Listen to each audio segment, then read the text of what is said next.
Welcome to Ancient Wisdom, a sanctuary where timeless wisdom guides you into deep, restful sleep. Let the wisdom of the ages quiet your mind, ease your worries, and carry you gently into the night. If you're here to relax, reflect, and drift into peaceful slumber, you're exactly where you need to be. Before you get too cozy, take a moment to like this video and subscribe to the channel. It really helps me bring more soothing content your way. Also, I'd love to know, where are you tuning in from, and what time is it for you right now? Share in the comments below. Now, settle in, get comfortable, and let the wisdom of the ages guide you into deep, restful sleep. Here are 10 terrible signs someone is using you that you must know. Have you ever had that sinking feeling that someone in your life is only there for what you can do for them? Maybe it's a friend who only calls when they need a favor, or a partner who seems more interested in what you provide than who you are. If you felt this way, you're not alone. And today, we're uncovering the 10 clearest signs that someone is using you. But here's the twist. It's not always obvious when it's happening. Manipulation and selfish behavior often come disguised as flattery, friendship, or even love. You might think you're just being generous, helpful, or kind, but underneath it all, their motives might be far from pure. This list will challenge your assumptions and help you spot the subtle and not so subtle behaviors that reveal someone's true intentions. By the end of this video, you'll not only recognize these toxic patterns, but also feel empowered to set boundaries and protect yourself. Because the truth is, your time and energy are precious, and no one deserves to drain them for their own gain. Let's dive in and uncover these 10 terrible signs, starting with one you've likely experienced before, but may not have recognized for what it truly is. 1. They only contact you when they need something. Have you ever noticed that someone only texts or calls when they need a favor? It's not a casual, "Hey, how are you doing?" or a friendly check-in, but rather a direct or indirect way to ask for help. Maybe it's borrowing money, asking for advice, or needing a ride. At first you might brush it off thinking, they're just busy, and everyone needs help sometimes. But over time, you realize that these interactions are one-sided. They're not reaching out because they care about you, but because they need something from you. I've experienced this firsthand. There was a friend I genuinely cared about, someone I thought valued our connection as much as I did. But looking back, I can't recall a single time they contacted me just to talk or share good news. Every message was transactional. "Can you help me move this weekend? I'm short on cash. Can you cover me?" Or, "Can you help me with this problem?" It was always about what I could do for them. It took me a while to recognize the pattern because I wanted to believe the best about them. This behavior can make you feel like a tool rather than a person. At first, you might excuse it thinking, maybe they're struggling or I'm just being kind. But the truth is, genuine relationships are built on mutual care, not convenience. A real friend will ask how you're doing, even when they don't need anything. They'll celebrate your wins, comfort you during your losses, and invest time and effort into the relationship. Reflecting on these moments, I realized that I was draining myself emotionally and physically for someone who wouldn't even ask, "How was your day?" I started setting boundaries, which wasn't easy but was necessary. If someone truly values you, they'll respect your limits and make an effort to connect beyond their needs. Pay attention to how people show up in your life. If they're always too busy for you, unless they need something, it's time to reassess the relationship. Remember, you're not an on-demand service. You deserve connections where both people show up for each other without strings attached. Life is too short to waste on one-sided relationships. 2. Your efforts are not reciprocated. Relationships thrive on balance. It's not about keeping score, but there's an unspoken understanding in healthy connections that effort should flow both ways. If you're the one always reaching out, making plans, or offering help, and they rarely do the same for you, it's a major red flag. I remember being in a friendship where I did all the heavy lifting. I planned the meetups, initiated conversations, and even made excuses for their lack of involvement. At first, I convinced myself they were just busy or not the planning type. But the truth became hard to ignore. They weren't putting in the same energy I was. When I stopped making the effort, the relationship fizzled out, proving it was entirely one-sided. This dynamic isn't just unfair, it's exhausting. You find yourself questioning your worth, wondering if you're asking for too much, but you're not. True friendships and relationships thrive on mutual care, where both parties want to contribute equally. If you're constantly giving and they're only taking, it's time to reconsider their place in your life. 3. They don't appreciate you. Feeling unappreciated can cut deep. It's not just about wanting a thank you, it's about feeling seen and valued for what you bring to the table. When someone is using you, they often overlook your contributions entirely, treating them as if they're expected rather than earned. For instance, I once went above and beyond for a colleague, covering shifts and staying late to help with their workload. But instead of gratitude, I received indifference. No acknowledgement, no thanks, just more requests for help. It was as if my efforts were invisible. That's when I realized people who are using you rarely show appreciation because in their minds, they're entitled to your help. Over time, this lack of acknowledgement chips away at your self-esteem. You start to feel invisible, like your contributions don't matter, but they do. Real friends, partners and colleagues notice your efforts and express gratitude, not out of obligation, but because they genuinely value you. 4. They gaslight you when confronted. When you finally gather the courage to bring up their behavior, the response can be even more telling. Instead of acknowledging your feelings, they twist the situation to make you feel. 2. Your efforts are not reciprocated. Think about the times you've gone out of your way for someone, whether it's lending a hand when they needed help, always being the one to reach out, or offering your time and energy to support them. Now, think about how they respond when the roles are reversed. Do they meet you with the same willingness and effort, or do they disappear, offering excuses or silence instead of support?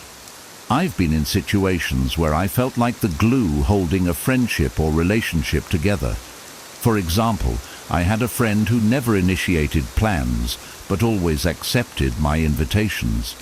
I would check in on them regularly, send thoughtful messages, and even go out of my way to help them during tough times.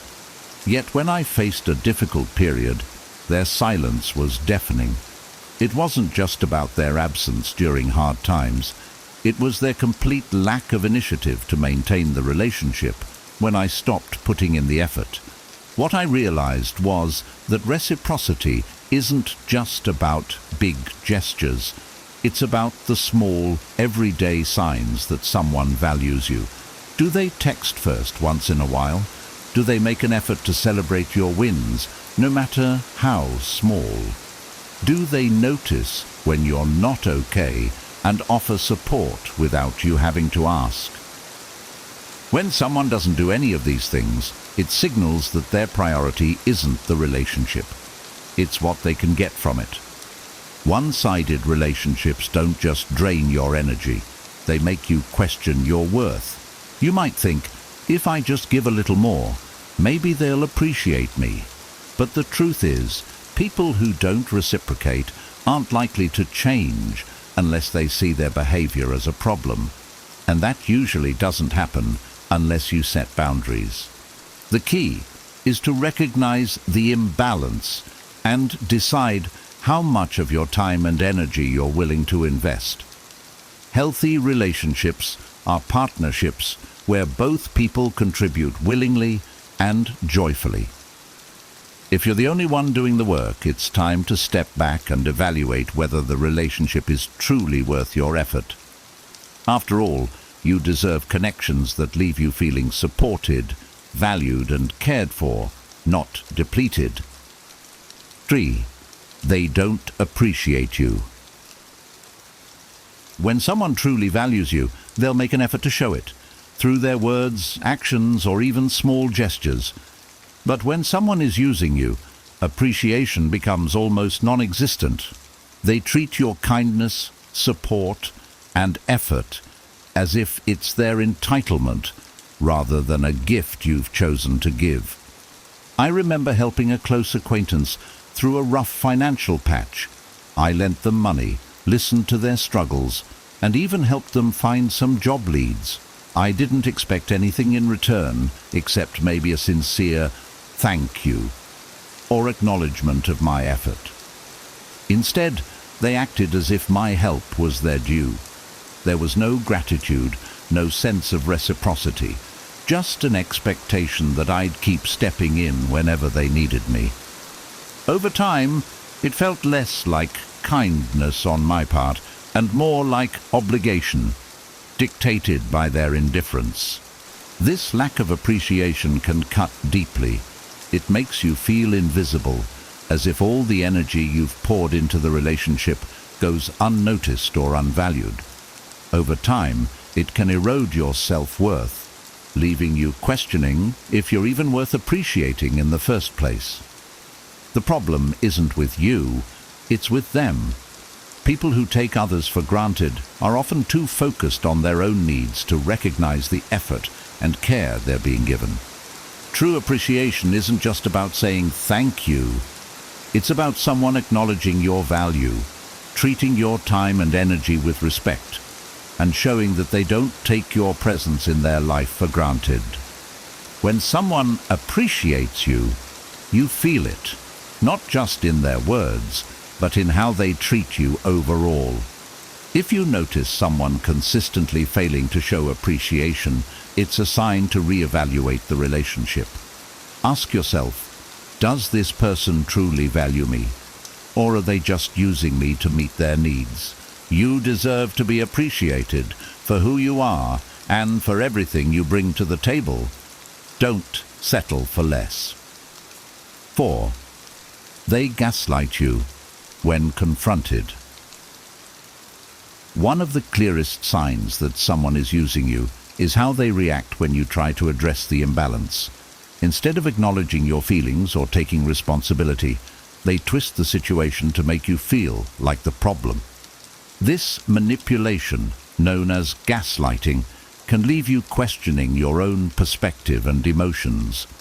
I remember confronting someone about always taking from the relationship and never giving back. I pointed out how I was the one making all the effort, while they seemed content to just take. Instead of listening, they turned the conversation around, saying things like, "You're overreacting," or "I can't believe you think I'm that kind of person." They made me feel like I was being unreasonable or selfish for even bringing it up. By the end of the conversation, I was the one apologizing, despite the fact that I was the one being taken advantage of.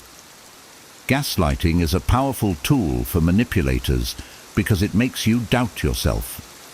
When they frame your concerns as unfair, dramatic, or entirely in your head, you start to believe it. You might think, maybe I'm being too sensitive, or perhaps I misunderstood their intentions. But here's the truth. If you're feeling hurt or used, those feelings are valid.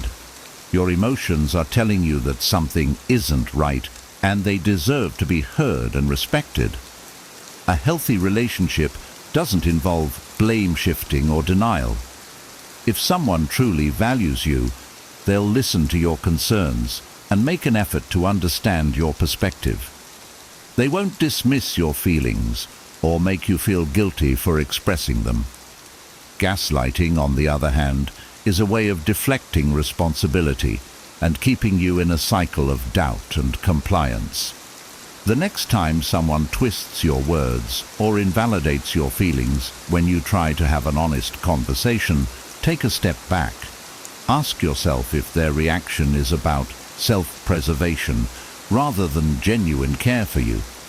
Trust your instincts and remember, real friends or partners will work through issues with you, not make you feel like you're the issue. Protect your peace and don't let anyone manipulate you into believing you deserve less. 5. They prioritize their needs over yours. A strong relationship involves give and take, where both people's needs are considered and respected. However, when someone is using you, their needs will always take precedence over yours. Your feelings, goals, or struggles become secondary, or worse, irrelevant, in their world. I've had experiences where someone would constantly ask for my time and energy, but never reciprocated when I needed the same. For instance, I had a friend who always needed advice or support whenever they were going through something, and I was happy to help. But when I was facing my own challenges, they were either too busy or entirely uninterested. Conversations would quickly shift back to their problems, leaving me feeling unheard and unsupported. This dynamic often leaves you feeling drained and unimportant. No matter how much you give, it's never enough because their focus is always on themselves.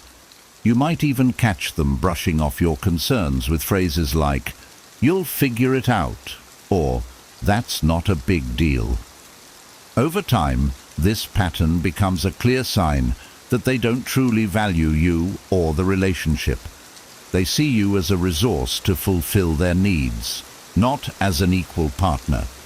People who prioritize their own needs over yours often disguise their behavior in subtle ways, making you feel guilty for asking for anything in return. They might frame your requests for support as unreasonable or inconvenient, further reinforcing the imbalance. A healthy relationship involves mutual care and respect. Both people should feel heard, valued, and supported, especially during tough times. If someone consistently puts their needs first while ignoring yours, it's time to reevaluate their role in your life. Ask yourself, do they genuinely care about my well-being, or am I just a means to an end for them? Remember, your needs matter just as much as theirs. Relationships should be a partnership, not a one-way street. Don't let someone make you feel guilty for wanting balance and mutual respect in your connections. You deserve relationships that lift you up, not ones that leave you feeling neglected. 6. They disappear when you need help. One of the clearest signs that someone is using you is their sudden absence when you need support.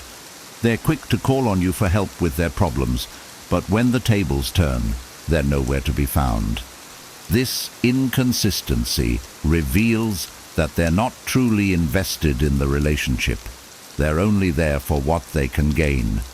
I've been in situations where I supported someone through countless challenges, offering advice, encouragement, and even practical help. But when I was going through a tough time, they didn't even ask how I was doing. I reached out, hoping for the same level of care I had shown them, but all I got were excuses like, "I'm too busy right now," or no response at all. It felt like I was yelling into an empty void, and it hurt deeply. This type of behavior leaves you feeling isolated and undervalued. It makes you question the authenticity of the relationship, as it becomes clear that their presence in your life was conditional.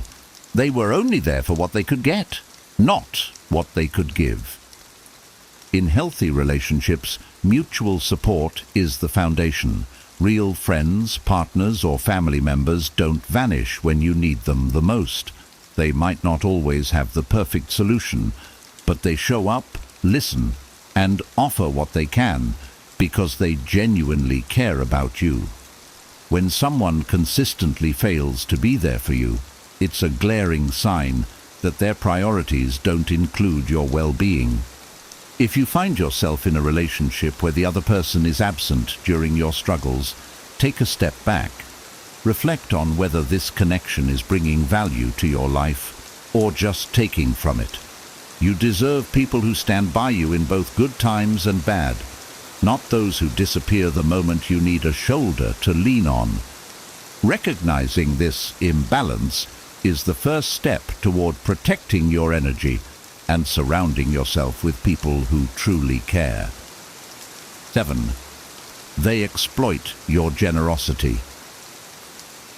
Generosity is a beautiful trait, but when someone exploits it, it becomes a tool for their benefit rather than a foundation for mutual respect. They might consistently ask for favors, money, or your time, knowing you'll say yes because of your kind nature. The problem isn't your willingness to give. It's their willingness to take without limits or gratitude.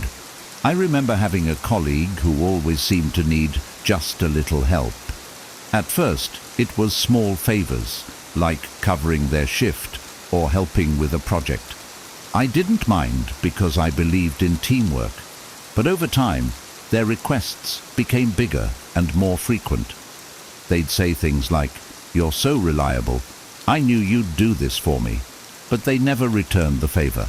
They never offered to help me when I was swamped, and they didn't even acknowledge the effort I put in. Eventually, I realized they were exploiting my willingness to help while giving nothing in return. This kind of dynamic can leave you feeling drained, resentful, and taken advantage of. You might find yourself saying yes, even when you're overwhelmed, just to avoid conflict or guilt.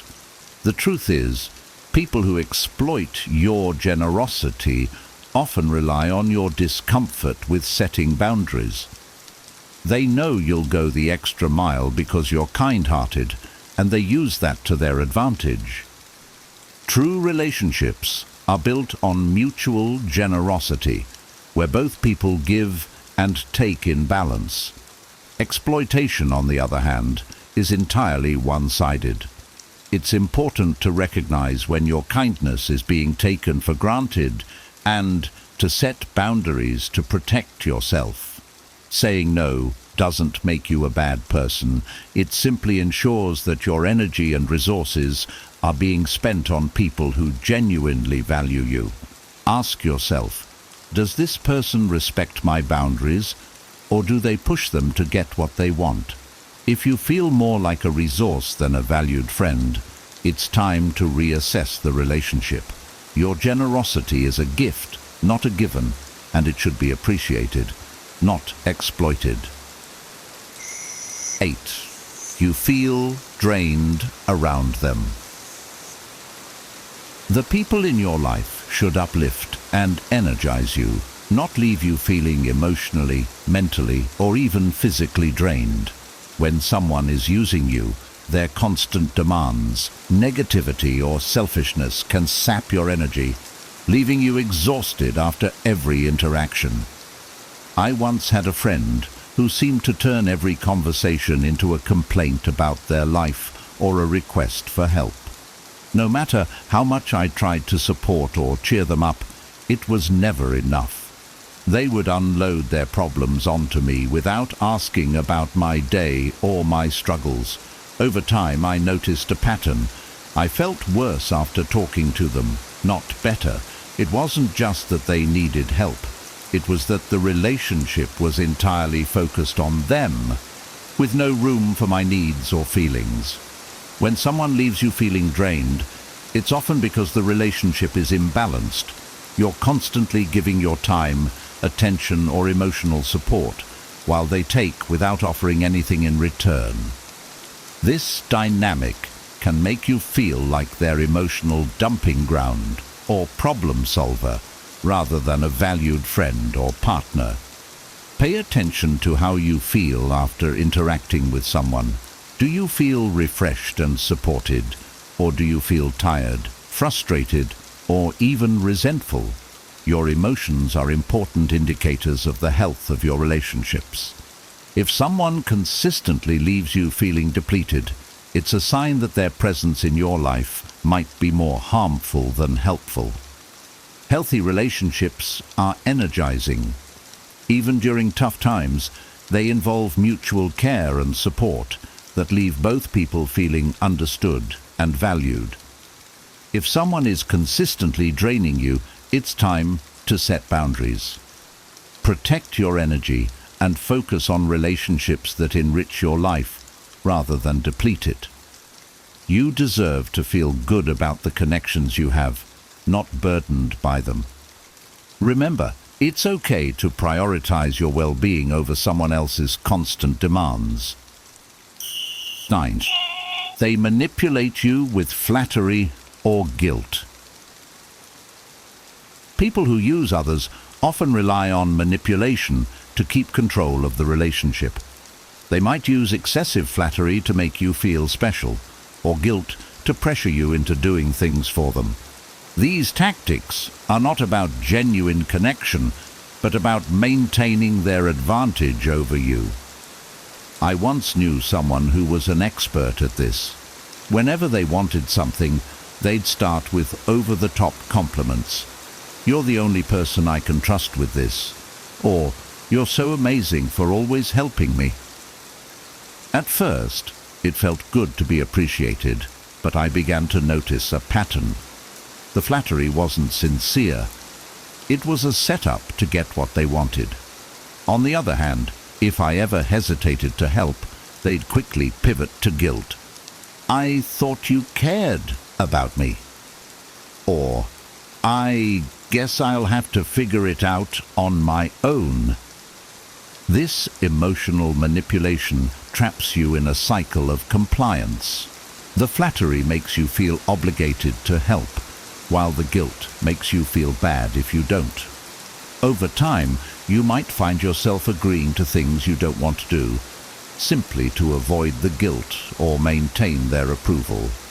Recognizing these tactics is key to breaking free from the cycle. Flattery and guilt are tools manipulators use to blur boundaries and keep the focus on their needs. Genuine relationships don't rely on manipulation. They're built on honesty, mutual respect, and understanding. If someone is constantly using these tactics, take a step back and assess the situation. Ask yourself, do they truly care about me, or are they just using emotional manipulation to keep me compliant? Once you see through their behavior, it becomes easier to set boundaries and protect yourself from being used. Remember, you don't owe anyone your time or energy, especially when their methods make you feel uncomfortable or coerced. Stand firm in your worth. You deserve relationships that are based on authenticity, not manipulation. 10. You question their true intentions. One of the most telling signs that someone is using you is the nagging feeling that their intentions aren't genuine. Deep down, you start to sense that their actions are more about what they can gain from you than about a sincere connection. This unease doesn't come out of nowhere. It's your intuition picking up on subtle red flags. I've experienced this in relationships where everything seemed fine on the surface, but I couldn't shake the feeling that something was off. For instance, there was a colleague who was overly friendly whenever they needed my help with a project or a favor. But outside of those moments, they didn't engage with me or show any interest in my life. It became clear that their friendliness wasn't about building a real connection. It was about keeping me close enough to use when it was convenient for them. This kind of behavior often leaves you feeling confused. You might find yourself asking, do they really care about me? Or am I just imagining things?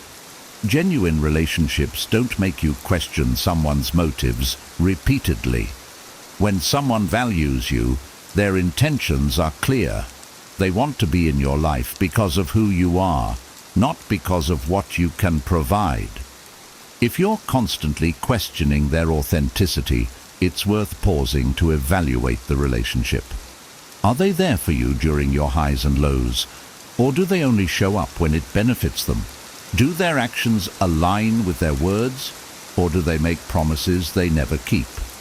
These questions can help clarify whether their intentions are genuine or self-serving. Trust your instincts. If something feels off, it probably is. Real connections leave you feeling secure and valued, not suspicious or uneasy.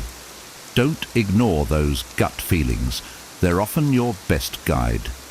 You deserve relationships where you don't have to second-guess someone's motives, where the connection is built on mutual care and respect, not on hidden agendas. Prioritize those who show up for you genuinely, and let go of those who make you doubt their true intentions. Have you ever wondered what sets apart those who achieve mastery from those who merely dabble? What if the secret to unlocking your full potential lies in a blend of ancient wisdom and modern emotional intelligence? In a world that is constantly evolving, the ability to adapt, learn, and grow is more important than ever. This guide will explore how principles of Stoicism and emotional intelligence can transform your approach to learning and self-improvement. From setting clear goals to embracing challenges, discover how these timeless philosophies can help you navigate your personal and professional journey with resilience and wisdom. Let's dive in and uncover the keys to lifelong growth and success. Learn from the best. Learning from successful individuals can provide valuable insights and strategies. Stoics believe in learning from the wise and virtuous, while emotional intelligence involves recognizing and emulating the emotional skills of successful people. Follow industry leaders on social media, read their books or biographies, and watch their interviews or talks. Study their habits, mindset, and strategies, and apply these lessons to your own life. For example, if a successful entrepreneur attributes their success to a morning routine, try incorporating similar practices into your day. Connecting with mentors and joining professional networks can also provide guidance and support.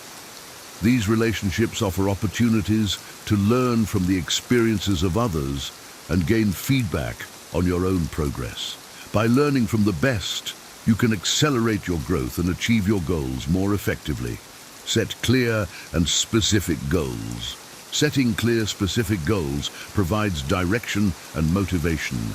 Stoicism teaches us to set goals based on our values and remain focused on our purpose. Emotional intelligence helps you set realistic goals and maintain the motivation to achieve them. Instead of a vague goal like get fit, set a specific goal such as run 5 kilometers in under 30 minutes within 3 months. Create a training plan and track your progress weekly.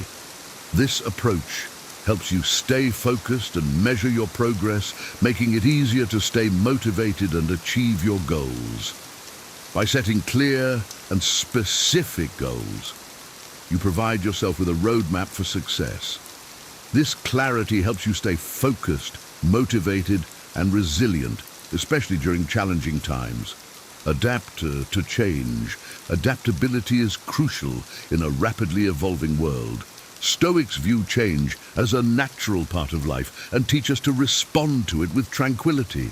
Emotional intelligence involves being adaptable and resilient, using change as an opportunity for growth. If your industry undergoes significant changes, such as new technology or regulations, Take courses or seek training to stay updated. Embrace these changes as opportunities to grow and innovate, rather than as obstacles. By being flexible and open to change, you stay relevant and seize new opportunities as they arise. This adaptability enhances your resilience and enables you to thrive in a constantly changing environment. Prioritize and manage time efficiently. Effective time management is crucial for prioritizing learning and practice.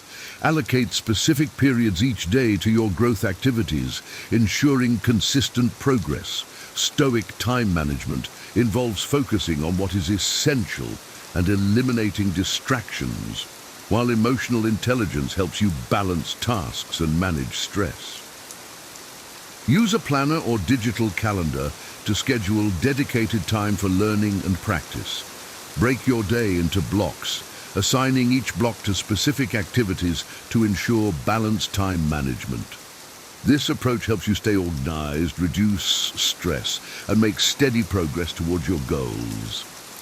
By managing your time efficiently, you create a structured environment that supports continuous learning and improvement. This discipline not only enhances your productivity, but also fosters a sense of accomplishment and well-being. Consistent practice. Consistent, deliberate practice is key to mastering any skill. It's not just about the hours you put in, but about being intentional and committed to improvement. Stoicism teaches us the value of discipline and perseverance, while emotional intelligence emphasizes self-awareness and emotional regulation to stay focused and motivated. If you're learning a musical instrument, for example, set aside time each day for focused practice. Break down complex pieces into manageable sections and track your progress over time. Regular practice helps you build muscle memory and refine your technique, leading to steady improvement. Approach your practice with a clear plan and specific goals. Whether it's improving your speed, accuracy, or expression, having defined objectives helps you stay motivated and measure your progress. Reflect on your practice sessions, noting what went well and what needs improvement. This self-awareness is crucial for continuous growth. By committing to consistent practice, you develop the discipline and resilience needed to achieve mastery. This approach not only enhances your skills, but also builds a strong foundation for lifelong learning and personal development. Seek feedback and mentorship.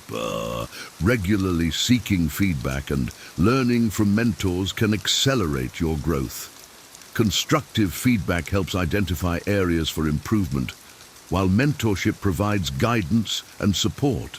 Stoicism encourages seeking wisdom from those more experienced, and emotional intelligence values feedback for personal development.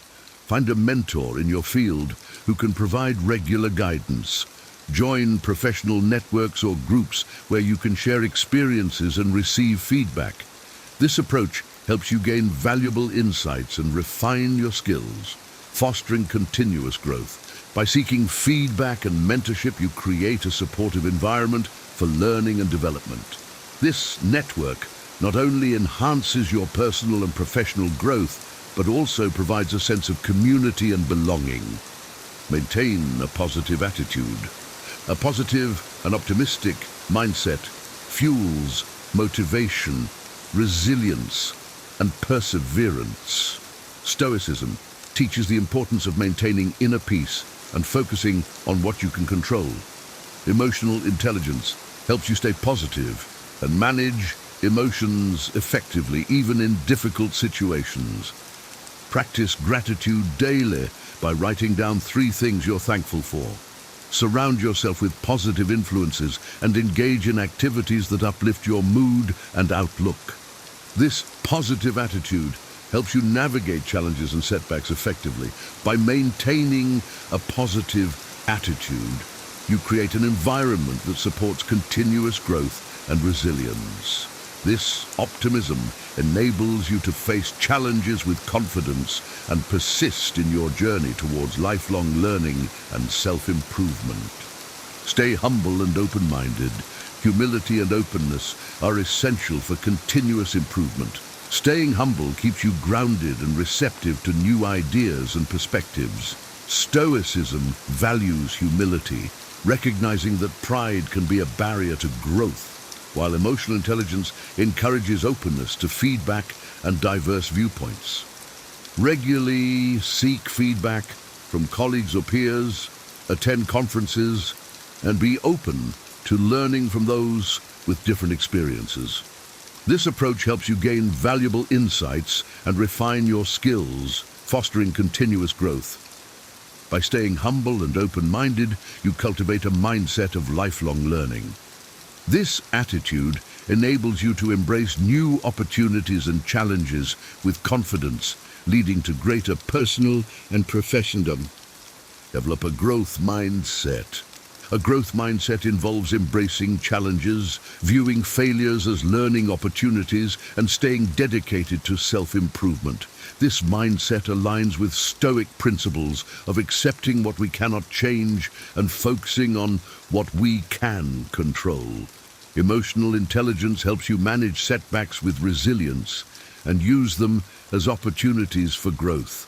If you fail at a project, analyze what went wrong, learn from the experience, and apply those lessons to future endeavors. Celebrate small victories and recognize your progress, as this helps build momentum and maintain motivation. By developing a growth mindset, you cultivate a positive attitude towards learning and improvement.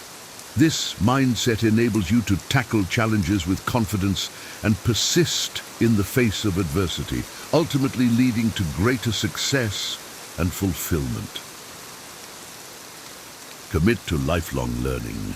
Lifelong learning is essential for personal and professional growth. It keeps your mind sharp, enhances adaptability, and broadens your skill set. From a Stoic perspective, wisdom is a continuous pursuit. Emotional intelligence fosters curiosity and openness to new ideas, promoting empathy and understanding. To commit to lifelong learning, integrate educational activities into your routine. Attend workshops and seminars, read diverse books, and take online courses on platforms like Coursera or Udemy. Joining a book club or discussion group can expand your perspectives and engage you with others. Embrace lifelong learning with enthusiasm. Each new piece of knowledge is a step towards greater wisdom and understanding. By committing to this journey, you enhance your capabilities and cultivate a mindset of continuous growth and improvement. Embracing lifelong learning and personal growth is not just a strategy for success.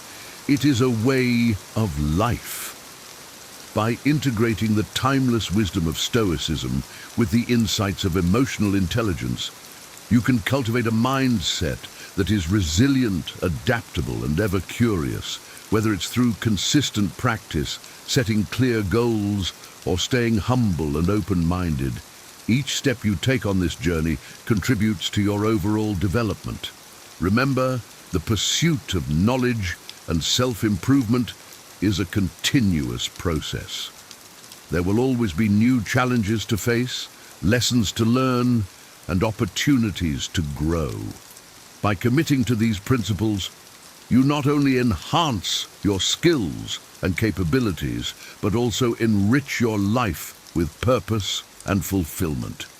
Stay curious, stay disciplined, and most importantly, stay committed to your journey of lifelong learning. In doing so, you will not only achieve mastery in your endeavors, but also cultivate a life of wisdom, resilience, and lasting success. 15 Stoic secrets for doing your best. Imagine standing at the edge of a vast ocean, waves crashing around you, each one symbolizing a challenge or setback in your life. Now, picture yourself not just surviving these waves, but riding them with grace and strength, transforming each challenge into an opportunity for growth. This isn't just a motivational daydream. It's a timeless wisdom rooted in the ancient philosophy of Stoicism. What if I told you that the key to unlocking your greatest potential lies in principles that have withstood the test of time, guiding emperors, soldiers, and scholars through the most tumultuous periods of history? These principles don't just help you endure life's battles, they teach you to embrace them, turning your struggles into stepping stones for success. Today, we're delving into the heart of Stoicism, revealing 12 secrets that can help you navigate life's storms with unwavering purpose and resilience. Whether you're grappling with personal trials, professional hurdles, or the everyday chaos of modern life, these Stoic teachings offer a roadmap to not just surviving, but thriving. Join me as we uncover how to harness this ancient wisdom, transforming your challenges into your greatest victories, and learning to live with intention, integrity, and an indomitable spirit. Let's embark on this journey together and discover how to turn the obstacles in our path into the stepping stones to our greatest evolution. Number 1, total commitment. Embracing the principle of total commitment means fully engaging in every endeavor with sincerity and passion. In Stoicism, the value of our actions is not determined by the outcome, but by the depth of our commitment. When you commit to something, do so wholeheartedly. This isn't about seeking accolades or recognition. It's about aligning your actions with your values and pouring your energy into what truly matters.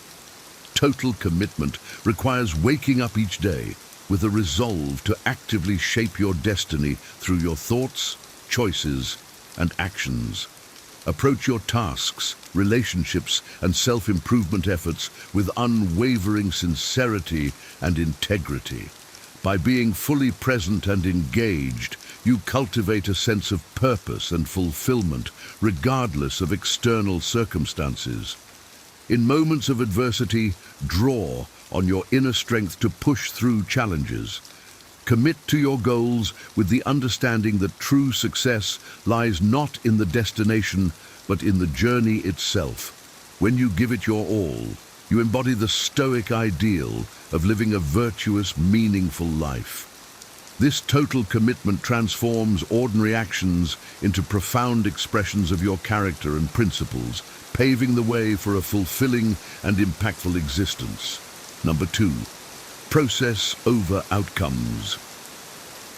In a world that often prioritizes results, Stoicism teaches us to find value in the process itself. Focusing on outcomes can lead to frustration and disappointment, as many factors influencing the results are beyond our control. Instead, pour your heart and soul into your endeavors, finding satisfaction in your actions and efforts. Engage fully with the task at hand, embracing challenges as opportunities for growth. The Stoics believed that true success is measured not by what we achieve, but by how we conduct ourselves.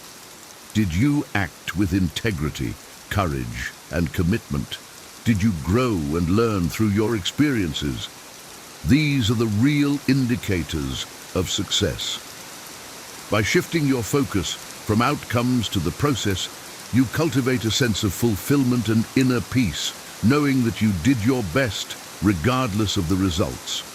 This mindset empowers you to stay present and engaged, appreciating each step of your journey. It also frees you from the anxiety of trying to control the uncontrollable, allowing you to navigate life's uncertainties with grace and resilience. Embrace the process and let the outcomes take care of themselves. Number 3, redefining success. True success is not about accumulating wealth, fame, or external accolades. Stoicism teaches us that success is rooted in developing a strong character and living in accordance with nature. It's about being honest, just, courageous, and wise, regardless of external circumstances. By redefining success in terms of virtues and personal growth, we place the power of fulfillment firmly in our own hands. Reflect on what you truly value and the kind of person you aspire to be. Set goals that align with these values, focusing on your personal development and positive contributions to the lives of others. Celebrate your efforts, resilience, and progress, even if they don't lead to immediate rewards. Success in Stoicism is about maintaining your integrity and equanimity in the face of challenges. This approach leads to greater fulfillment and happiness, as you are no longer chasing external validation. Instead, you find joy in living a life of virtue and meaning. By embracing this Stoic perspective, you empower yourself to create a life of true success, grounded in your highest principles. Number 4, self-improvement. Constantly asking why not helps you break through self-imposed boundaries and pursue paths of growth. The Stoics believed in the relentless pursuit of self-improvement, examining their lives and actions through a lens of virtue and growth. When faced with a challenge or decision, a Stoic asks, why not take the path that leads to growth? This isn't about reckless risk-taking, but about making conscious, deliberate choices aligned with your core values and higher self. Challenge the internal narratives that limit you, such as self-doubt and fear of failure.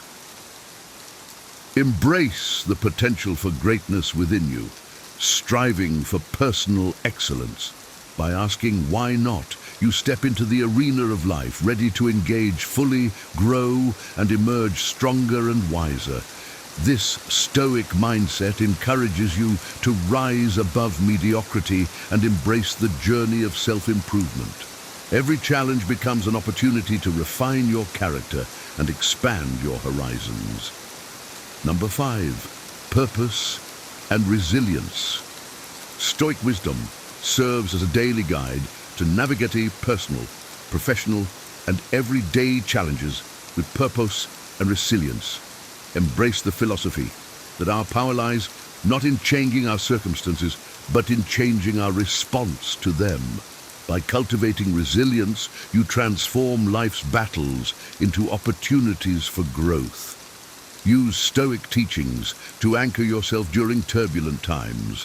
Whether facing personal trials, professional challenges, or everyday chaos, these teachings offer a roadmap to not just survive, but thrive.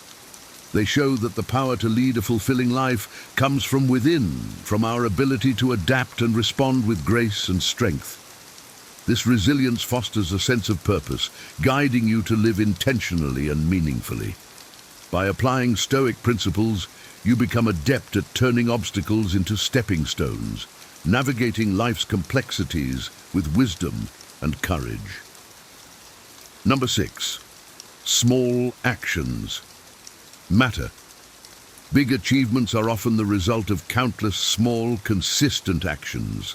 In Stoicism, every action, no matter how small, contributes to the larger picture. Break your goals into manageable steps, focusing on what you can achieve today.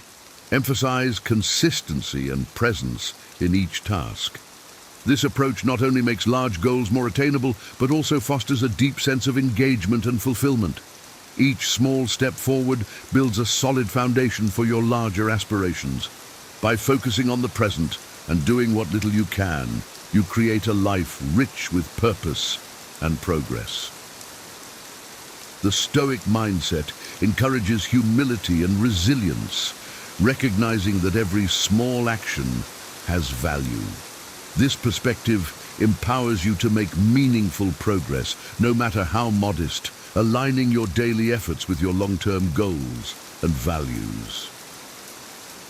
Number 7, reframing challenges. View setbacks as setups for greater opportunities, embodying the Stoic belief that our struggles strengthen us. Instead of seeing challenges as obstacles, reframe them as catalysts for growth and self-discovery. This perspective shift transforms your approach to difficulties, enabling you to navigate them with resilience and creativity. Stoics believed that within every obstacle lies the seed of an equal or greater benefit. By choosing to see challenges as opportunities, you shift from being a passive victim of circumstances to an empowered agent of change. This mindset fosters a proactive approach to life, where you actively seek growth and learning in every situation. Reframing challenges in this way allows you to harness your inner strength and resilience, turning adversity into a powerful force for personal development. Embrace this Stoic principle, and you'll find that every setback becomes a stepping stone to your greatest evolution. Number 8, cultivating virtue. Reflect regularly to align your actions with virtues like kindness, resilience, and integrity. Stoicism places great emphasis on developing a strong, virtuous character as the foundation for a good life. By cultivating these virtues, you positively impact your life and the lives of those around you. Engage in regular self-reflection, examining your thoughts, emotions, and behaviors critically but compassionately. Identify areas where you can grow and improve, actively working to embody the virtues that resonate with you. This isn't about being perfect, but about striving to align your actions with your highest values and principles. By focusing on cultivating virtue, you create a life that reflects these qualities, attracting positive experiences and relationships. This Stoic practice empowers you to live authentically and meaningfully, grounded in your core values. Number 9, Prokopton. Embrace the idea of being a work in progress, focusing on continuous improvement rather than perfection. The Stoics believed in the concept of Prokopton, which means making consistent progress. This mindset encourages you to focus on what you can control, your virtues, actions, and responses to external events. By striving for progress rather than perfection, you cultivate a compassionate, persistent dedication to your growth. Celebrate small victories while staying hungry for the next level of your evolution. Embrace setbacks and failures as invaluable lessons, seeing them as stepping stones on your path to improvement. This Stoic principle emphasizes that life is a journey of continual growth and learning. By committing to this journey, you align yourself with the Stoic virtue of self-mastery, finding joy and fulfillment in the relentless pursuit of becoming your best self. Number 10, approval, independence. Act according to personal values, detaching from the need for external validation to live authentically. Seeking approval can be a form of enslavement, as it makes you a hostage to the whims and judgments of others. Stoicism teaches us to ground our worth in our own principles and virtues, not in the fleeting opinions of others. Develop a strong sense of self-awareness, understanding your motivations and distinguishing between actions driven by a desire for external validation and those rooted in your true self. Cultivate confidence in your judgments and decisions, trusting your reasoning and aligning your actions with your reasoned convictions. By focusing on being authentic and true to yourself, you attract relationships based on genuine respect and shared values. Even when faced with criticism or rejection, you can take solace in knowing that you are living with integrity, true to your Stoic principles. Number 11, letting go. Cultivate indifference to outcomes, focusing on controllable aspects like effort and attitude for inner peace and resilience. Stoicism emphasizes the distinction between what we can control and what we cannot. We can control our efforts, attitudes, and virtues, but we cannot control the outcomes or the actions of others. Letting go with indifference means caring deeply about the right things, those within our control, and accepting the rest with equanimity. This perspective brings a profound sense of liberation, freeing you from the frustration and anxiety that come from clinging to the uncontrollable. By investing your energy wisely and focusing on your actions and attitudes, you cultivate inner peace and resilience. This Stoic practice enables you to navigate life's uncertainties with grace, finding strength and clarity in your ability to respond effectively to whatever comes your way. Number 12, staying the course. Maintain clarity and adaptability in pursuing goals, aligning adjustments with core values and ultimate vision. The Stoics understood that life is unpredictable and that staying true to our path requires both steadfastness and flexibility. Set a clear direction based on your values and vision for your life. When storms arise and the waters get choppy, navigate by this North Star, making necessary adjustments while staying aligned with your core principles. This adaptability allows you to grow and learn from your experiences, strengthening your commitment to your journey. Staying the course is about being resilient and adaptable, recognizing that true success comes from maintaining integrity and character, even when the path is difficult. By doing so, you honor your journey and values, creating a life of purpose and meaning. Number 13, balancing ambition with humility. Pursue growth and improvement while acknowledging personal limits and maintaining humility. Stoicism teaches us that while ambition drives us to strive for greatness, humility keeps us grounded and realistic. Balance your aspirations with an honest assessment of your strengths and weaknesses. This balance allows you to pursue your goals with vigor and dedication while remaining open to feedback and growth. It fosters a mindset of continuous learning, where you seek to improve without becoming arrogant or overconfident. By maintaining humility, you stay connected to your values and remain receptive to the lessons life offers. Balancing ambition with humility ensures that your pursuit of excellence is aligned with your true self, fostering authentic growth and meaningful achievements.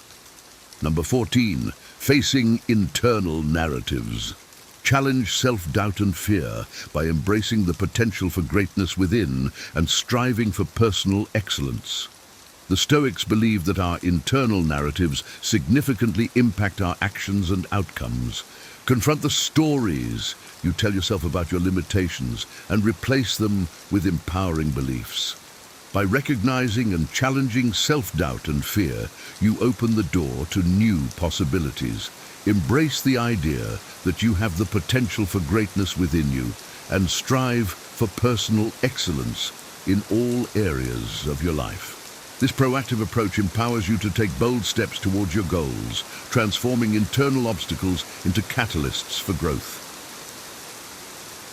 Facing internal narratives with a Stoic mindset enables you to rise above limiting beliefs, unlocking your true potential and fostering a life of purpose and achievement. Number 15, overcoming distractions. Focus on core values and goals, avoiding the noise and temptations that lead away from your true purpose. In a world filled with distractions, staying true to your path requires discipline and clarity. The Stoics understood that distractions can derail us from our true purpose and dilute our efforts. Identify your core values and goals and use them as your compass. When faced with distractions or temptations, remind yourself of what truly matters and make choices that align with your path. This disciplined approach helps you stay focused and committed, ensuring that your actions are meaningful and purposeful.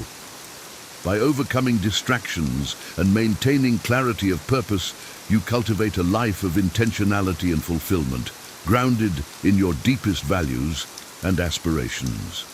As we conclude this journey through the timeless wisdom of Stoicism, remember that your greatest strength lies not in changing your circumstances, but in changing your response to them.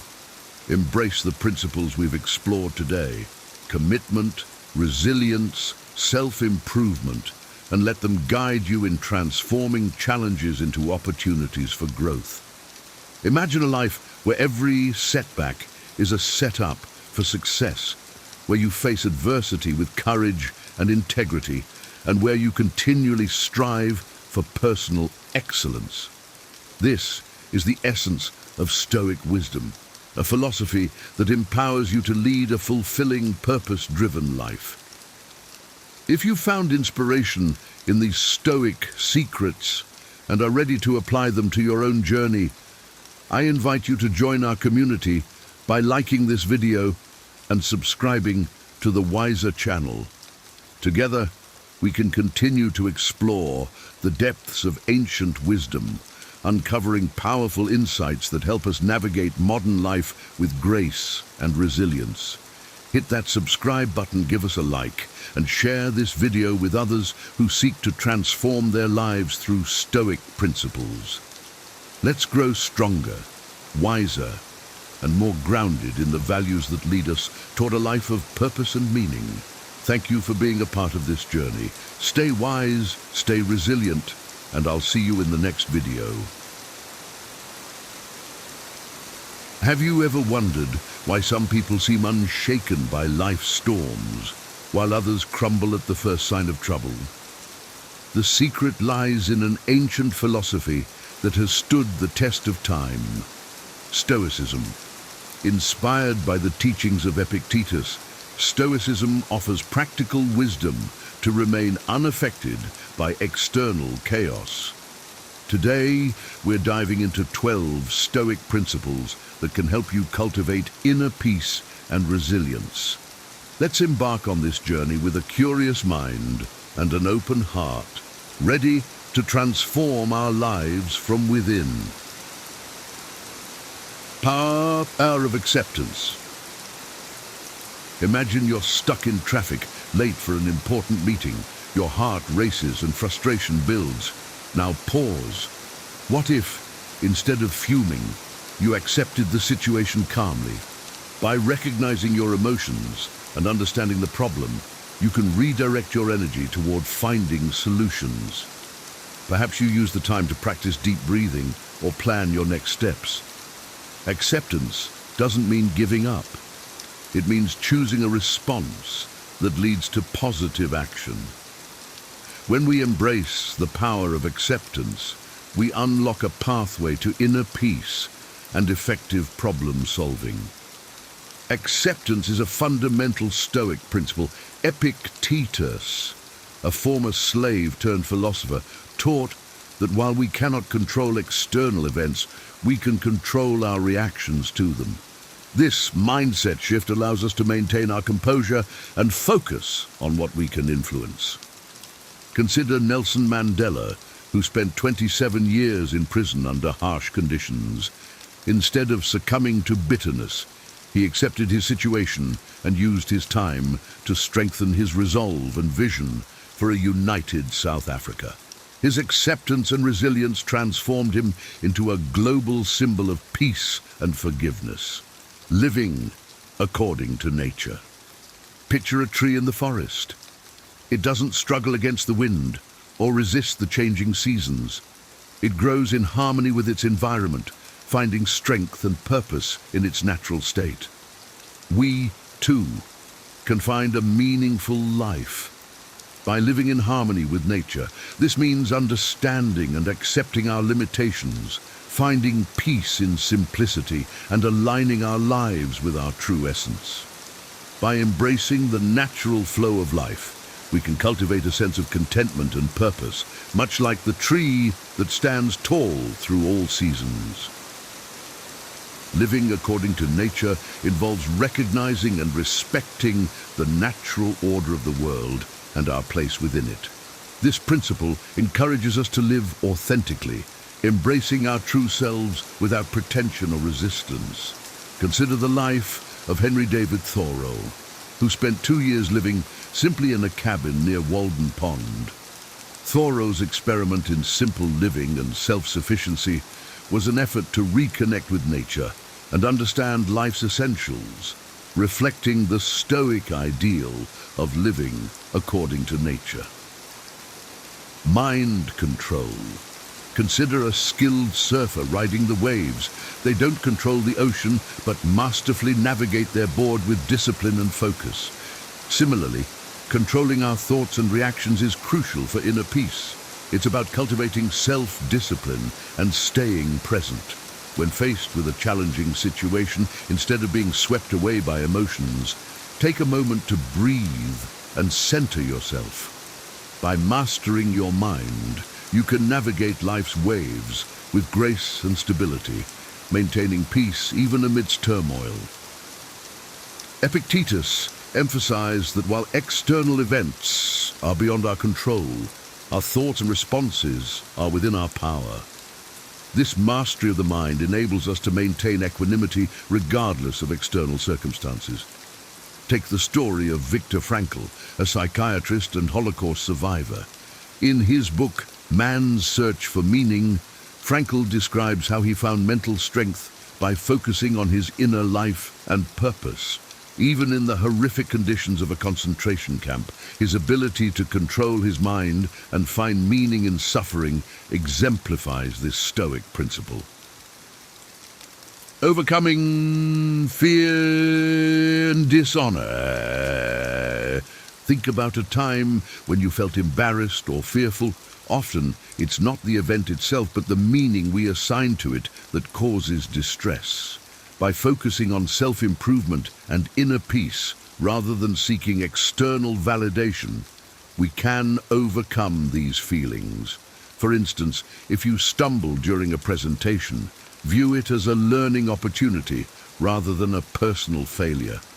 Shift your perspective to see every challenge as a step towards growth. By doing so, fear and dishonor lose their power over you. Stoicism teaches that fear and dishonor are products of our judgments. By changing our perceptions and focusing on our internal values rather than external opinions, we can overcome these negative emotions. Consider Eleanor Roosevelt, who transformed her initial shyness and fear of public speaking into a strength. Through dedication and self-improvement, she became a powerful advocate for human rights and a respected public figure. Her journey illustrates how overcoming fear and dishonor can lead to significant personal growth and impact. Exercising restraint. Imagine holding a cup of hot coffee. If you grip it too tightly, you risk spilling it. Similarly, exercising restraint in our emotions and actions leads to inner peace and strength. Recognize your emotions, but pause before reacting. Respond mindfully, considering the consequences. This practice not only prevents unnecessary conflicts, but also helps you build stronger relationships, like holding that coffee cup gently yet firmly.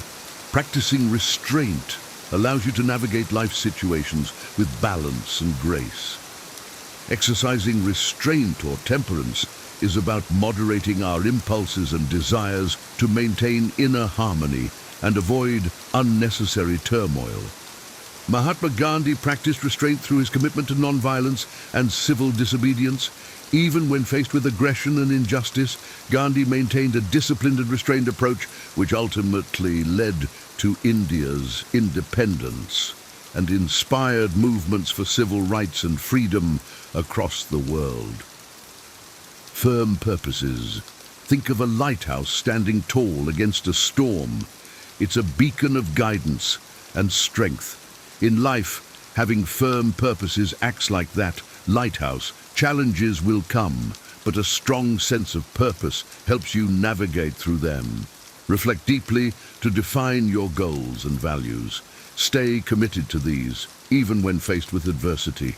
Your firm purposes will act as your guiding light, helping you to remain steadfast and resilient, no matter the circumstances. Having firm purposes provides direction and resilience in the face of challenges. It helps us stay focused on our goals and values, regardless of external pressures. Martin Luther King Jr.'s unwavering commitment to civil rights and social justice exemplifies having firm purposes.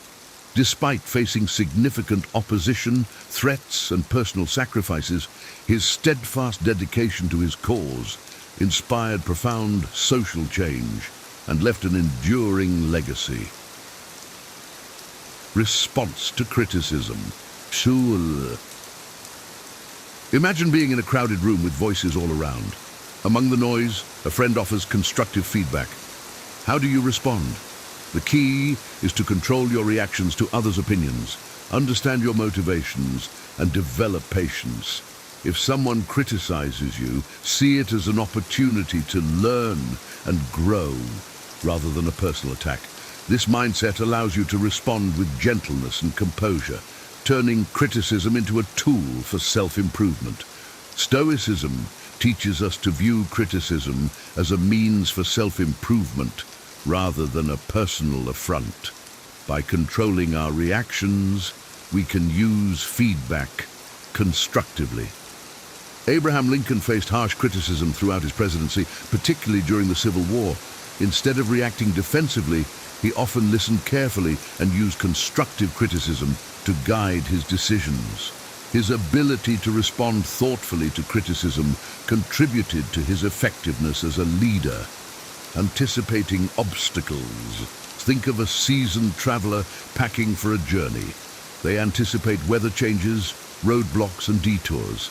Similarly, in life, preparing for potential difficulties helps us face them calmly.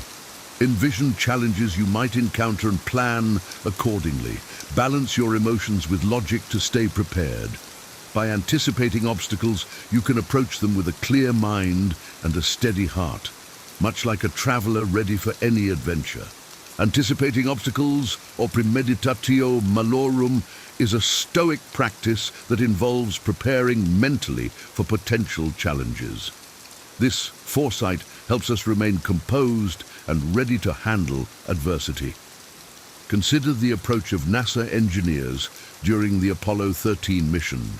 When an oxygen tank exploded, they were able to calmly and effectively solve the life-threatening problem because they had anticipated potential issues and prepared for various contingencies.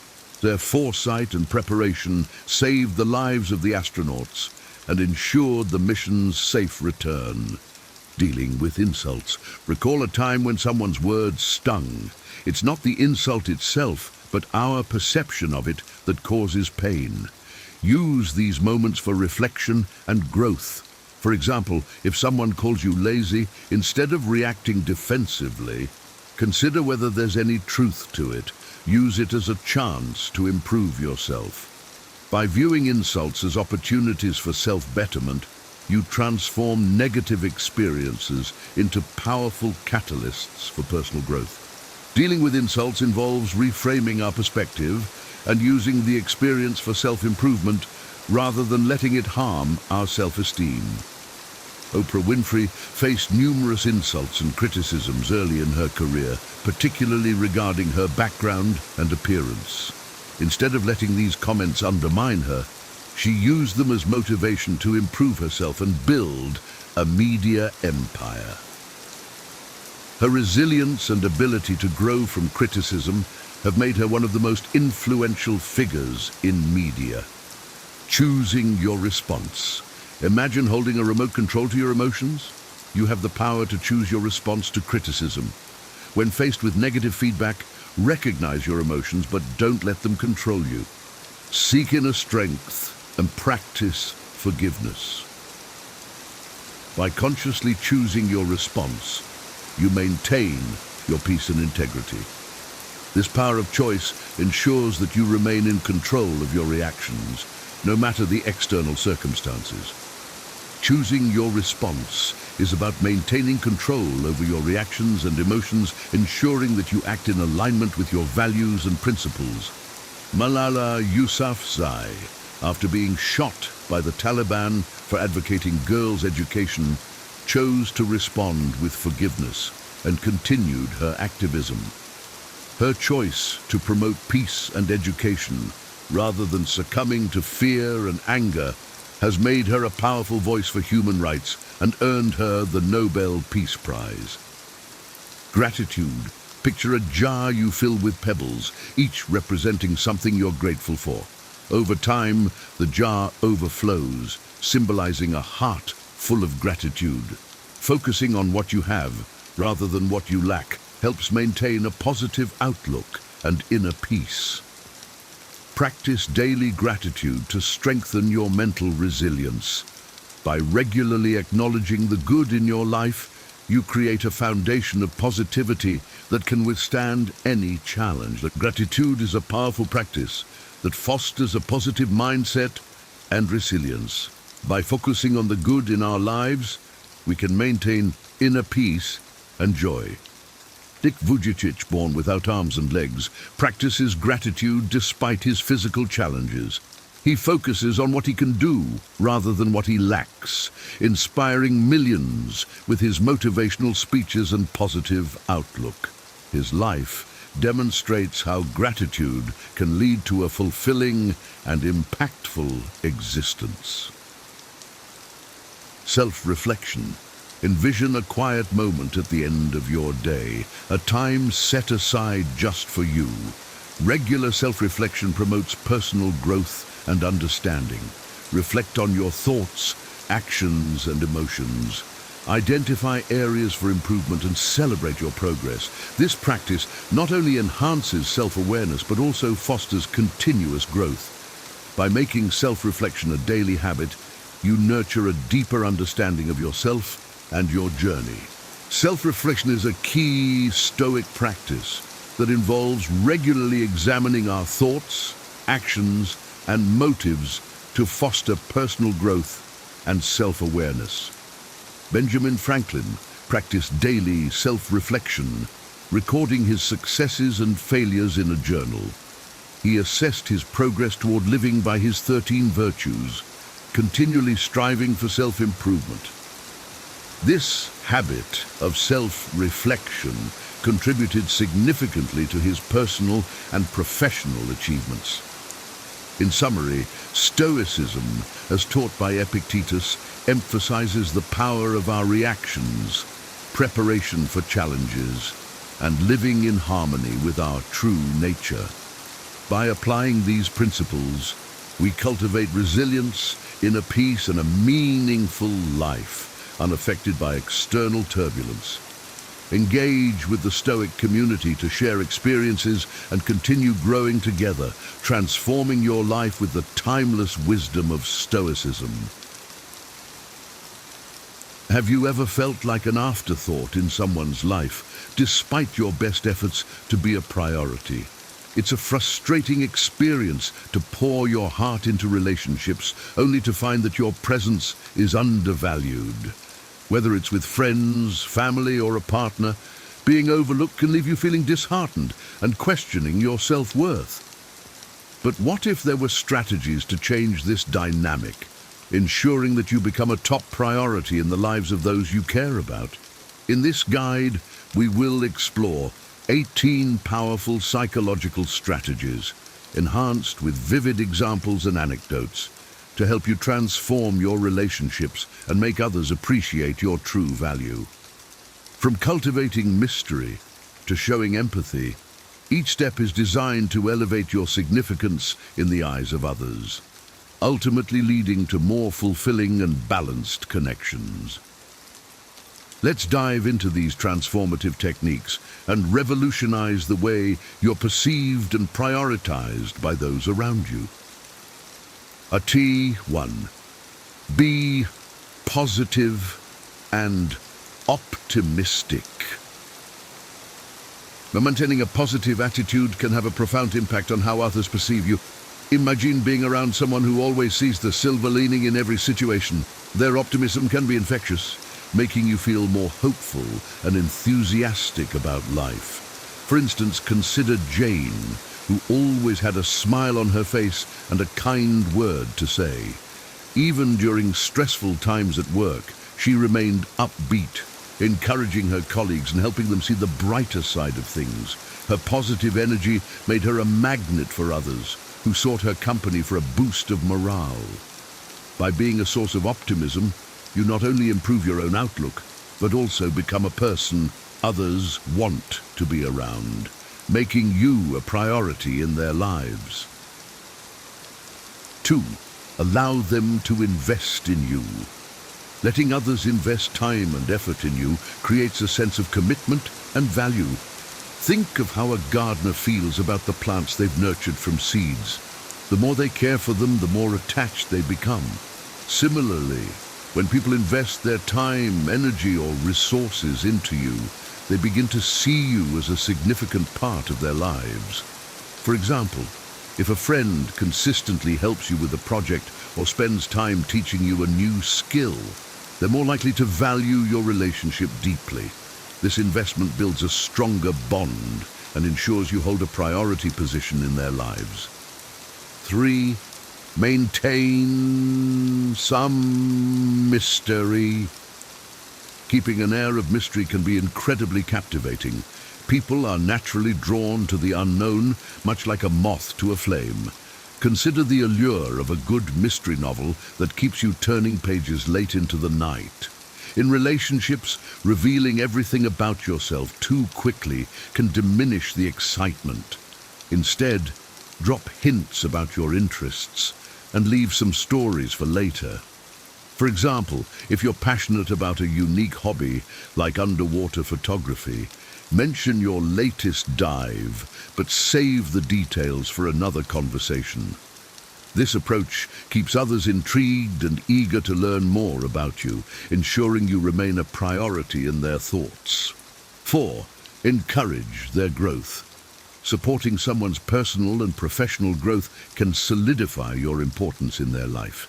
Think of a mentor who not only teaches but also inspires their mentee to reach new heights. For instance, if your partner's aiming for a promotion at work, help them prepare for their interviews, celebrate their small victories, and offer constructive feedback.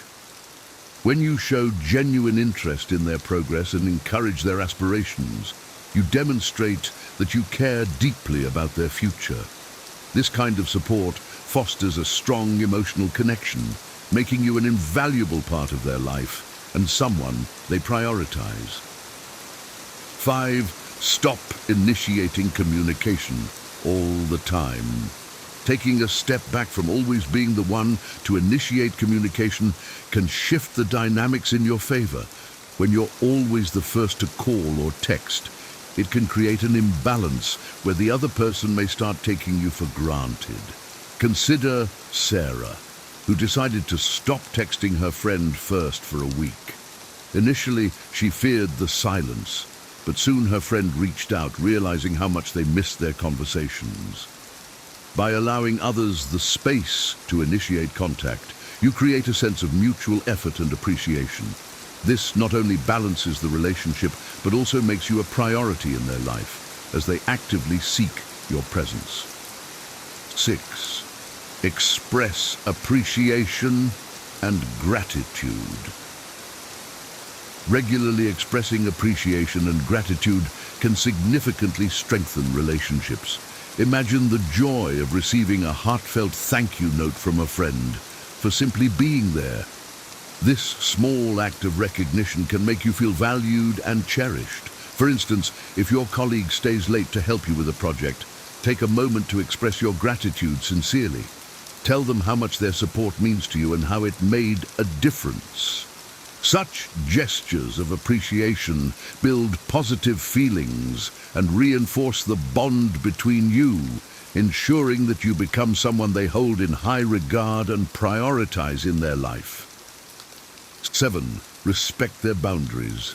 Understanding and respecting personal boundaries is crucial in any relationship.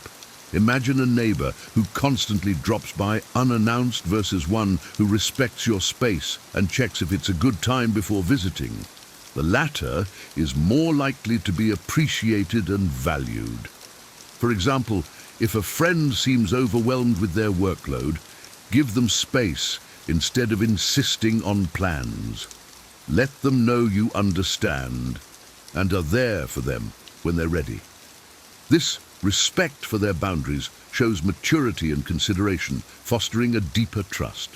As a result, they will prioritize your relationship, knowing that you value their personal space and needs. 8.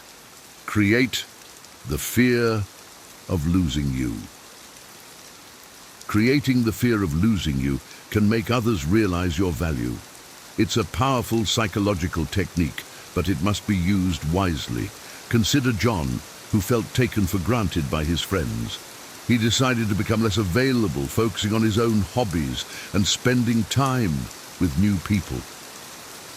His friends soon noticed his absence and began to reach out more, realizing how much they missed his presence.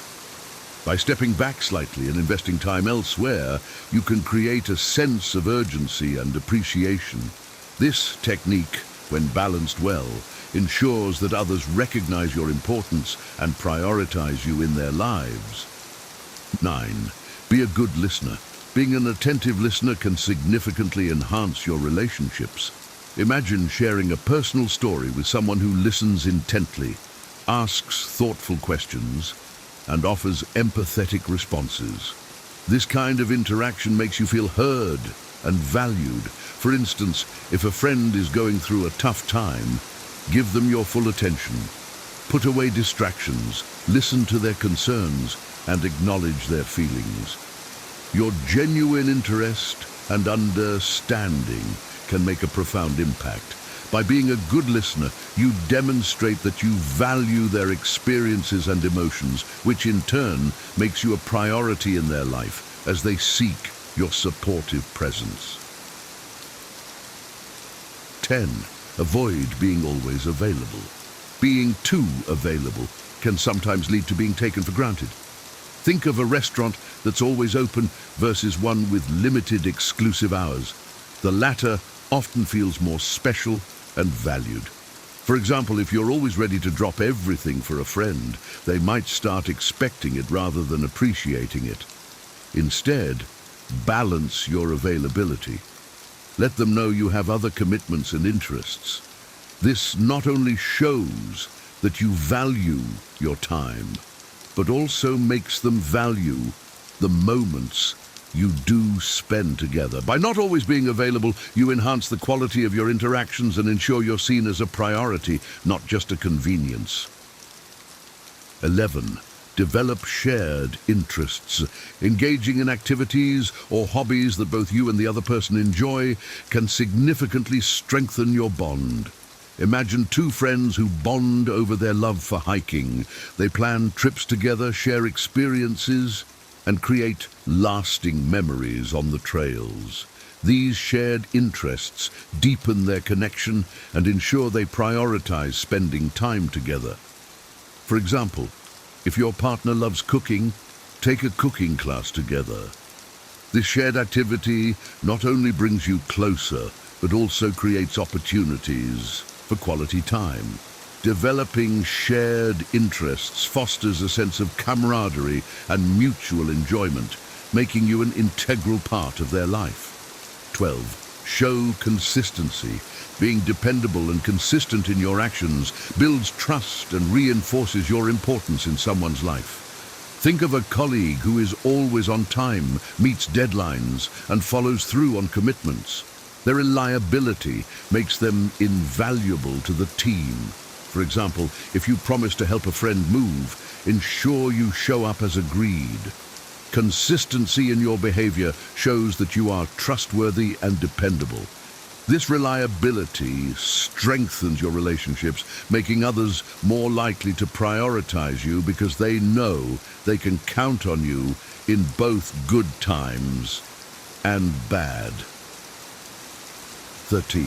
Prioritize your needs. Focusing on your own needs ensures that you don't settle for less than you deserve. Think of someone who always puts others first, often feeling drained and unappreciated. By prioritizing your own needs, you set a standard for how you expect to be treated. For example, if you know someone won't respect your time, limit your interactions with them. Surround yourself with people who see you as a priority. This self-respect not only enhances your well-being, but also signals to others that you value yourself. In turn, they are more likely to treat you with the respect and importance you deserve. 14. Create your own happiness. Being self-sufficient and not depending on others for happiness can make you more attractive and balanced. Consider someone who pursues their passions, enjoys their own company, and finds joy in their achievements.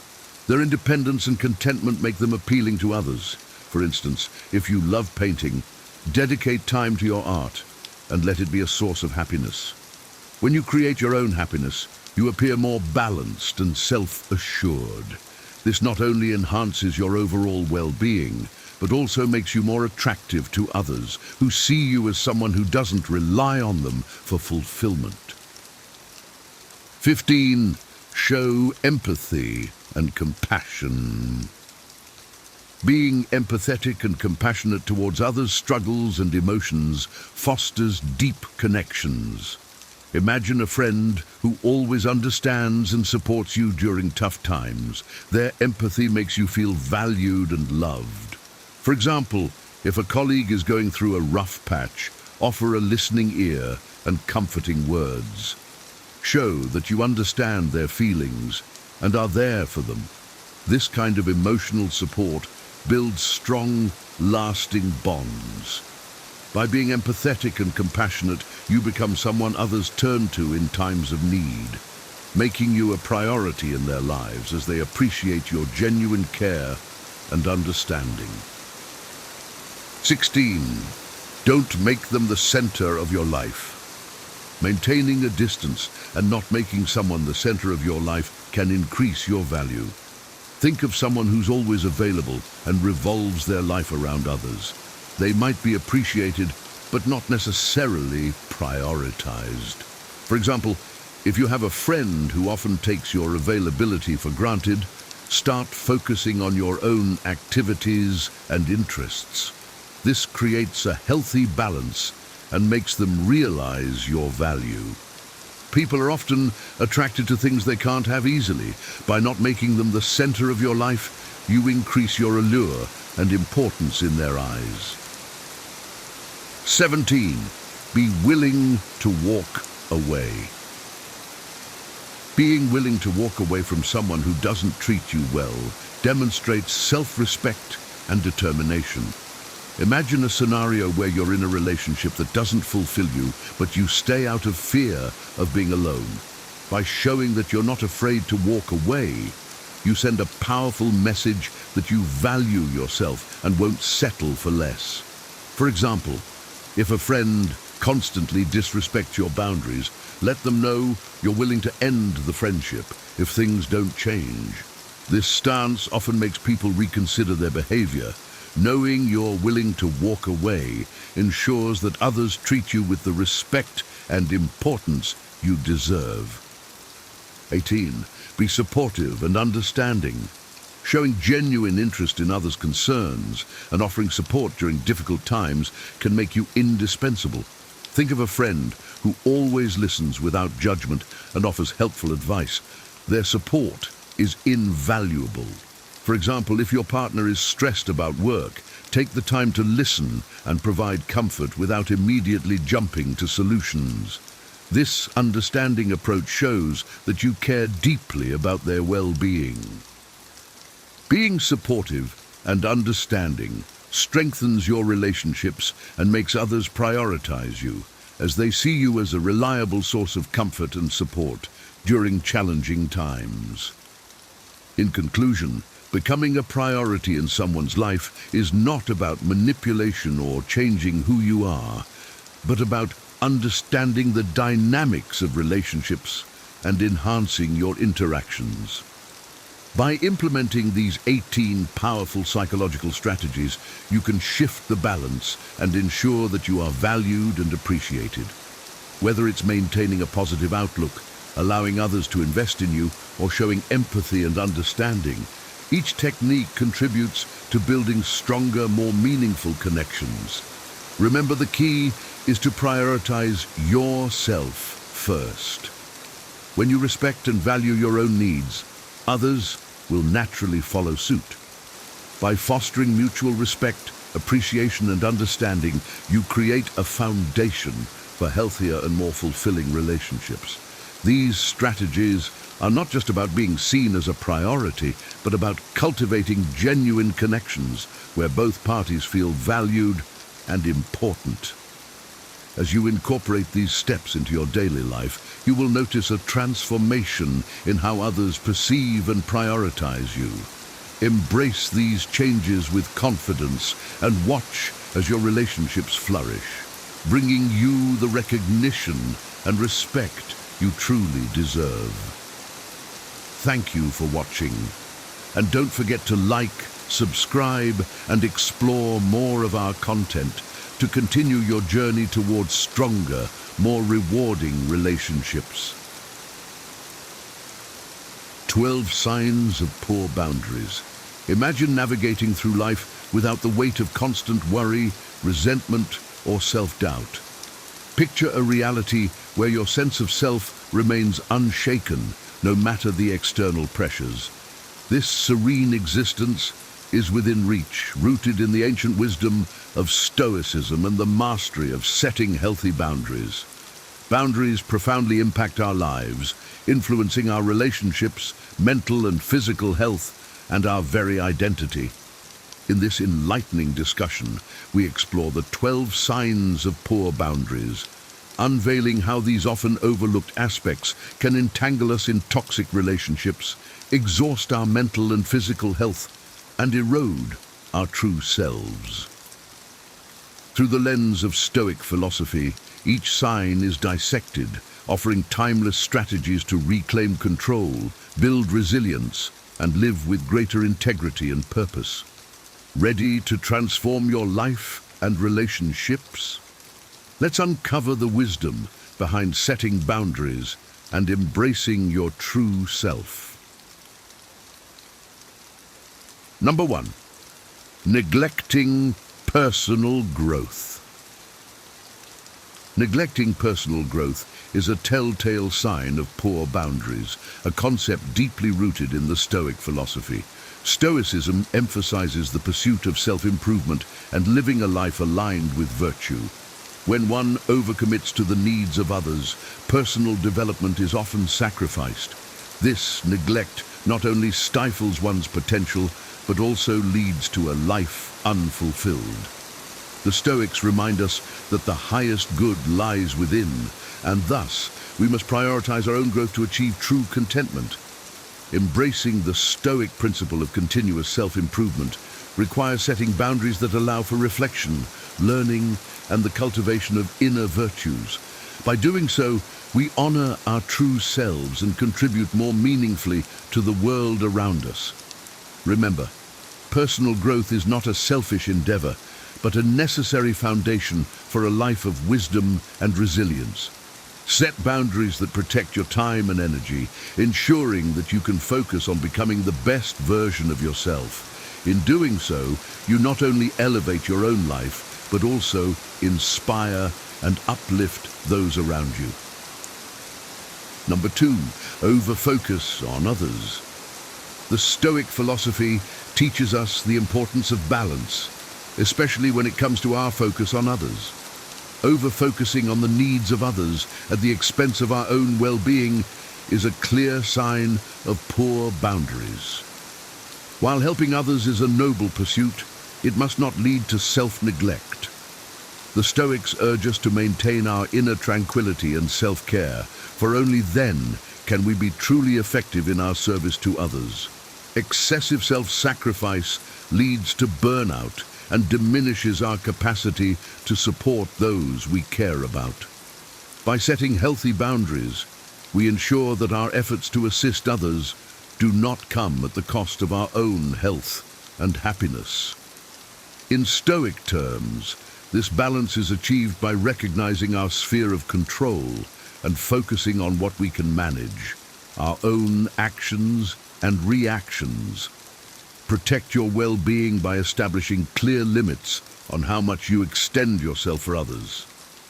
This practice not only preserves your energy, but also enhances the quality of your support, allowing you to serve from a place of strength and stability. Number 3, the loss of self. Losing one's sense of self is a profound consequence of poor boundaries.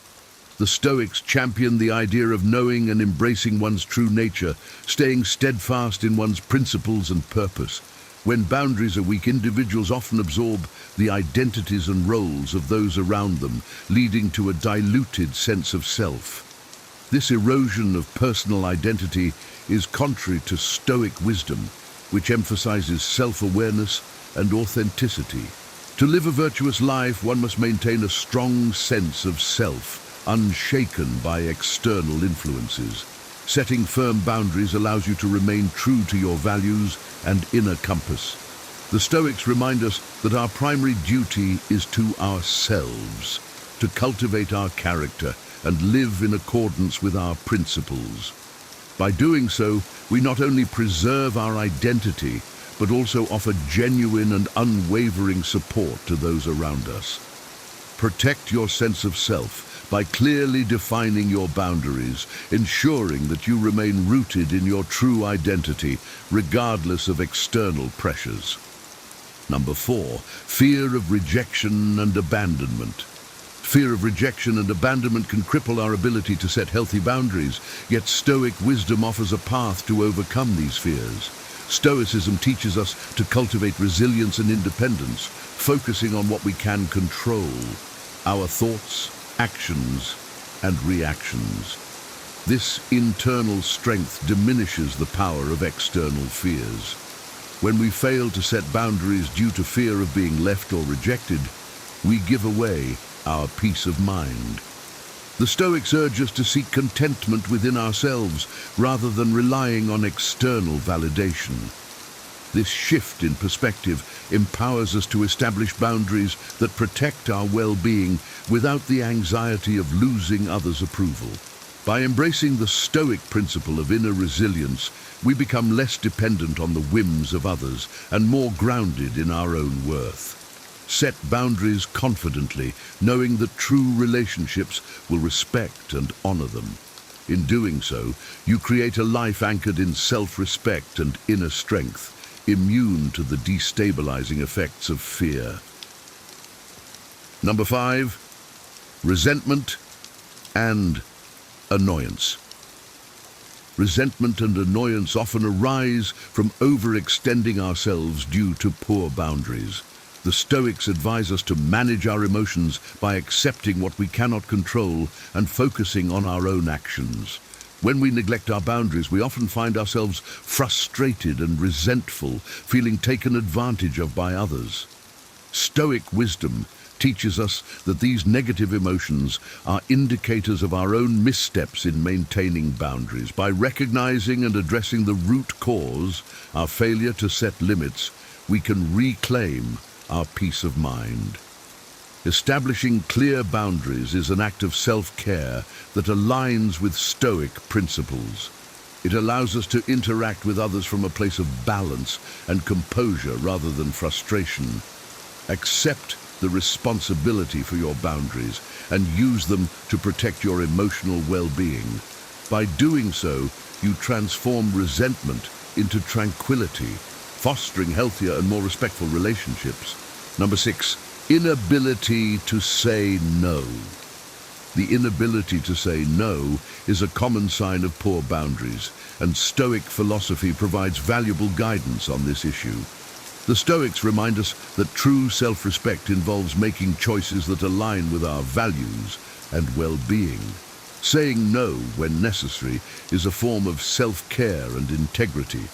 When we consistently agree to tasks or favors out of fear of conflict or disappointing others, we compromise our own needs and values. The Stoic advocate for a life of virtue, which includes the courage to say no when it is in our best interest. This practice not only preserves our energy and focus, but also ensures that our commitments are genuine and meaningful. Embrace the Stoic principle of living according to your true nature by confidently setting boundaries and saying no when needed. This act of self-respect not only enhances your own well-being, but also fosters more authentic and balanced relationships. Number 7, passive aggressiveness. Passive aggressiveness is a subtle yet destructive sign of poor boundaries. Stoicism promotes clear and honest communication rooted in respect and understanding. When we fail to set and communicate our boundaries directly, frustration and unmet needs often manifest as passive-aggressive behavior. This indirect expression of dissatisfaction creates confusion and resentment in our relationships. The Stoics teach us to address issues head-on with calmness and clarity, ensuring that our interactions are based on mutual respect.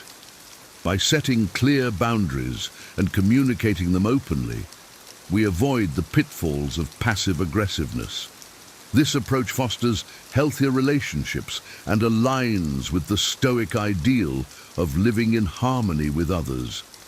Embrace the courage to communicate your needs and boundaries directly, creating a foundation of respect and understanding in all your interactions. Number 8, people-pleasing. People-pleasing is a clear indicator of poor boundaries and a significant barrier to living a virtuous life. Stoicism teaches us to seek inner contentment and integrity over external approval. When we prioritize pleasing others over our own needs and values, we compromise our true selves and invite imbalance into our lives. The Stoics remind us that our worth is not determined by others' opinions, but by our own virtuous actions. By setting boundaries that honor our true nature, we live with authenticity and self-respect. People-pleasing often stems from a desire for validation, but Stoicism encourages us to find that validation within. Cultivate the strength to set boundaries and prioritize your own well-being, knowing that true respect and admiration come from living in accordance with your principles. Number 9, oversharing. Oversharing is another sign of poor boundaries that Stoicism addresses through the principle of discretion. Sharing too much information too quickly, especially without establishing trust, can lead to vulnerability and regret. The Stoics advocate for measured and thoughtful communication, sharing only what is necessary and appropriate.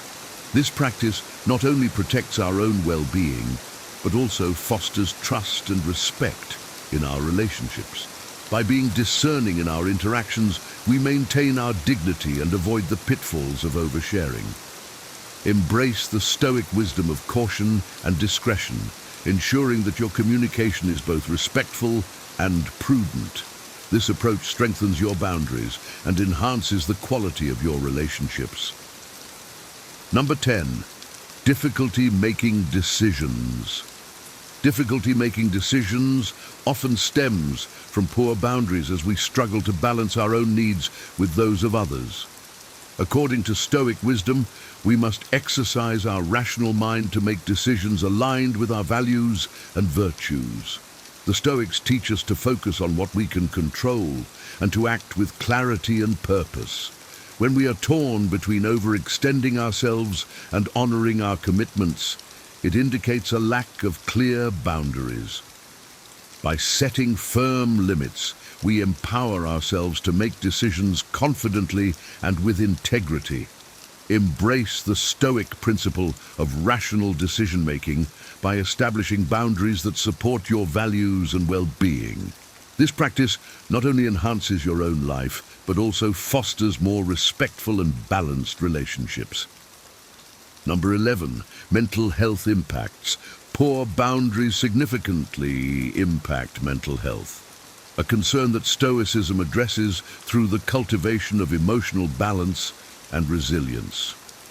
The Stoics teach us to manage our thoughts and emotions, recognizing that poor boundaries can lead to anxiety, depression, and other mental health issues. By setting clear boundaries, we protect our mental well-being and create a foundation for a more balanced and fulfilling life. Stoic practices such as mindfulness and self-reflection help us maintain our emotional equilibrium, even in challenging situations. Embrace the Stoic principle of self-care by establishing boundaries that support your mental health. This approach not only enhances your own well-being, but also allows you to be more present and effective in your relationships. Number 12, dependence on external validation. Dependence on external validation is a pervasive sign of poor boundaries. Stoicism encourages us to find validation within ourselves, recognizing that true worth comes from virtuous living. When we constantly seek approval from others, we compromise our own values and invite instability into our lives. The Stoics teach us to cultivate inner contentment and self-respect, relying on our own judgment and principles. By setting boundaries that prioritize our well-being and integrity, we free ourselves from the need for external validation. Embrace the Stoic wisdom of self-reliance, ensuring that your actions are guided by your values rather than the opinions of others. This practice not only strengthens your boundaries, but also enhances your sense of self-worth and fulfillment. Mastering the art of setting boundaries is not just about protecting your peace, it's about reclaiming your true self and living a life of purpose and resilience. By embracing the wisdom of Stoicism, you can transform your interactions, nurture your mental health, and cultivate a sense of inner tranquility that remains unshaken by external chaos. As you reflect on these 9 signs of poor boundaries, consider how they manifest in your own life and how you can start making changes today. Remember, setting boundaries is an act of self-respect and a commitment to living authentically. We'd love to hear your thoughts and experiences. How have boundaries, or the lack thereof, impacted your life? Share your stories in the comments below, and let's continue this journey toward greater wisdom and self-awareness together. Don't forget to like, share, and subscribe for more insights on living a balanced and fulfilling life. Stay wise and stay true to yourself. 10 harsh truths about life men learn too late. 1. The value of time. Time is the one resource we can never get back. Yet, it's often wasted on trivial pursuits or delayed goals. Many men realize too late that they should have prioritized their time more effectively. Time spent on unimportant tasks, procrastination, or being idle can't be reclaimed.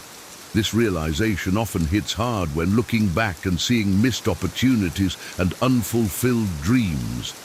Consider the story of John, a corporate executive who spent his prime years climbing the corporate ladder, working long hours and sacrificing personal time.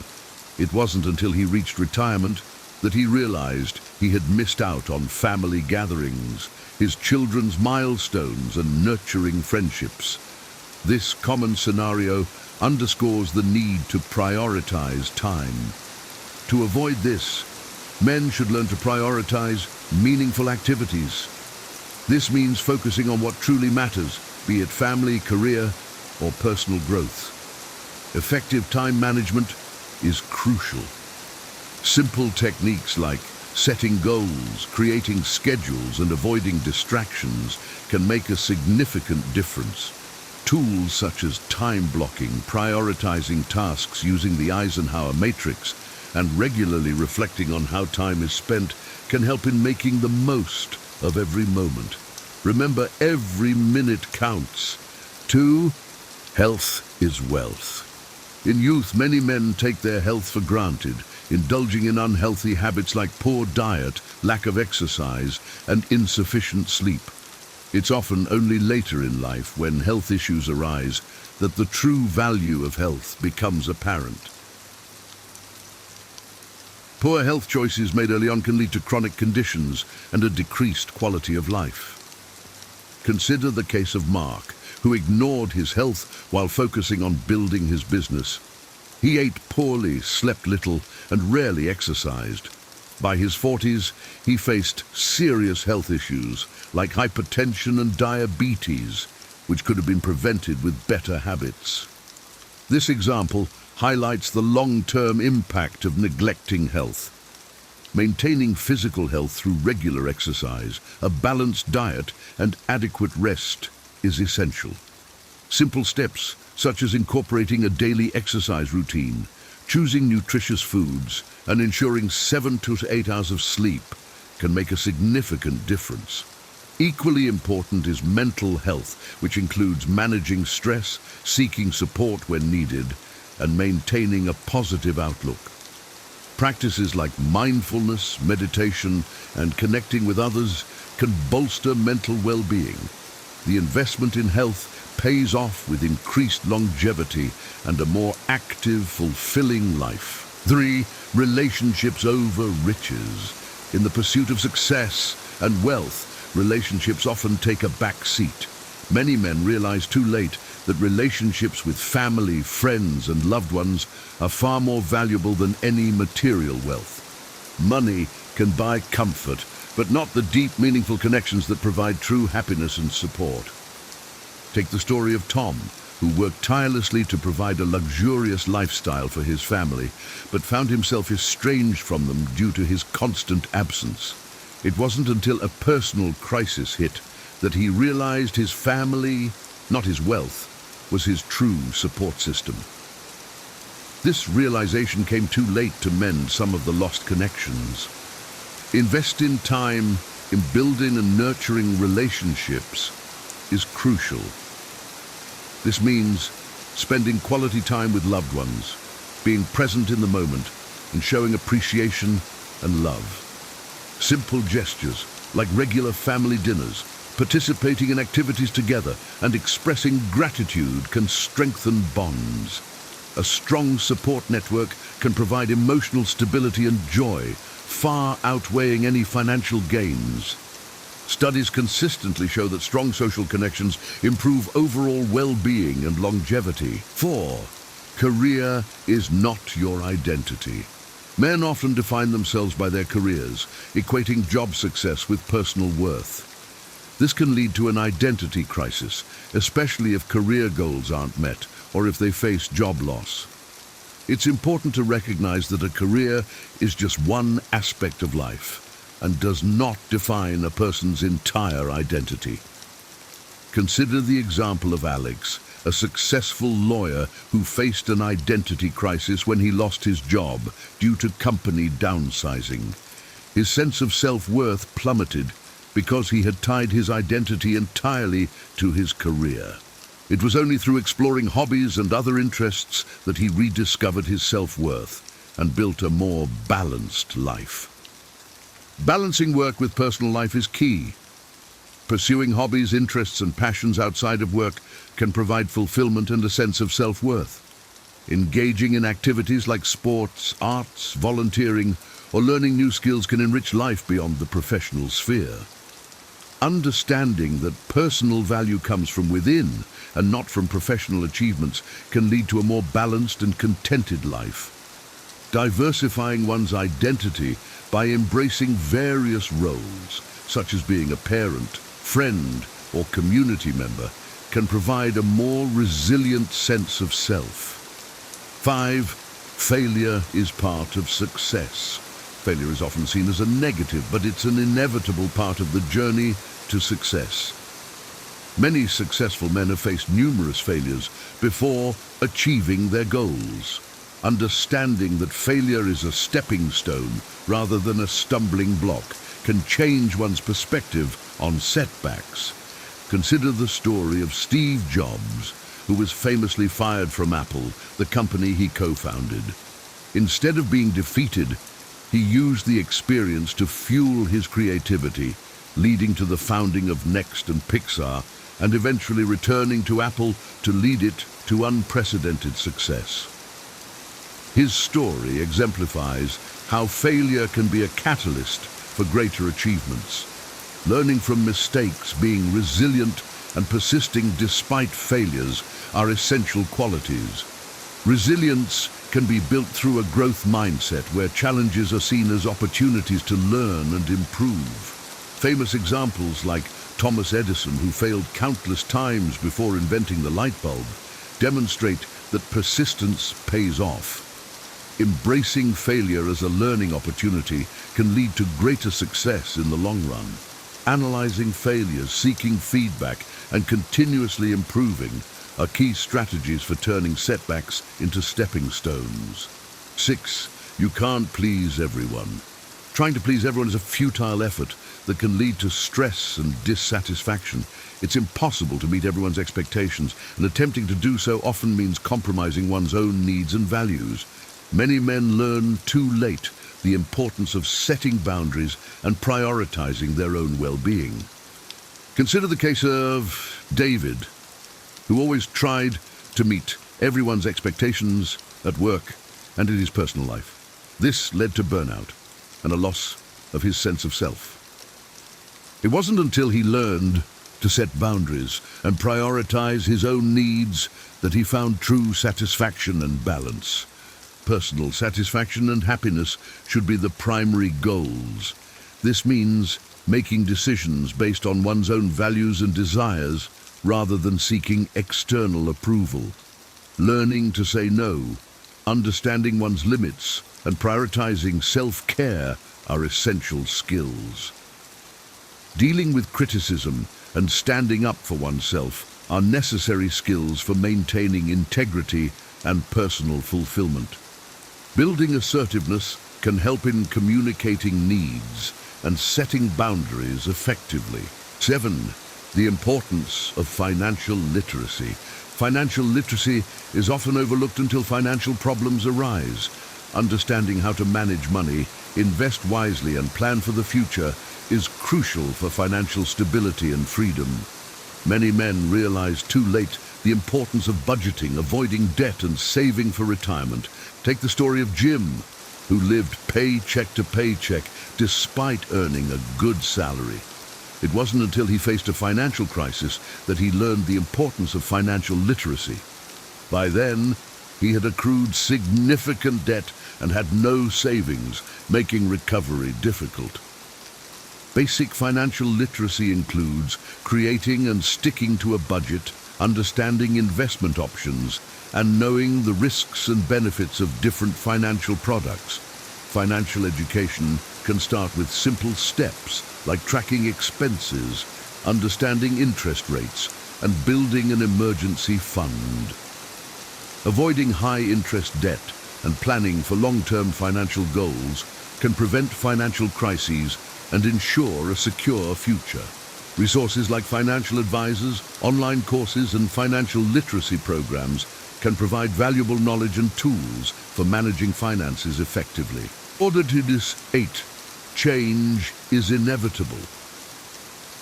Life is constantly changing, and the ability to adapt is crucial. Many men resist change, preferring the comfort of familiarity. However, change is inevitable and often brings new opportunities. Embracing change and being flexible can lead to personal and professional growth. Consider the example of Rob, who resisted adopting new technologies in his job. As the industry evolved, he found himself struggling to keep up, eventually leading to job loss. It was only when he embraced continuous learning and adaptation that he was able to find a new, fulfilling career path. Viewing challenges as opportunities rather than obstacles can make a significant difference. Developing adaptability skills and maintaining a positive attitude towards change can help navigate life's uncertainties more effectively. Strategies for embracing change include continuous learning, staying open to new experiences, and practicing flexibility in thinking and actions. Building a mindset that welcomes change can turn potential disruptions into opportunities for growth and innovation. 9. Happiness comes from within. True happiness is not dependent on external circumstances, but comes from within. Many men spend their lives chasing external achievements and possessions, believing they will bring happiness. It's often realized too late that inner peace and contentment are the true sources of happiness. Consider the story of Mike, who spent years amassing wealth and accolades, only to find himself feeling empty and unfulfilled. It was through introspection and personal growth that he discovered true happiness came from within, not from his external successes. Self-awareness and mindfulness are key to achieving inner happiness. Practices such as meditation, journaling, and self-reflection can help in understanding one's own needs, desires, and emotions. Cultivating a positive mindset Practicing gratitude and focusing on personal growth can lead to lasting contentment. Pursuing activities that bring joy and fulfillment rather than those that merely impress others is essential for true happiness. Building strong, internal foundations of self-worth and contentment can withstand external changes and challenges. 10. Legacy matters. In the grand scheme of life, the legacy one leaves behind is what truly matters. Many men realize too late that their actions and contributions have a lasting impact on others. Thinking about the legacy one wants to leave can guide life choices and actions. Consider the example of Sam, who spent most of his life focused on personal gain. It wasn't until he faced a major health scare that he began to think about his legacy. He started volunteering, mentoring younger colleagues, and focusing on making a positive impact, realizing that these contributions brought him more fulfillment than any personal achievements. Making positive contributions to society, helping others, and living a meaningful life can create a lasting legacy. Reflecting on the impact of one's actions and striving to make a difference can lead to a more fulfilling and purposeful life. Legacy-building activities can include volunteering, mentoring, creating or supporting charitable initiatives, and making a positive impact in everyday interactions. Thinking long-term and focusing on the greater good can guide actions towards making a meaningful and lasting contribution to the world. Conclusion. These harsh truths often come with age and experience. Recognizing them early can lead to more informed and meaningful choices. Prioritizing time, health, relationships, and personal fulfillment over material gains and external validation can lead to a more balanced and contented life. Embracing failure, change, and financial literacy, while understanding that true happiness comes from within, can help navigate life's challenges more effectively. Ultimately, thinking about the legacy one leaves behind can guide actions towards making a positive impact. Here are 10 terrible signs someone is being totally fake with you. Have you ever felt like someone's kind words or friendly gestures weren't what they seemed? Like there was something beneath the surface, an agenda you couldn't quite put your finger on. These moments can be unsettling and leave you doubting not just them, but even yourself. Imagine confiding in a friend during your darkest hour, only to find out they were nowhere to be found when you needed them most. Or realizing someone who seems genuinely interested in your success is secretly envious and undermining you behind your back. These subtle betrayals can erode trust and emotional stability, pulling you into a spiral of doubt and frustration. But what if you could spot the signs of insincerity before they cause damage? In this video, we'll uncover 10 glaring signs someone is being totally fake with you, signs that are often hidden in plain sight. More importantly, we'll explore how you can apply Stoic wisdom to protect your peace of mind and navigate these tricky relationships with strength and clarity. Whether it's a friend, a colleague, or even a family member, you'll learn how to see through their mask, regain control, and maintain your inner calm. Stick around, because these lessons might just transform the way you approach every relationship in your life. 1. They're never there when you need them. I remember a time when I truly believed that a particular friend would always have my back. We had shared so many good times, and I thought those moments built a bond strong enough to weather any storm. But then life threw a curveball. I was facing immense pressure at work, feeling utterly exhausted and emotionally drained. I needed someone to talk to, someone who could listen and just be there. Naturally, I turned to this friend. I called, hoping for some comfort, but instead I got excuses. "I'm too busy right now," or "I'll call you back later." That call never came. At first, I felt betrayed and deeply hurt. It was like a mirror reflecting back all the times I had rushed to their side, ready to support them without hesitation. I thought to myself, how could someone who claims to care about me vanish when I need them the most? Slowly, the realization dawned on me. This relationship wasn't as mutual as I'd believed. My giving nature was being taken for granted, and their absence during my struggles revealed the imbalance. That's when I turned to Stoic wisdom for guidance. Marcus Aurelius teaches us to not place our hopes in things beyond our control. This includes the actions and choices of others. It hit me.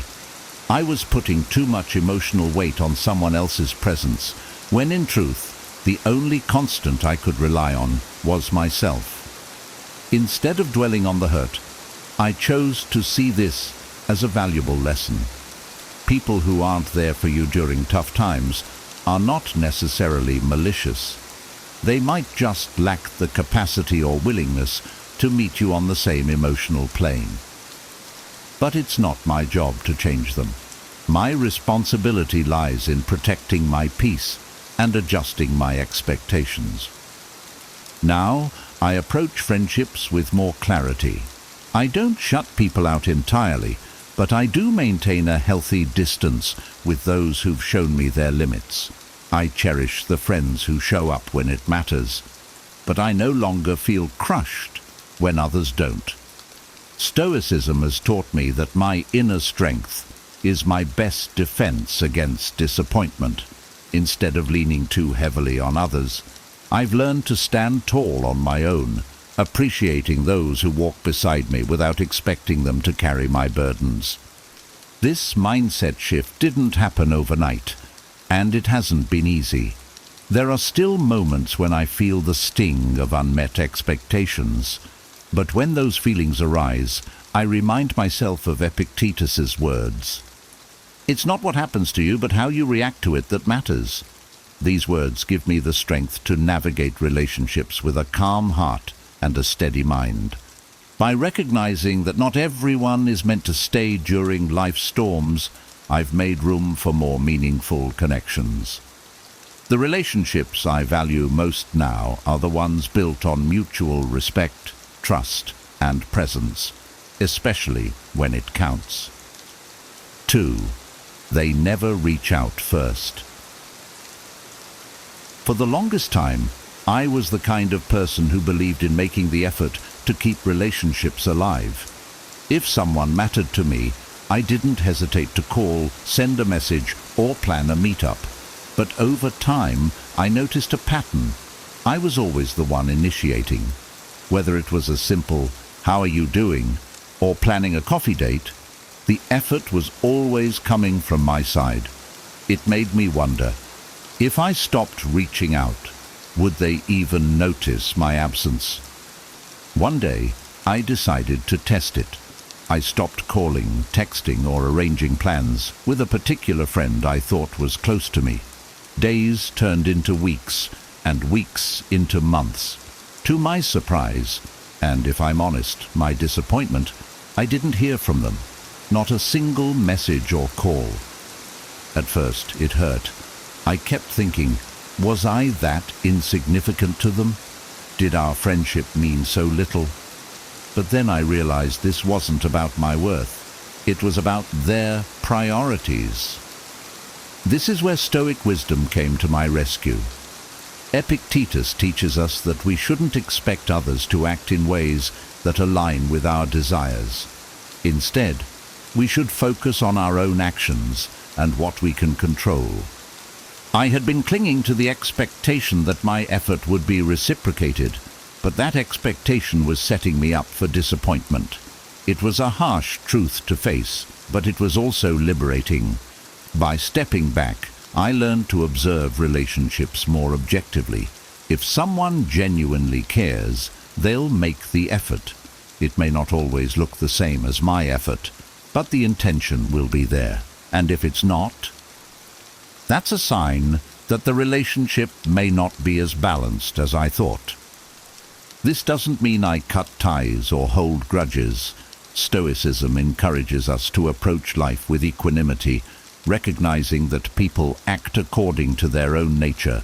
Instead of feeling angry or hurt, I began to shift my energy toward people who valued my presence without needing constant reminders. One particular instance stands out. A friend I had stopped reaching out to eventually did notice my absence, but it took over a year. When they finally called, their words were polite, but lacked the warmth of someone who genuinely missed me. That call confirmed what I had suspected. I was more of a convenience than a priority in their life. It was a bittersweet moment, but it reinforced the importance of focusing on relationships with mutual effort and care. These days, I make a conscious effort to invest in people who show up without needing a nudge. I've found that by lowering my expectations and observing how others act without my prompting, I can identify the connections that truly matter. And when I feel the pang of disappointment creeping in, I remind myself of Marcus Aurelius' wisdom. You have power over your mind, not outside events. Realize this, and you will find strength. This strength has helped me find peace in letting go of unbalanced relationships and cherishing the ones that thrive on mutual respect. 3. They only focus on themselves. Have you ever been in a conversation where you felt invisible? Where no matter how much you tried to share about your life, the discussion always circled back to the other person? I've experienced this more times than I'd like to admit. There was a friend of mine who seemed incapable of talking about anything other than their own life. Their stories were endless, about their job, their vacations, their problems. And every time I tried to interject, to share something about myself, it was like my words were lost in the noise. At first, I told myself they were just going through a rough time and needed someone to listen. But the pattern continued. Even when I brought up something meaningful to me, a struggle, a success, or even just a funny anecdote, they'd barely acknowledge it before redirecting the focus back to themselves. It felt draining, like I was merely an audience to their one-person show. This left me questioning the friendship. Was this person truly my friend, or was I just someone they used for validation and attention? Stoic wisdom provided me with clarity. Marcus Aurelius reminds us to live in harmony with nature, ours and others. People who dominate conversations and dismiss others' needs are often acting out of their own insecurities. Recognizing this, I stopped taking their behavior personally. Instead of feeling hurt or resentful, I used this realization to reevaluate the relationship. Epictetus teaches us that we should not expect others to be what we want them to be. We can only decide how we respond to their actions. I chose to set boundaries and stop overextending myself in this friendship. I started to shift my energy toward people who valued mutual sharing, where both of us felt heard and supported. Over time, I found a balance. I still interact with this friend, but I no longer expect deep, meaningful reciprocity.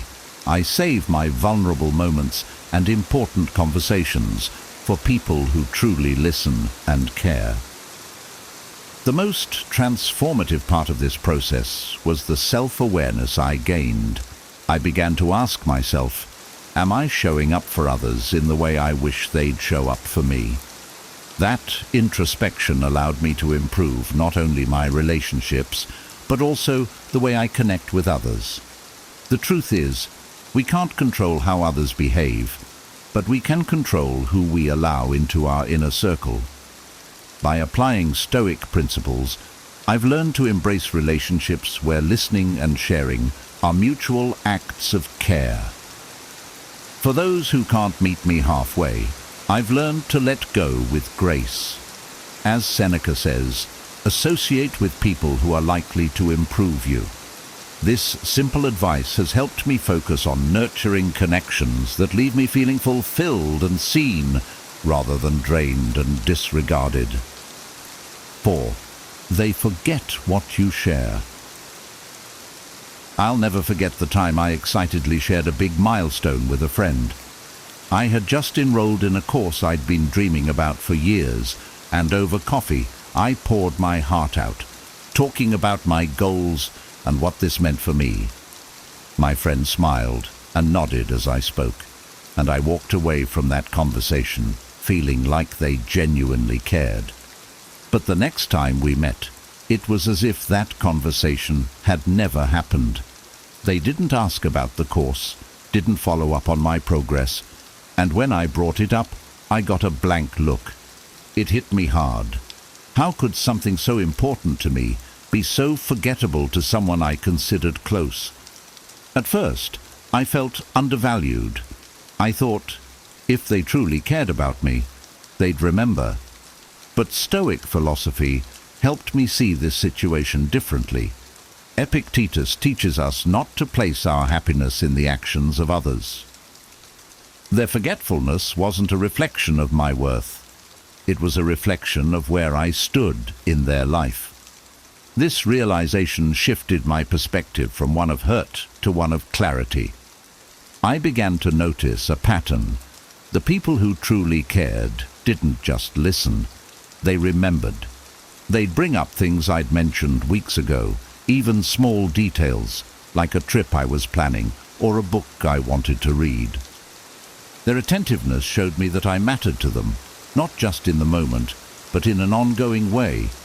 On the other hand, those who forgot my stories, goals, or struggles often had their own priorities that overshadowed any real interest in me.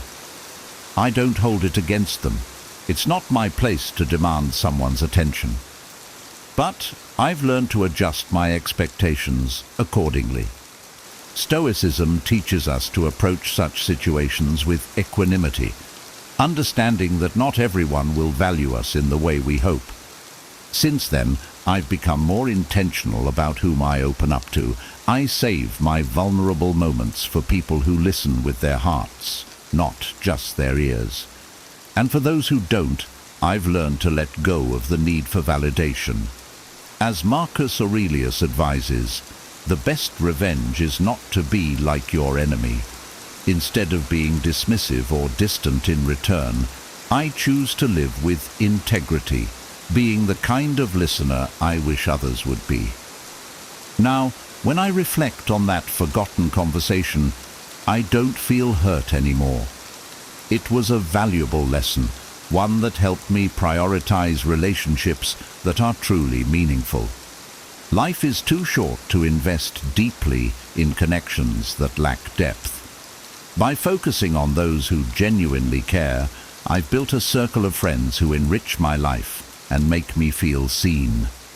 And for the others, I treat them with kindness, but keep my expectations low. That balance has brought me a sense of peace and clarity I didn't have before. 5. They always want something from you. I once had a friend who seemed genuinely interested in my life, or so I thought. They would ask about my work, my goals, even my struggles, and for a while I felt valued and understood. But over time, I started noticing a pattern. Their interest wasn't rooted in care or curiosity.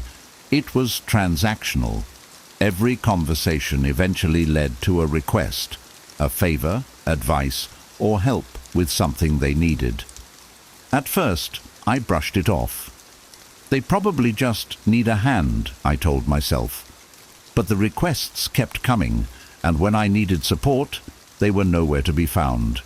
Once, when I was facing a tough financial situation, I hesitated, but finally reached out for a small loan. This same friend who had borrowed from me multiple times without hesitation suddenly had excuses. "I'm short on cash," or "let me get back to you." I wasn't angry. I was disappointed. It became clear that our relationship was one-sided. That's when Stoic wisdom gave me clarity. Marcus Aurelius teaches us to understand others' motives without anger or judgment. People often act in ways that serve their own needs, but it's up to us to recognize these patterns and protect our peace. I realized that this friend wasn't necessarily malicious. They simply prioritized what they could gain over genuine connection.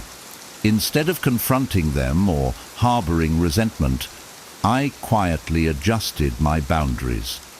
I stopped going out of my way to fulfill their requests, redirecting my energy to relationships that felt balanced and reciprocal.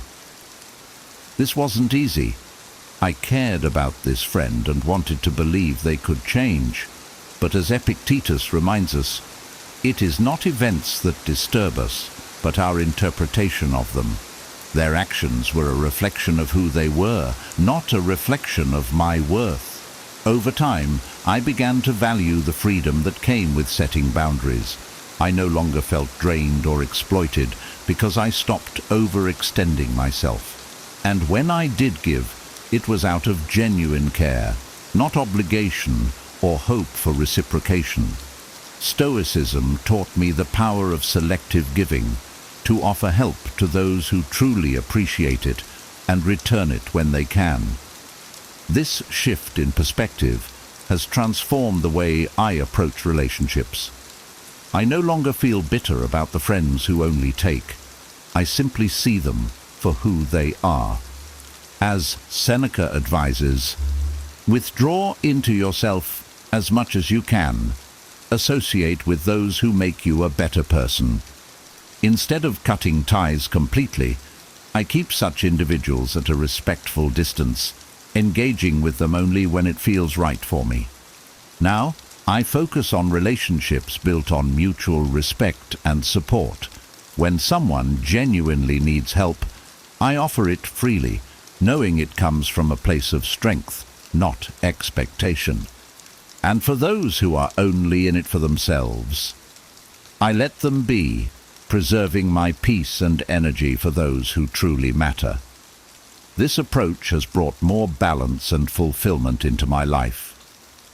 6. They talk behind your back. I'll never forget the sinking feeling I got when I found out a close colleague had been speaking negatively about me behind my back. At first, I dismissed the rumors, thinking they must have misunderstood. But as the subtle comments and awkward interactions piled up, I realized the truth. This was someone I trusted, someone I had confided in during stressful times, yet they had chosen to use my vulnerabilities as fodder for gossip. The betrayal stung. My initial reaction was anger and a strong urge to confront them. How could they do this to me, I thought. But before acting impulsively, I turned to Stoic teachings. Marcus Aurelius writes, "You have power over your mind, not outside events. Realize this, and you will find strength." Their actions were beyond my control, but how I responded was entirely up to me. Instead of confronting them in anger, I chose to distance myself calmly. I reminded myself that their words didn't define me. They reflected their own insecurities and need for validation. Epictetus teaches us that we should only concern ourselves with things within our sphere of control. What they said about me, or how others perceived me because of it, wasn't my responsibility. My focus needed to be on staying true to my values and maintaining my inner peace. To protect myself emotionally, I began limiting the personal information I shared with this person and others like them. I realized that not everyone deserves to hear your struggles or your triumphs. Stoicism emphasizes prudence, being careful about whom we allow into our inner circle. The most profound lesson came from Marcus Aurelius. When someone wrongs you, Ask yourself what made them do it. Once you understand their motives, you'll feel compassion rather than anger. While I didn't excuse their behavior, I recognized it likely stemmed from their own fears, jealousy, or desire to fit in. This understanding softened my resentment and allowed me to move forward without bitterness. Now, when I hear gossip or sense betrayal, I respond differently. Instead of letting it consume me, I see it as noise, irrelevant to my sense of self-worth. Stoicism has taught me to focus on what truly matters: my own actions, values, and integrity. By refusing to let others' negativity dictate my emotions, I've found a sense of strength and resilience that gossip can't touch. In the end, I realized that betrayal can also be a gift. It reveals who truly belongs in your life and who doesn't. It taught me to cultivate relationships with those who uplift and respect me, while letting go of those who don't. Now, I walk through life with a clearer understanding of who I can trust and an unwavering commitment to my peace of mind. Stoicism has helped me see that no matter what someone says about me, their words don't change my character. Only my reaction to them has that power. 7. They act differently with different people. There was a time when I deeply admired a friend for their charisma. They could effortlessly adapt to any social situation, blending in with different groups of people. At first, I thought it was a sign of their social intelligence. But the more I observed, the more I noticed inconsistencies in their behavior. With me, they were warm and supportive, but in the presence of more influential or successful people, they became someone else entirely, more attentive, more engaged, and far less genuine toward me. It felt unsettling. I started to wonder, is this person truly my friend, or am I just convenient for them in certain settings? The final straw came during a group dinner when I needed their support in a discussion, but they sided with others to gain favor, leaving me feeling betrayed. It was then I realized their behavior wasn't about building relationships, it was about self-interest. In moments like these, Stoic wisdom provides clarity. Marcus Aurelius reminds us, waste no more time arguing about what a good person should be. Be one. Instead of dwelling on their actions, I turned inward and reflected on my own values. Did I want to surround myself with people who shifted their loyalty and integrity based on who was watching? Or did I want to cultivate relationships with those who were steady, authentic, and consistent? I began to understand that people who act differently with different groups often lack a strong internal compass. They are driven by external validation, seeking to impress others rather than living in harmony with their true nature. While I couldn't change this person, I could decide how much space they occupied in my life. Epictetus teaches us to observe without judgment and act without attachment. I didn't cut ties with this friend entirely, but I adjusted my expectations.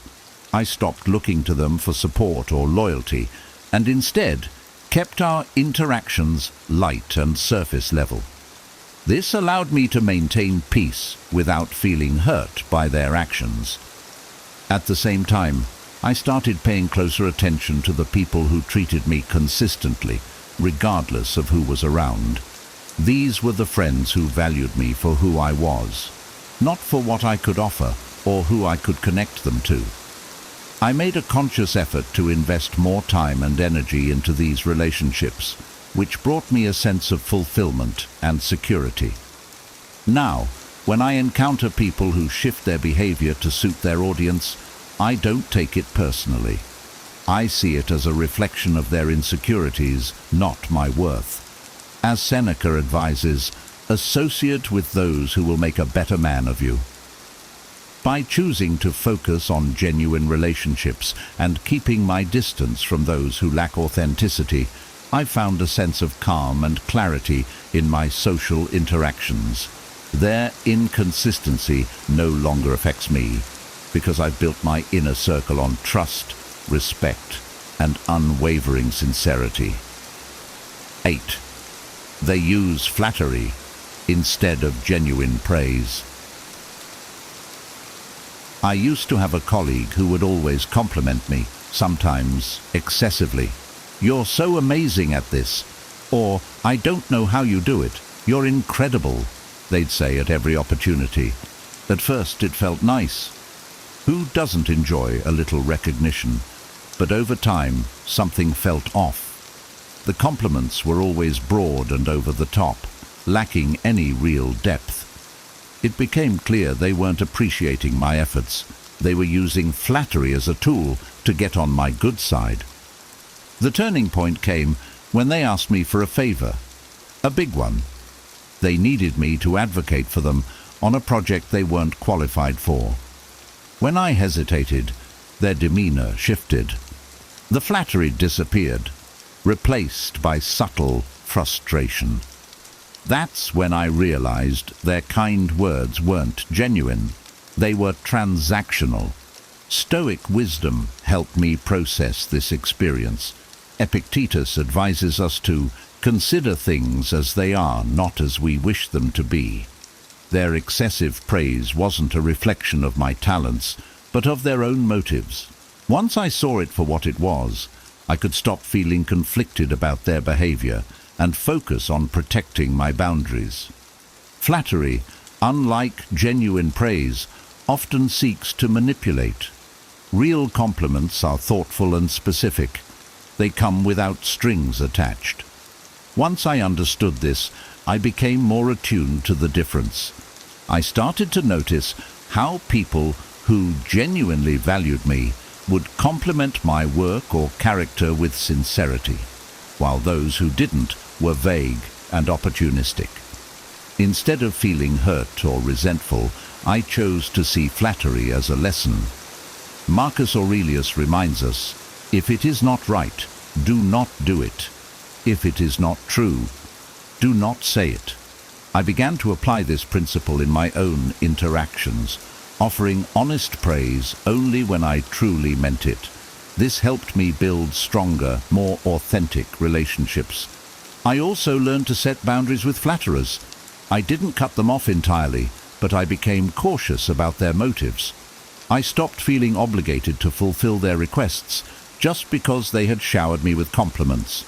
Instead, I focused on maintaining integrity and making decisions based on my values, not external validation. These days, I value sincerity over empty words. I've learned to appreciate the rare people who take the time to notice the little things, specific efforts, thoughtful actions, or moments of kindness. Their praise is genuine and heartfelt, and it builds trust instead of eroding it. By approaching relationships with clarity and caution, I've cultivated a circle of people who uplift me with honesty rather than manipulate me with flattery. And for those who use words as tools for their own gain, I let them talk, but I keep my peace, knowing their words are only as meaningful as the actions that follow. 9. They avoid responsibility for their actions. I once had a friend who seemed perfect on the surface, charming, fun, and always ready with a joke to lighten the mood. But when things went wrong, the cracks started to show. Whenever they made a mistake or caused an issue, they had a knack for shifting the blame. Whether it was blaming circumstances, other people, or even me, they'd always find a way to avoid taking responsibility. One instance stands out vividly. We had planned a group project together, and their portion of the work wasn't completed on time. When I gently brought it up, hoping to find a solution, they deflected. "Well, if you had reminded me earlier, this wouldn't have happened." I was stunned. Instead of acknowledging their role, they turned the problem back on me. It left me feeling frustrated and undervalued. At first, I internalized their behavior. Maybe I should have reminded them, I thought. But after reflecting, I realized the issue wasn't my oversight. It was their unwillingness to own up to their actions. That's when Stoic philosophy provided the clarity I needed. Marcus Aurelius advises, "Be tolerant with others and strict with yourself." This helped me see that I could hold myself accountable for my actions without letting others' lack of responsibility weigh on me. I stopped trying to make excuses for them and instead focused on what I could control, how I chose to respond. I began setting boundaries and made it clear that I couldn't shoulder the blame for things outside my influence. Over time, I also learned to recognize the signs of someone unwilling to take responsibility, patterns of deflection, excuses, and an inability to admit fault. Epictetus reminds us that we cannot control others' behavior, only our response to it. Armed with this understanding, I no longer felt the need to argue or defend myself when this friend shifted blame. Instead, I calmly pointed out the facts and let them sit with their own accountability, or lack thereof. Their reactions no longer triggered anger or frustration in me because I had shifted my focus to maintaining my peace. This experience taught me the importance of surrounding myself with people who value growth and accountability. Mistakes are human, but how we handle them reveals our character. I now gravitate toward those who admit when they're wrong and work to make things right, as they inspire me to do the same. For those who avoid responsibility, I've learned not to expect change unless they're willing to reflect and grow. Instead, I limit their influence in my life. Seneca wisely reminds us, "Associate with those who will make a better man of you." By holding myself to high standards while tolerating others' limitations without resentment, I've found a sense of calm and clarity in my relationships. In the end, I've embraced the Stoic principle of focusing on what I can control, my actions, my values, and my peace of mind. That shift has freed me from the emotional burden of others' irresponsibility and allowed me to invest in relationships where accountability is mutual. 10. They're unwilling to celebrate your success. I'll never forget the time I shared a personal victory with someone I considered a close friend. I'd worked tirelessly on a project, pouring my energy and focus into it, and when it finally paid off, I couldn't wait to share the news. But instead of excitement or congratulations, I was met with indifference. They quickly changed the subject, as if my success didn't matter, or worse, as if it bothered them. At first, I tried to rationalize it. Maybe they were having a bad day, I thought. But the pattern repeated itself. Anytime I achieved something meaningful, their responses were lukewarm at best, or dismissive at worst.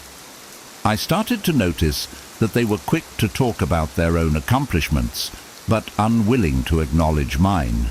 It hurt more than I expected. I began to question, why can't they be happy for me? That's when I turned to Stoicism for guidance. Seneca reminds us that we suffer more often in imagination than in reality. Their reaction didn't diminish my success. It only revealed something about them. Perhaps they felt inadequate or envious, but their behavior wasn't about me. It was a reflection of their own insecurities. Instead of feeling angry or hurt, I chose to adjust my perspective. Epictetus teaches us to focus only on what we can control, and in this case, I couldn't control how they felt about my achievements. What I could control was how I responded. I stopped seeking validation from people who couldn't genuinely celebrate my joy, and instead turned to those who uplifted me. Over time, I started to prioritize relationships where mutual encouragement was the norm. True friends share in your joy, just as they stand by you in your struggles. Their happiness for your success is a reflection of their love and respect for you. And when I found those kinds of connections, they felt like a breath of fresh air, genuine, supportive, and fulfilling. I also began to examine my own reactions to others' achievements. Am I truly happy for their success? Do I offer heartfelt congratulations without comparing their progress to mine? This self-reflection helped me grow into someone who can give joy freely, knowing it's not a competition. Marcus Aurelius advises us to rejoice in the present. Celebrating someone else's success doesn't take away from our own. It enriches our shared experience. By embodying this wisdom, I've found greater peace and fulfillment in my relationships. Now, when I encounter someone who struggles to celebrate my wins, I don't let it bring me down. I understand their reaction isn't about me, and I no longer need their validation to feel proud of what I've accomplished. Instead, I focus on maintaining gratitude for the people who truly support me, cultivating a circle of friends and loved ones who inspire me to keep striving and growing. In the end, their presence is worth far more than the fleeting approval of those who can't see past their own insecurities.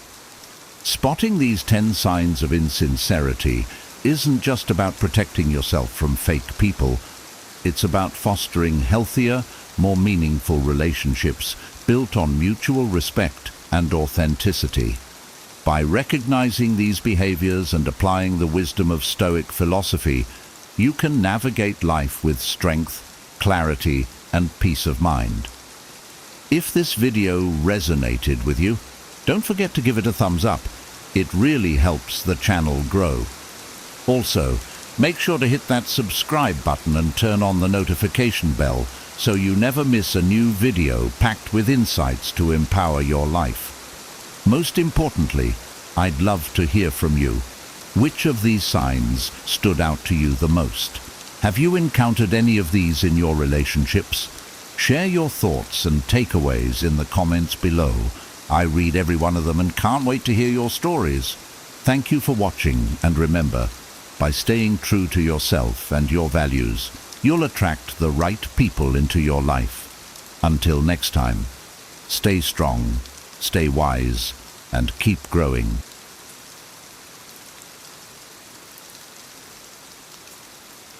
In relationships, there are certain qualities that make a lasting impact, traits that go beyond surface-level attraction and create deeper connections. As I've explored these qualities within myself, I've come to appreciate how each one contributes not only to my personal growth, but also to the strength and authenticity of my relationships. From confidence and resilience to emotional intelligence and passion, each trait shapes how I show up for my partner and allows us to build a foundation rooted in respect, trust, and inspiration. Here, I dive into 15 essential traits that I strive to embody, each bringing its own unique value and depth to the connections I form. 1. Independence. I've come to realize that independence is one of the most essential qualities I can develop, not just in my relationships, but in every part of my life. Being independent means having a life that's fulfilling and balanced, where I pursue my own passions, set my own goals, and don't make someone else the center of my existence. When I embrace independence, I'm creating a dynamic in my relationship that naturally attracts the kind of person who values strength and self-sufficiency, qualities that I want in both myself and my partner.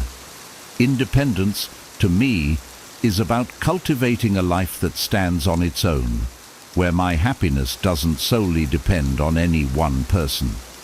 I focus on maintaining my friendships, pursuing my hobbies, and making sure that my goals are always moving forward.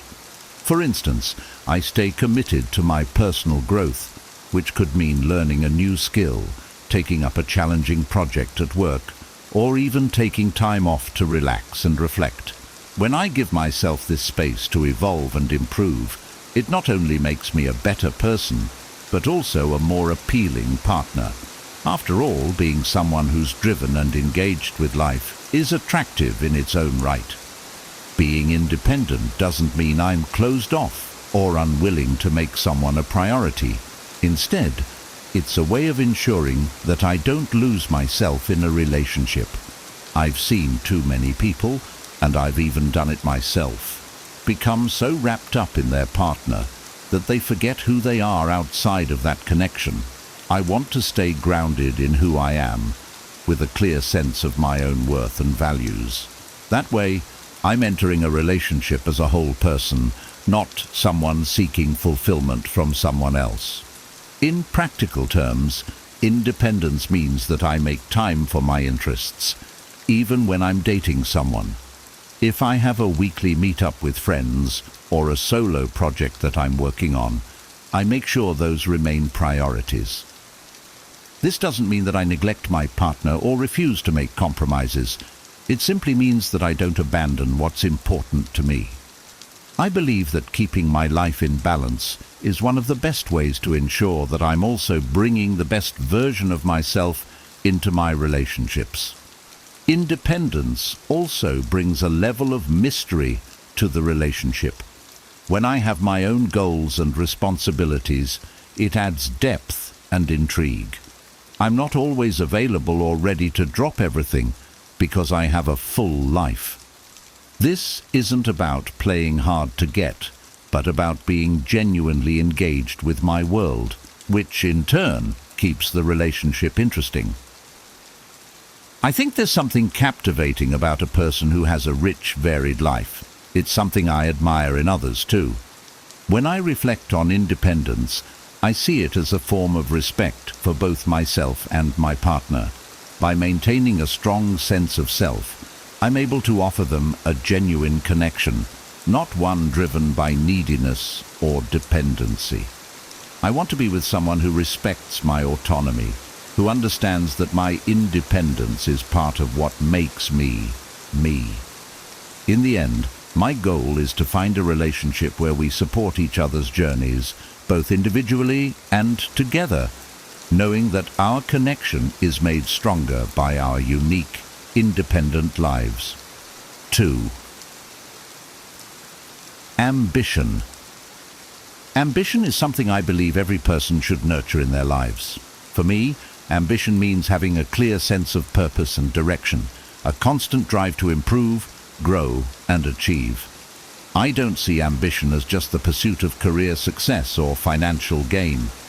To me, it's about consistently striving for something more, something that makes me feel fulfilled and allows me to contribute meaningfully to the world around me. When I'm ambitious, I'm setting a high standard for myself, and that energy naturally spills over into every area of my life, including relationships. Having ambition keeps me engaged and motivated.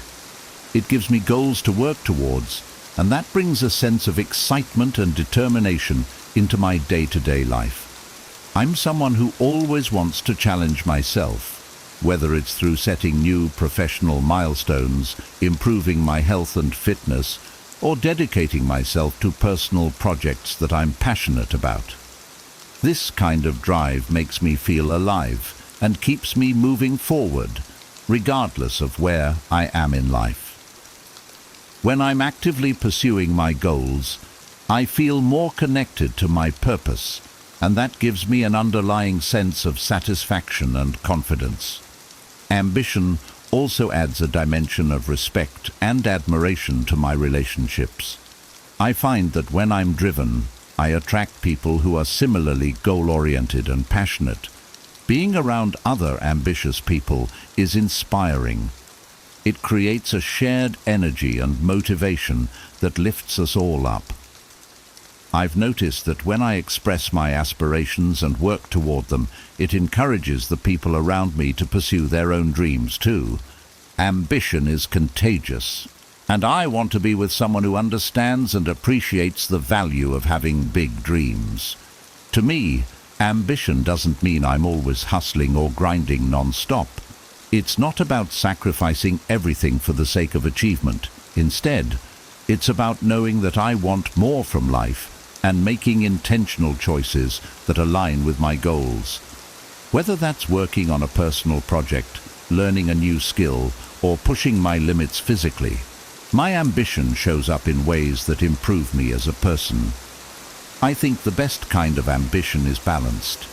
It's driven yet mindful, constantly striving, but never losing sight of what really matters, including my relationships and personal well-being. Having ambition can also make relationships more exciting. I don't want to be in a relationship where we're both content to just coast along. I want a partnership where we're both pushing each other to become the best versions of ourselves, where we're constantly evolving, both together and as individuals. For me, a relationship should be an adventure, a journey that includes personal growth and new experiences. Being ambitious means I'm always open to learning, open to change, and open to new possibilities, which keeps the relationship dynamic and full of life. Ambition, for me, is also about resilience. It means not giving up when things get tough and having the mental strength to push through setbacks. I want a partner who can see that drive in me and who can appreciate my determination to keep going, no matter the obstacles.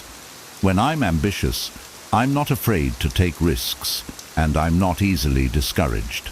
I find that this quality inspires confidence, both in myself and in those around me, including my partner. It shows that I'm committed to my own growth, and that I'll work hard to overcome challenges in all aspects of life. Ultimately, ambition is a trait that makes me feel deeply fulfilled. It's about setting high standards, dreaming big, and knowing that I have the power to shape my own future. When I focus on my ambitions, I'm taking charge of my life, and that sense of agency brings me a lot of joy.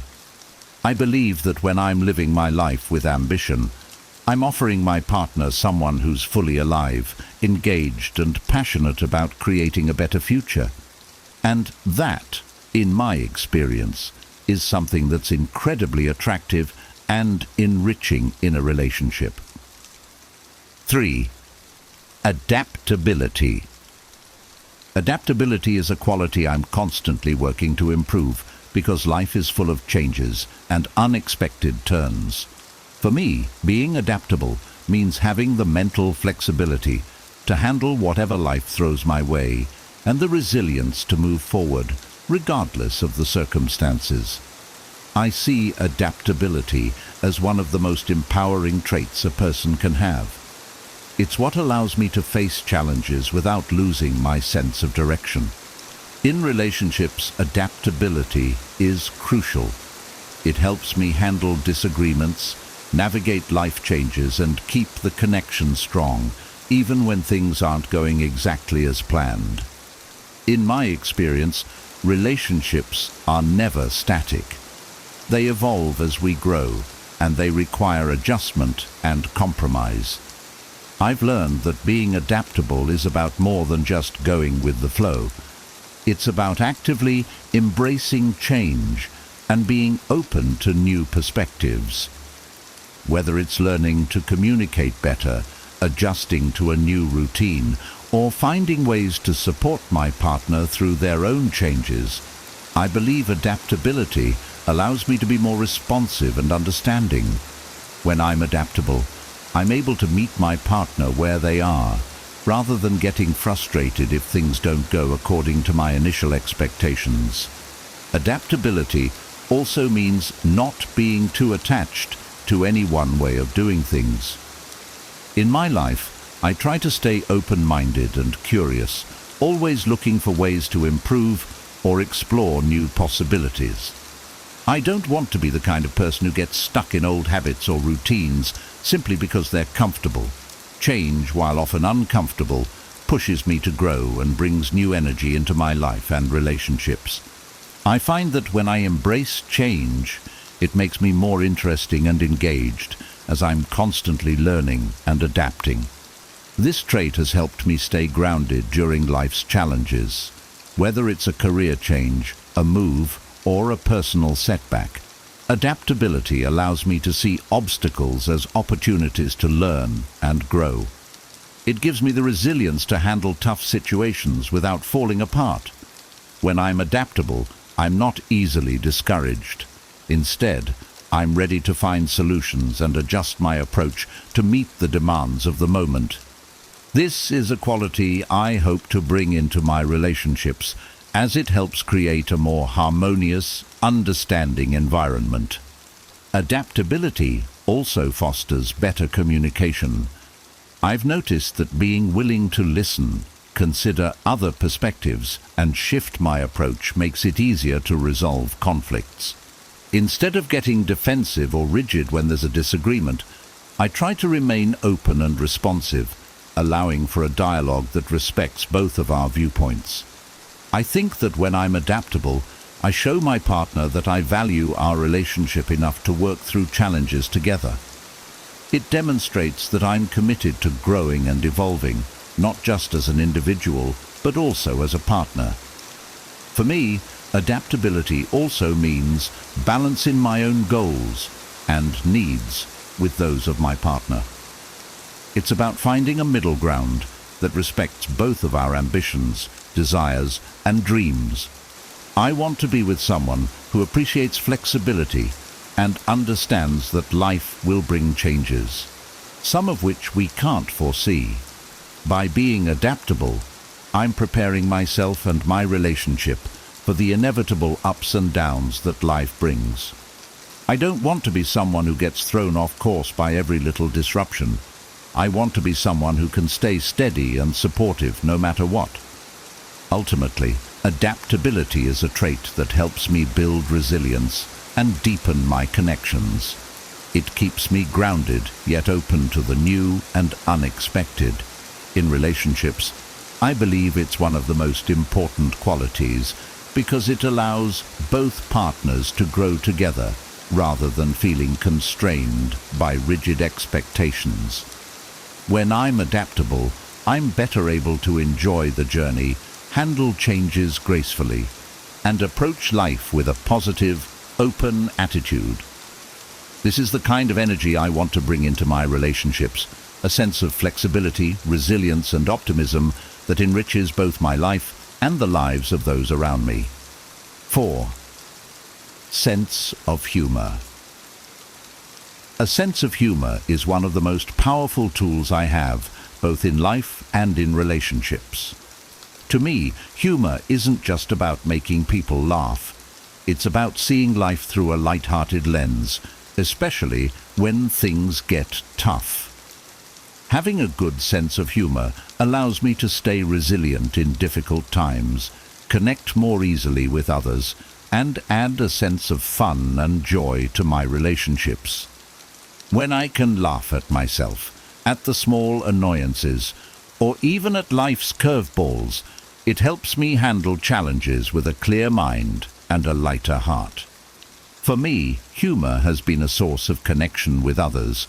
I find that laughter breaks down walls and helps people feel at ease, whether in casual settings or deep conversations. When I'm able to share a laugh with someone, it's like creating a moment that says, "I get you, and I'm right here with you." In relationships, humor is especially valuable.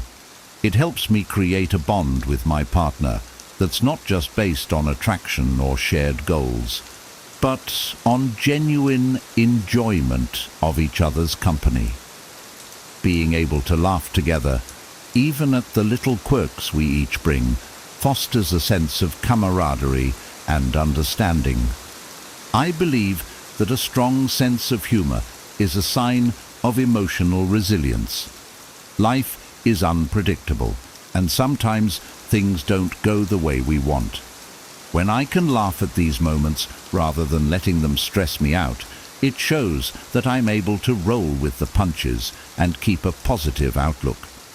Humor helps me stay grounded, even when things feel uncertain or challenging.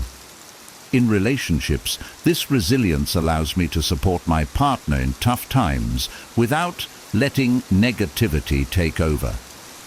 By keeping things light-hearted, I'm able to lift the mood and remind both of us that we can handle whatever comes our way. One of the biggest advantages of humor in a relationship is that it diffuses tension. Conflicts are inevitable, but humor can make it easier to navigate disagreements without letting them escalate. When I can inject a bit of humor into a tense moment without dismissing or invalidating my partner's feelings, it can help us both take a step back and see the situation from a less serious perspective. Humor allows me to address issues calmly and creates a sense of safety where neither of us feels judged or criticized. It reminds us that, ultimately, we're on the same team. A sense of humor also means that I'm not afraid to laugh at myself. Self-deprecating humor shows that I don't take myself too seriously, and it keeps me humble. When I can poke fun at my own quirks and mistakes, it signals that I'm comfortable in my own skin. I think this level of self-assurance is attractive because it shows confidence without arrogance. In a relationship, it tells my partner that I'm okay with my imperfections, and I'm not striving for an unattainable image of perfection. This honesty and comfort in my own skin helps create an environment where we can both be ourselves, flaws and all. At its core, a sense of humor is about finding joy in life. It's a reminder that not everything needs to be taken seriously, and that sometimes the best way to deal with a problem is to just laugh it off. This doesn't mean I ignore challenges or avoid important conversations. Instead, it means I approach life with an open heart, ready to find the silver lining, even when things seem bleak.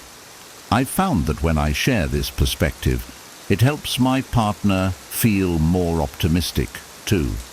It's like creating a shared mindset where we can both lean on humor to get through life's ups and downs together. In the end, humor adds depth to my relationships. It allows us to share lighter moments, relieve stress, and create memories filled with laughter. I want to be someone who can bring joy to the lives of others, who can see the funny side even in tough times, and who encourages my partner to do the same. Humor is one of the best ways to build a strong, lasting connection, and it's a quality I'm always proud to cultivate. By keeping a light-hearted outlook, I'm not just making life more enjoyable, I'm building a relationship that's rich with joy, resilience, and genuine connection.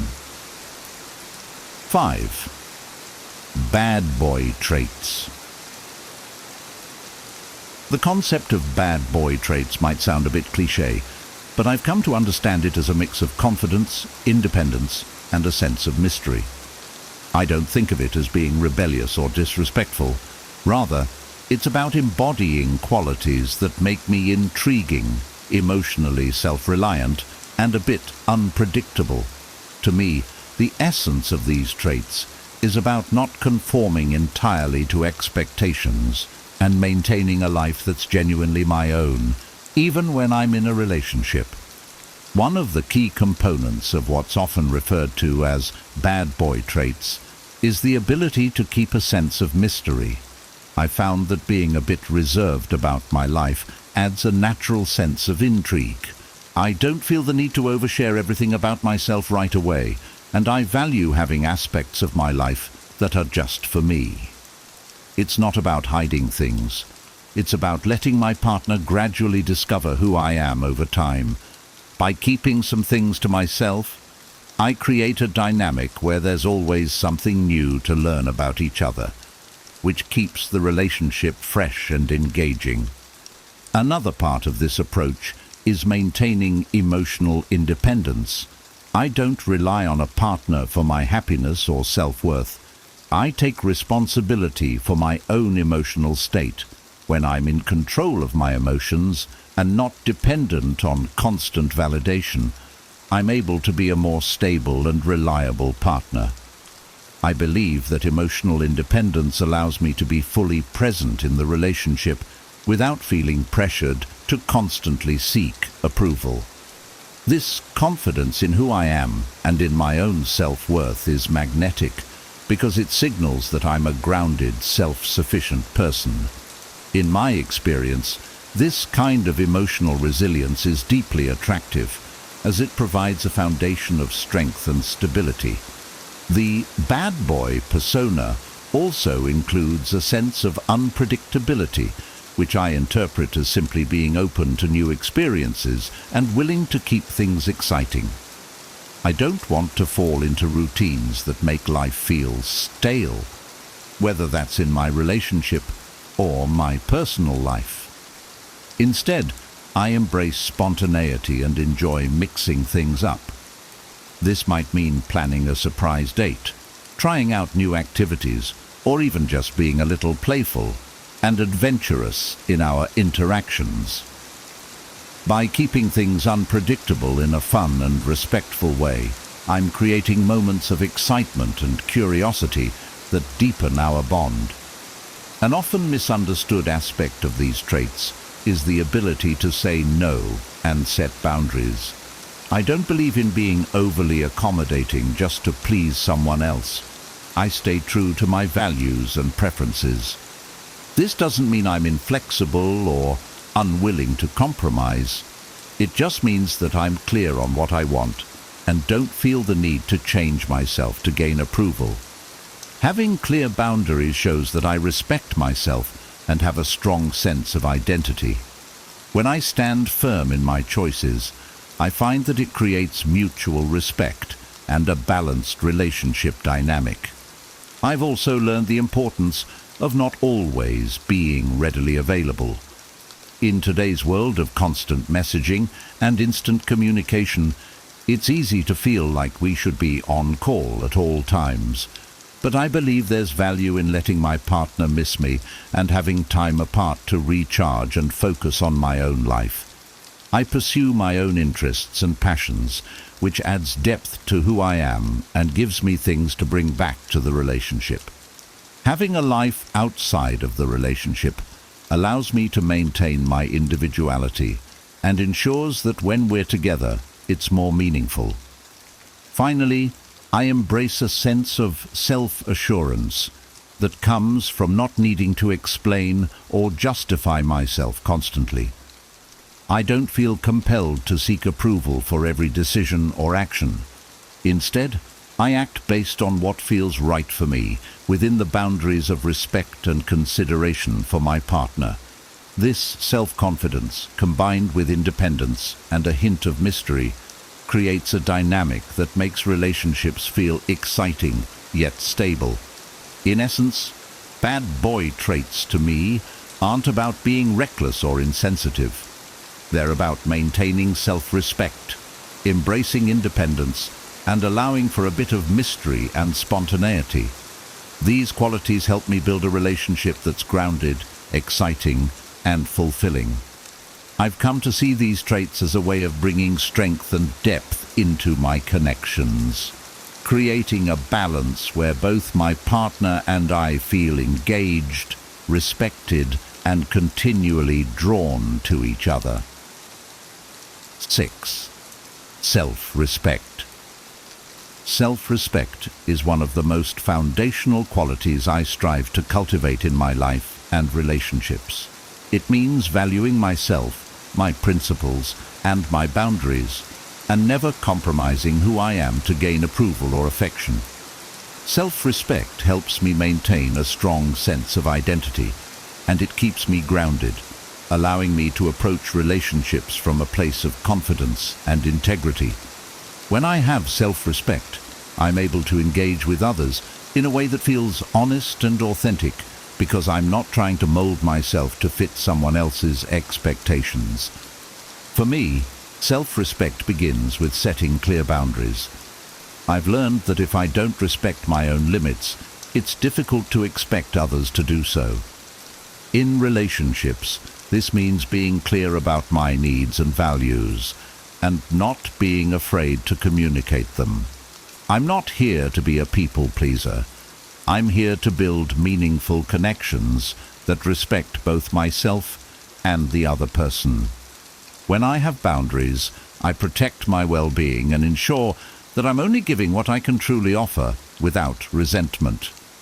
By holding to my boundaries, I'm also sending a message that I value myself enough not to settle for less than I deserve.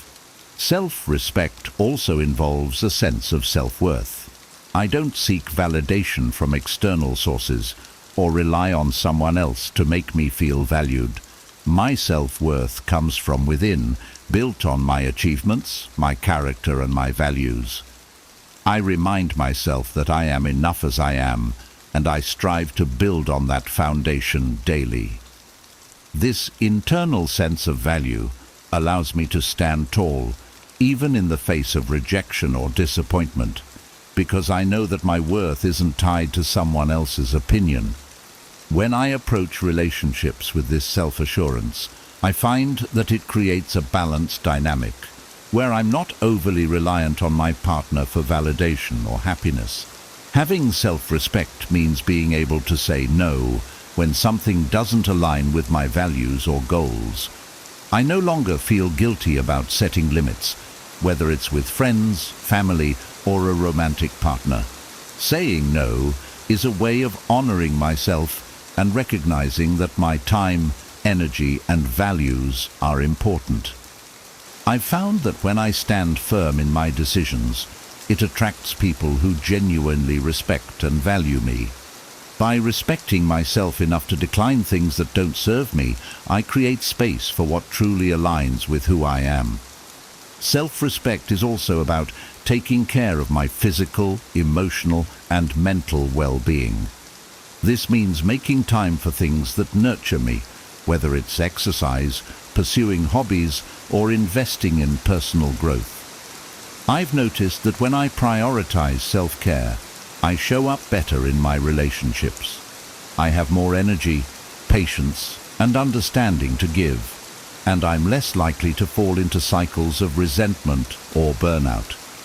Respecting myself means putting my needs first, not out of selfishness, but because I know that by taking care of myself, I'm able to offer a healthier, more balanced presence to those around me.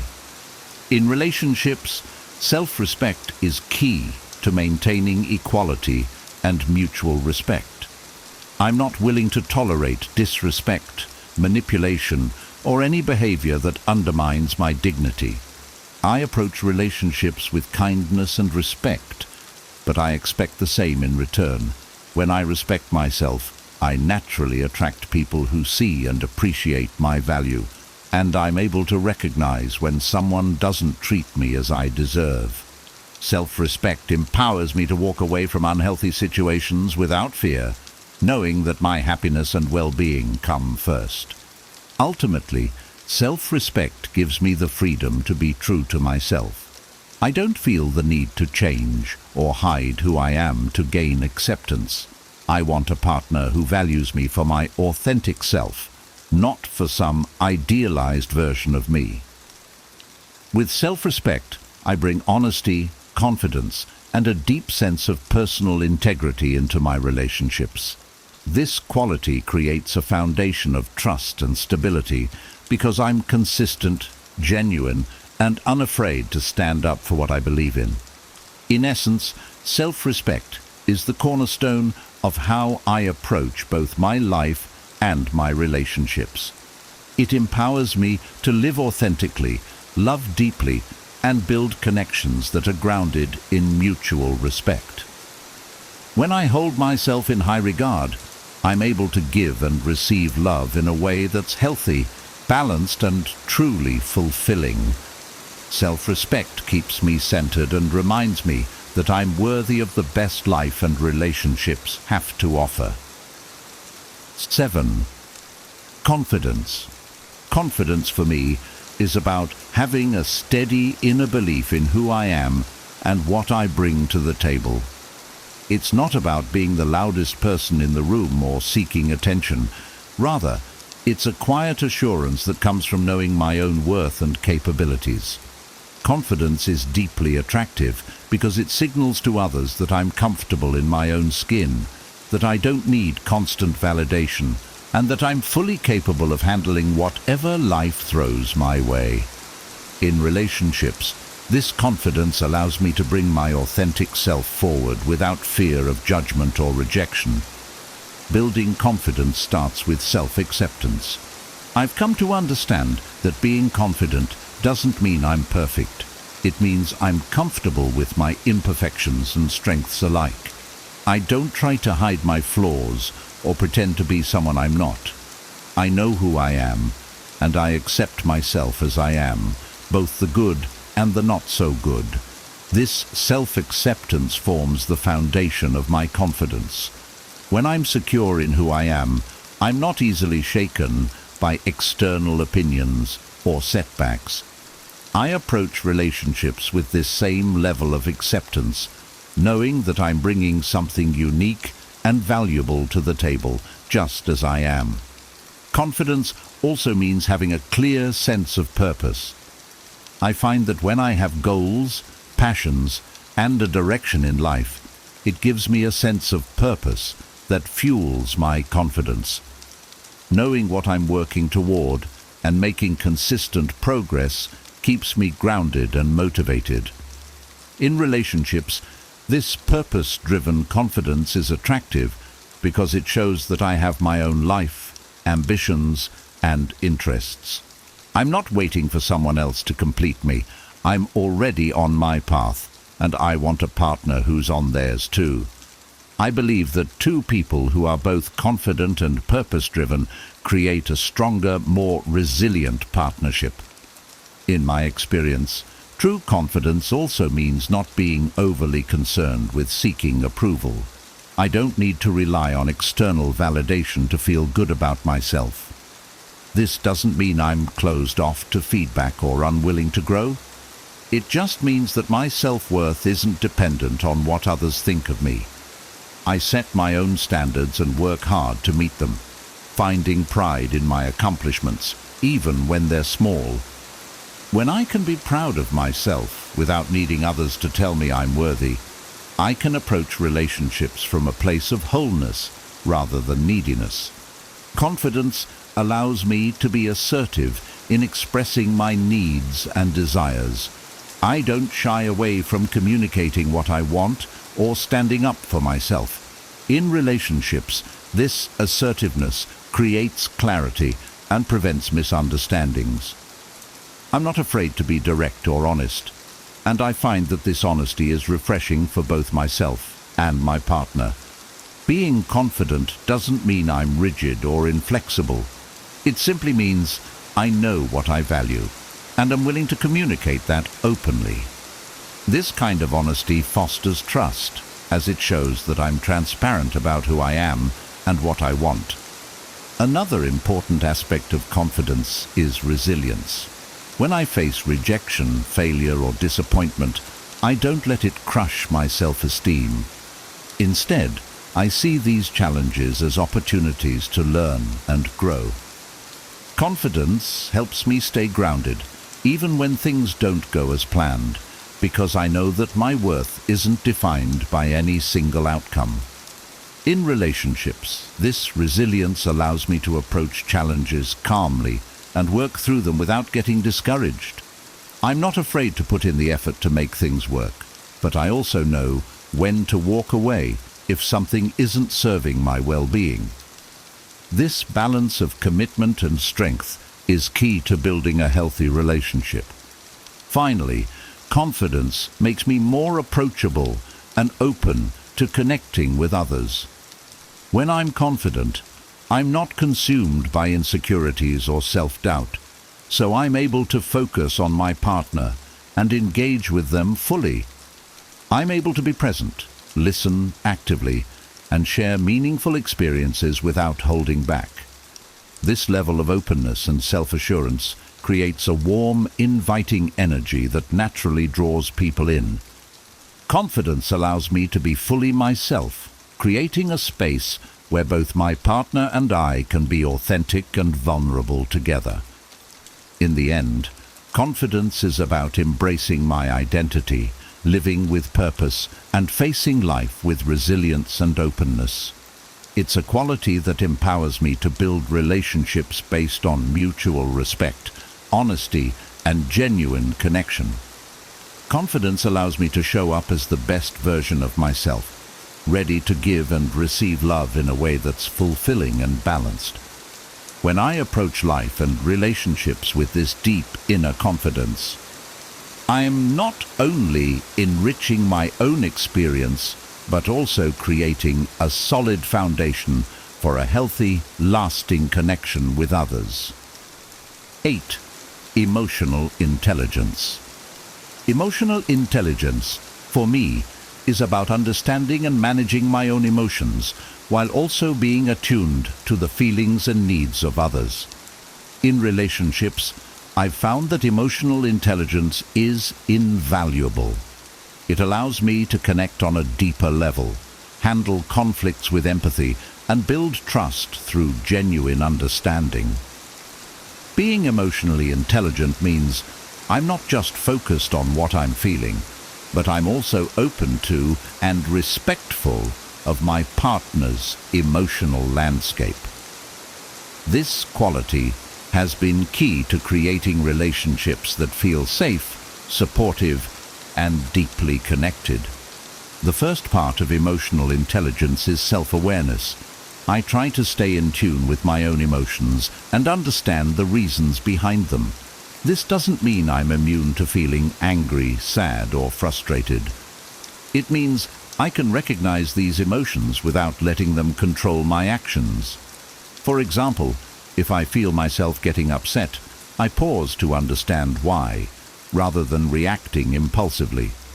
This awareness helps me approach situations with a clear mind and a calm demeanor, which is essential in relationships. When I'm aware of my own emotions, I can communicate them more effectively and avoid unnecessary misunderstandings. Another crucial aspect of emotional intelligence is empathy. Empathy allows me to put myself in my partner's shoes, to truly understand what they might be feeling. I believe that being able to empathize creates a strong sense of connection and shows my partner that I genuinely care about their experiences. It's not just about saying the right words. It's about listening deeply, paying attention to non-verbal cues, and responding with compassion. When I show empathy, I'm telling my partner that their feelings are valid and that I'm here to support them, no matter what. Emotional intelligence also helps me communicate more effectively. I know that effective communication isn't just about expressing my own thoughts, but also about listening actively and giving my partner space to share their perspective. I strive to be a good listener, to be patient, and to make sure my partner feels heard. This means not interrupting, not jumping to conclusions, and not immediately trying to fix things. Often, people don't want solutions. They just want someone to understand them. By focusing on understanding rather than solving, I'm able to build a deeper emotional connection with my partner. One of the biggest benefits of emotional intelligence is that it helps me handle conflicts constructively. Instead of letting emotions spiral out of control, I try to approach disagreements calmly and respectfully. When emotions are running high, I've learned to take a step back, breathe, and refocus. This doesn't mean avoiding difficult conversations. It means approaching them with a level-headed perspective. I aim to address the issue at hand without letting emotions escalate. By staying composed, I'm able to keep the focus on finding solutions rather than fueling the conflict, which is crucial for building a lasting, respectful relationship. Self-regulation is another component of emotional intelligence. It's about controlling impulsive reactions and staying calm under pressure. When I'm able to manage my emotions, I'm less likely to say or do things I'll regret later. This discipline shows my partner that I'm someone who can be counted on to remain stable, even during challenging times. Self-regulation creates a sense of security in the relationship, as it shows that I'm responsible for my own emotional responses. I'm able to offer a calm presence, which can help de-escalate situations and bring clarity when things feel chaotic. Another part of emotional intelligence is being open to feedback.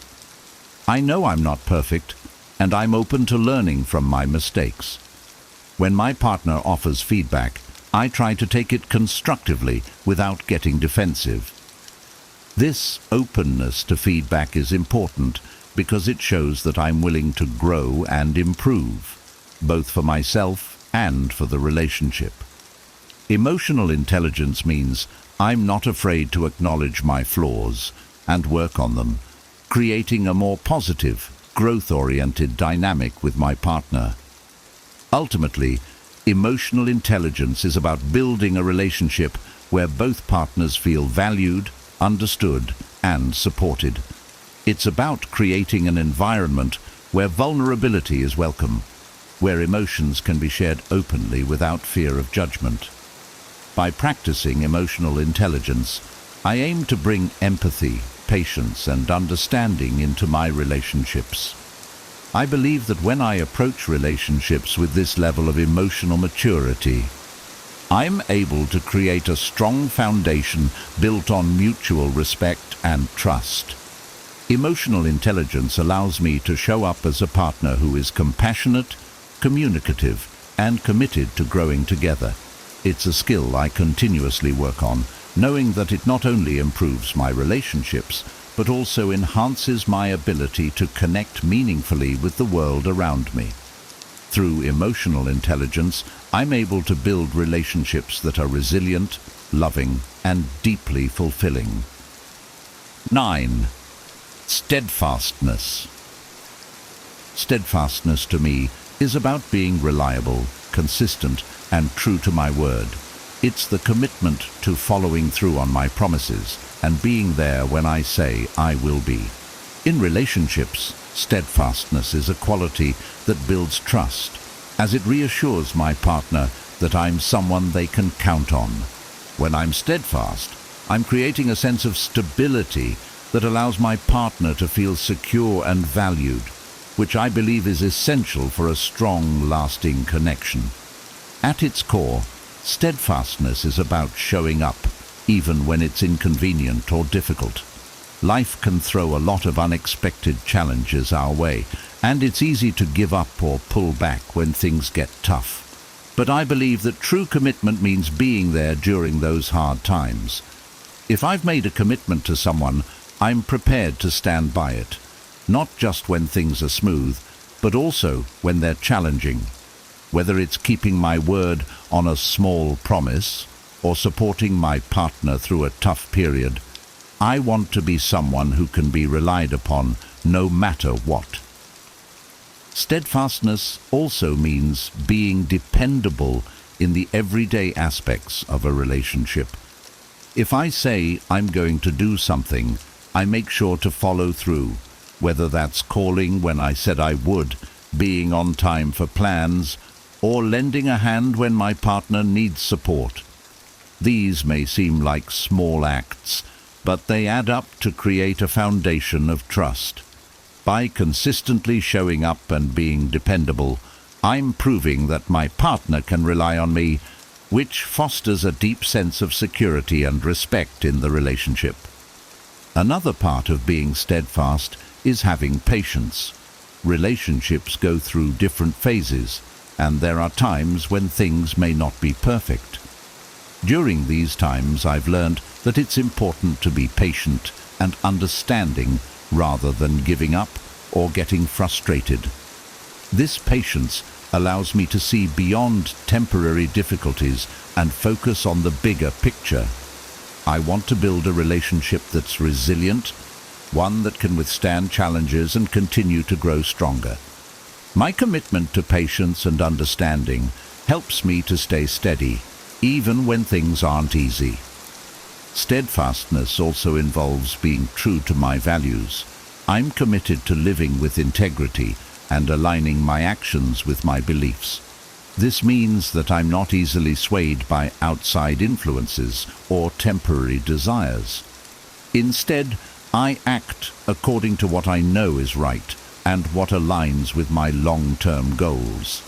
In relationships, this integrity allows me to be a stable presence, someone who isn't constantly changing based on external circumstances. I believe that staying true to my values shows my partner that I have a clear sense of who I am, which adds to the stability and predictability they feel in our relationship. Being steadfast doesn't mean being rigid. It means being reliable without being inflexible. I believe in the importance of compromise and adapting when necessary, but I do so without losing sight of the promises I've made. Flexibility allows me to adjust as life changes, but my commitment to my partner and my values remains constant. I want my partner to feel that they can rely on me, no matter what changes life brings. This blend of consistency and adaptability is what makes steadfastness such a valuable quality. In relationships, steadfastness creates a safe space where my partner can be vulnerable without fear of judgment or abandonment. They know that I'm here to stay, even when things aren't perfect. This assurance allows us both to open up more fully and build a deeper, more authentic connection. I think one of the most powerful aspects of steadfastness is the trust it builds. When my partner knows that I'm committed to them, it allows us to focus on growth and building a shared future, rather than constantly questioning each other's commitment. Ultimately, being steadfast is about being a source of stability, strength, and support. I aim to be the kind of partner who's there through thick and thin, who follows through on commitments, and who offers a reliable foundation for the relationship. This quality brings a sense of peace and trust, allowing us both to feel secure in the knowledge that we have each other's backs, no matter what. Steadfastness is something I hold close to my heart, and I believe it's one of the most meaningful ways to show love and respect in a relationship. It reminds me that actions speak louder than words, and that true commitment isn't just about saying I'll be there. It's about proving it day after day through my actions and consistency. This quality helps me create relationships that are rooted in trust, loyalty, and a shared vision for the future, which are the true foundations of lasting love. 10. Masculinity. Masculinity, to me, is about embodying strength, resilience, and emotional stability. It's not about being aggressive or domineering. Rather, it's about having the confidence and calmness to handle life's challenges and protect and support those I care about. In relationships, I see masculinity as a way of creating a safe, supportive space where my partner feels secure and respected. True masculinity involves leading with strength and compassion, balancing assertiveness with empathy, and demonstrating reliability and integrity. One of the core elements of masculinity, as I see it, is emotional stability. Life can be unpredictable, and relationships naturally go through ups and downs. I believe it's important to remain calm and centered, especially during times of stress or conflict. This doesn't mean suppressing my emotions. Rather, it means managing them in a healthy way and not letting temporary frustrations affect how I treat my partner. When I'm able to stay composed, I provide a grounding influence that can help us both navigate challenges more smoothly. My goal is to be a stable presence that my partner can rely on, even during turbulent times. Masculinity also involves a sense of purpose. I believe that being purpose-driven not only keeps me focused, but also helps me grow into a more grounded and resilient person. Whether it's in my career, personal development, or relationships, having a clear sense of purpose allows me to make intentional choices and set meaningful goals. In relationships, this sense of purpose adds a layer of depth and direction. I'm not just drifting or reacting to life. I'm actively building a future, which makes me a more dependable partner. This clarity and focus are qualities that I think contribute to a sense of masculinity. Another important aspect of masculinity is the ability to protect and provide, not just financially, but emotionally and physically as well. To me, being protective means creating a safe and supportive environment where my partner feels valued and secure. It's about being attentive to their needs and offering reassurance when they feel vulnerable. I want my partner to feel that I'm there to support them, whether that's by listening during difficult times, providing comfort, or stepping up when challenges arise. This protective nature is rooted in care and respect, and I see it as an essential part of being a reliable, supportive partner. Strength is also a big part of my concept of masculinity, but it's not just physical strength, it's mental and emotional resilience. I want to be the kind of person who can face adversity with courage and persistence. Strength for me means having the determination to overcome setbacks and the resilience to keep moving forward, even when things get tough. In a relationship, this strength allows me to support my partner without being overwhelmed by obstacles. I believe that my ability to remain steady during challenging times helps create a relationship that feels secure and enduring. Masculinity, in my view, also involves taking the lead when necessary. Leadership isn't about control or dominance. It's about making decisions with confidence and taking responsibility for the outcome. In a relationship, I aim to be someone who can step up, offer direction, and make thoughtful choices that benefit us both. This doesn't mean that I disregard my partner's opinions. Rather, it means that I'm prepared to make decisions and guide us when needed, always with respect and consideration. I see this kind of leadership as a way to build trust and offer reassurance, showing my partner that they can rely on me. However, true masculinity is also balanced with vulnerability.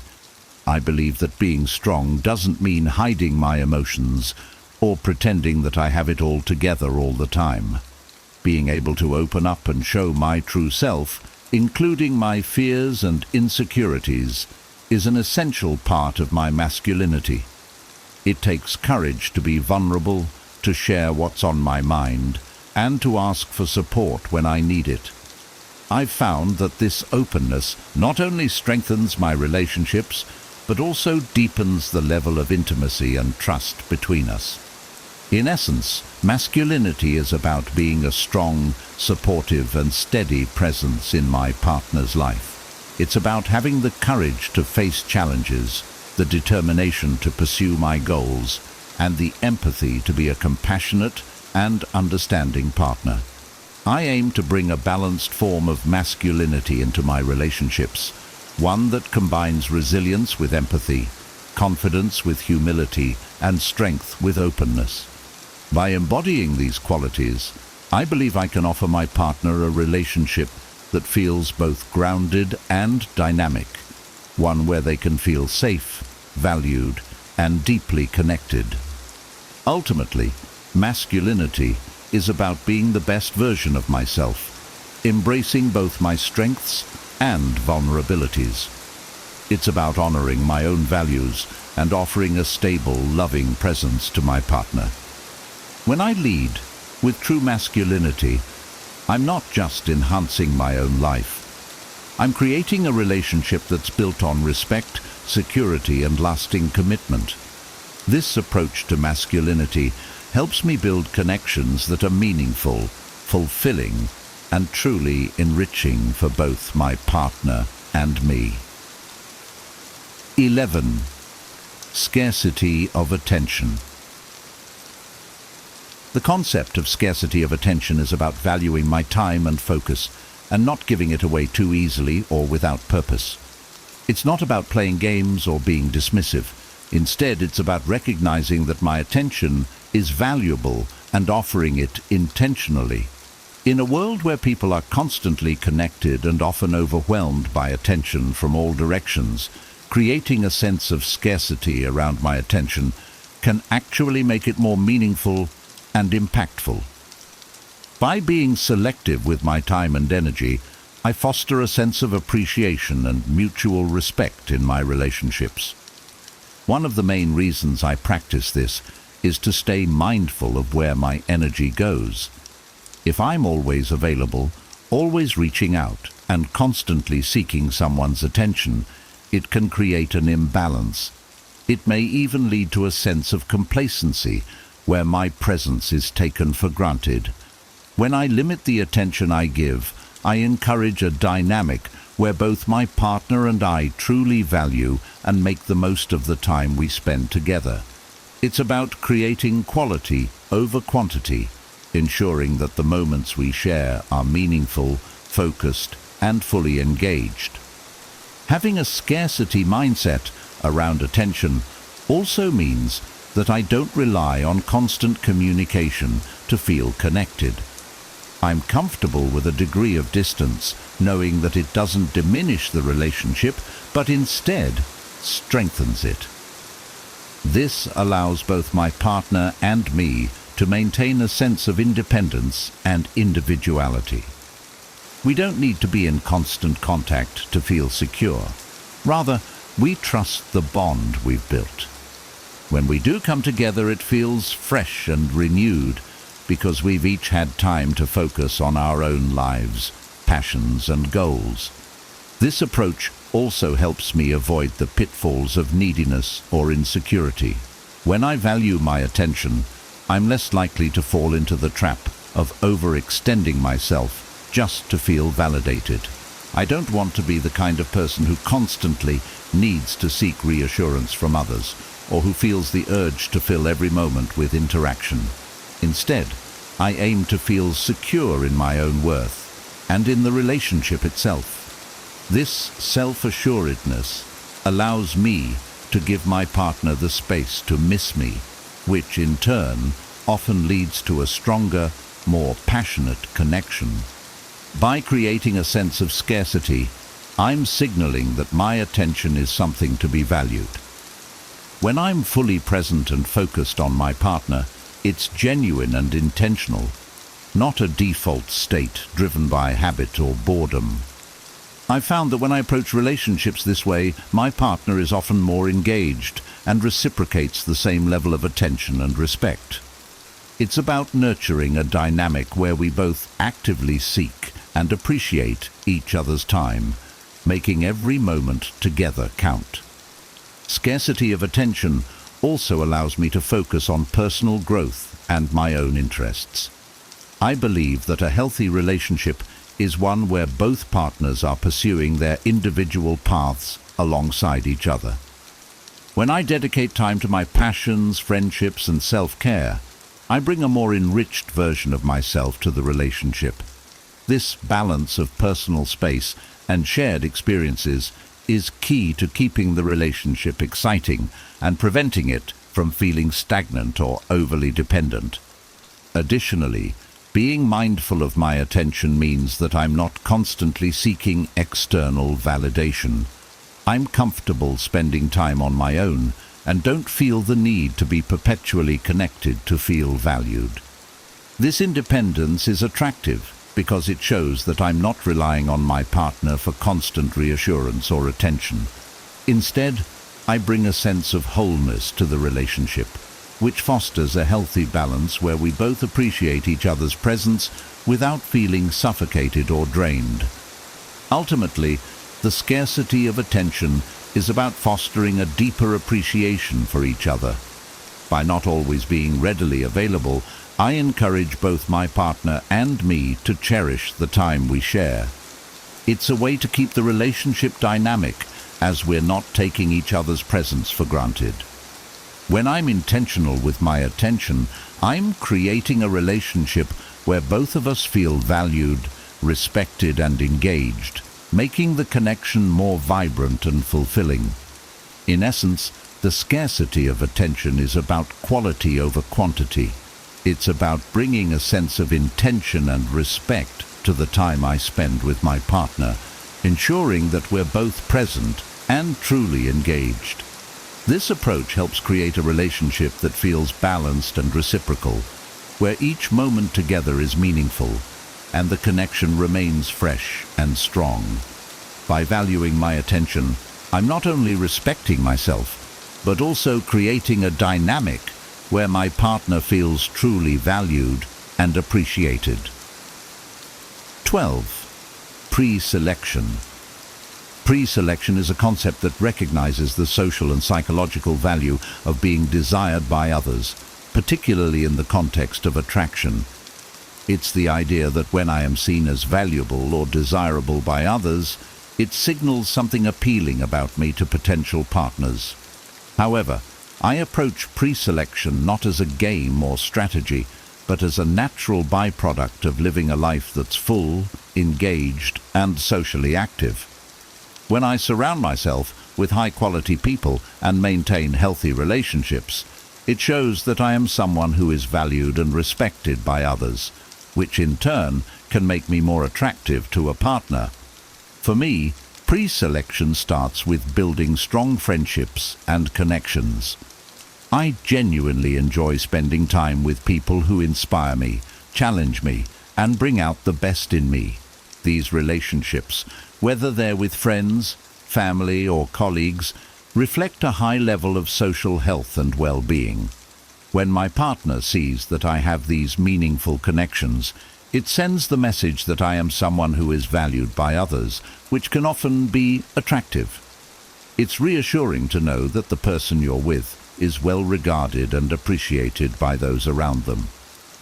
Pre-selection also means being comfortable and confident around other women, even when there's no romantic intention. Having positive, respectful friendships with women not only enriches my life, but also shows that I know how to engage with and appreciate women in a non-romantic context. It demonstrates that I'm capable of meaningful, respectful interactions, which can make me more appealing as a partner. It also shows that I'm not someone who sees women purely in terms of romantic interest. Rather, I value them as individuals. This level of respect and comfort can be attractive because it shows that I understand and respect boundaries. Another aspect of pre-selection is self-respect and selective dating. I don't pursue relationships for the sake of it or lower my standards just to avoid being alone. By valuing myself and being selective about whom I invest my time and energy in, I'm showing that I respect both myself and the people I choose to be with. When I'm intentional about who I date and the connections I pursue, it signals to others that I value quality over quantity and that I'm not someone who settles easily. This discernment can be appealing because it suggests I'm someone worth earning, not someone who is readily available to everyone. Pre-selection for me also involves living a life that's interesting and full. When I am dedicated to my passions, goals, and personal growth, it naturally attracts people who share similar values. By leading a fulfilling life, I'm not only improving myself, but also becoming someone who is naturally attractive to others. This isn't about trying to impress anyone. It's about creating a life that's meaningful to me.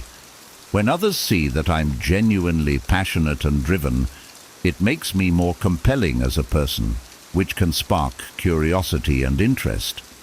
I also believe that pre-selection is about respect and boundaries. When I'm in a relationship, I remain respectful of my partner and ensure that my interactions with others are appropriate. However, having friends or social interactions outside the relationship doesn't mean I am unfaithful or disloyal. Instead, It shows that I am capable of building and maintaining healthy relationships with a variety of people. This balance shows that I'm both committed to my partner and also a social individual who values connections with others. Maintaining this balance creates a healthy sense of independence and trust, which strengthens the relationship. In a relationship, pre-selection contributes to a dynamic where my partner knows they are with someone who is genuinely valued and appreciated by others. It brings a level of reassurance as my partner can see that I have a supportive social network and that I'm respected by those in my life. This doesn't mean I encourage jealousy. Rather, it's about creating a healthy social balance where I'm someone who is respected and valued by people beyond my partner. It shows that I'm a well-rounded person with strong connections, which ultimately makes the relationship more balanced and grounded. Ultimately, pre-selection is about creating a life that's rich, meaningful, and socially healthy.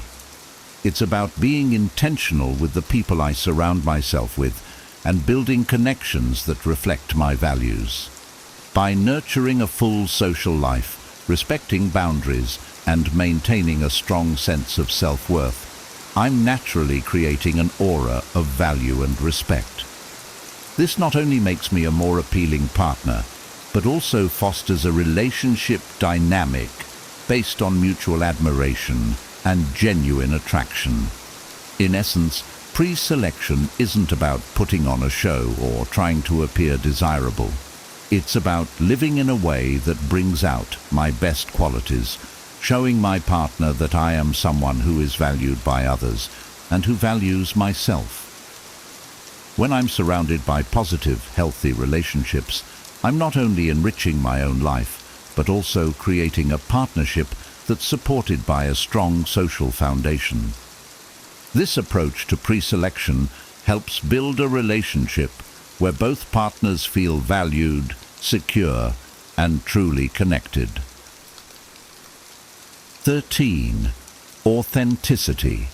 Authenticity to me is the cornerstone of a meaningful and fulfilling life. It's about embracing who I truly am, living in alignment with my values, and presenting my genuine self in all situations, especially in relationships. I've come to believe that authenticity is one of the most attractive qualities anyone can bring to a relationship. When I'm authentic, I'm not putting on an act, hiding behind a facade, or trying to impress anyone with something I'm not. Instead, I'm fully comfortable in my own skin, which allows me to connect with others on a deeper, more honest level. Being authentic starts with self-awareness. I spend time understanding my values, goals, and priorities, and I make sure my actions reflect them. It's easy to get caught up in trying to be what others expect, but I know that ultimately it's not sustainable. I want my partner to know the real me, not a version tailored to please or impress.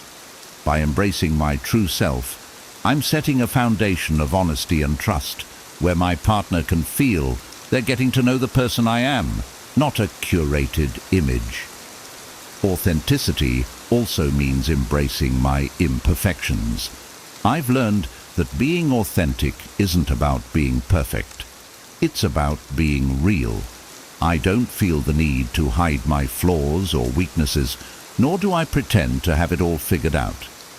When I'm open about my struggles, fears, and areas where I'm still growing, it creates a space where my partner feels comfortable sharing their vulnerabilities as well. This mutual openness leads to a deeper level of intimacy and connection because we're both free to be our true selves without the pressure of meeting unrealistic standards. Living authentically also means that I'm consistent. I strive to be the same person in private that I am in public, and I don't change my values or behavior based on who I'm around. This consistency builds trust in my relationships because my partner knows that what they see is what they get. I'm not pretending to be someone I'm not, and that stability allows them to feel secure. I believe that authenticity creates a steady foundation, as there's no fear of hidden motives or sudden shifts in personality. It's a kind of reliability that goes beyond words. It's a way of living. Authenticity encourages deeper and more honest communication. When I'm being my true self, I can communicate more openly and clearly because I'm not filtering my thoughts to fit an image. I'm able to express my needs, desires and boundaries honestly, which prevents misunderstandings and builds a stronger, healthier relationship. I believe that a relationship rooted in authenticity is one where both partners feel free to share their thoughts and feelings without judgment or fear. It's about creating an environment where we both feel heard, respected, and understood. Another aspect of authenticity is having the courage to stand by my beliefs, even if they're unpopular. I'm not afraid to disagree or hold a different viewpoint, as long as it aligns with my values. I know that being authentic sometimes means going against the crowd, but I'm committed to living in a way that feels true to me. In relationships, this integrity is crucial, as it shows that I won't compromise my core values just to gain approval. It creates a level of respect between me and my partner, as we both know that we're each standing on solid ground. Being authentic also allows me to appreciate others' authenticity. I value relationships where my partner feels free to be themselves, flaws and all. I'm not looking for perfection. I'm looking for someone who is genuine, open, and self-aware.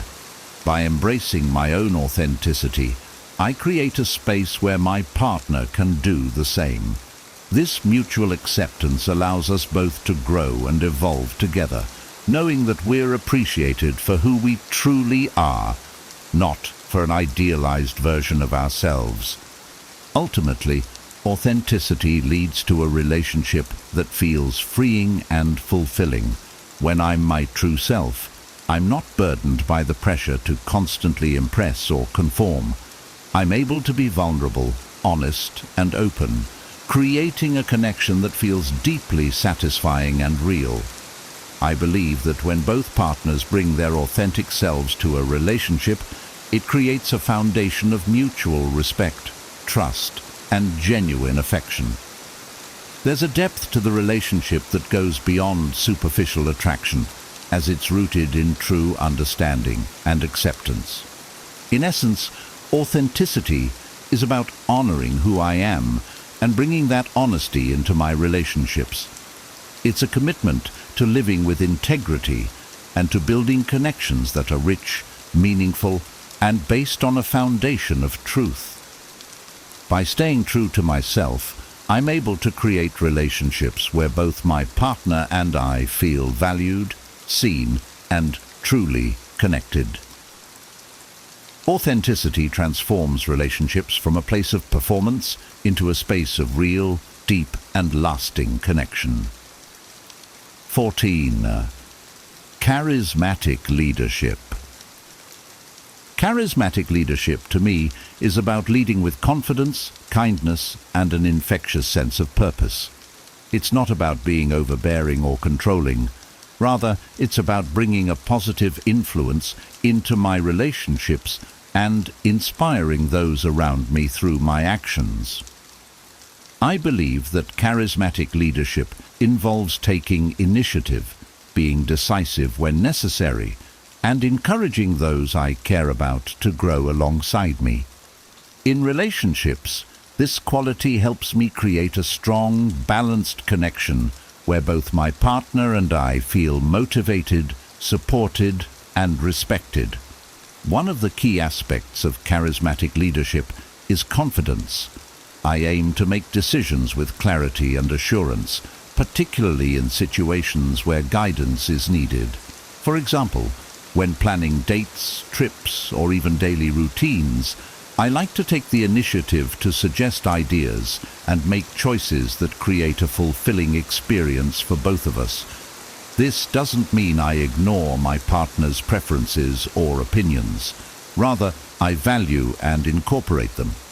However, by showing confidence and a willingness to take the lead, I bring a sense of direction and excitement to the relationship, which can make us both feel more engaged and connected.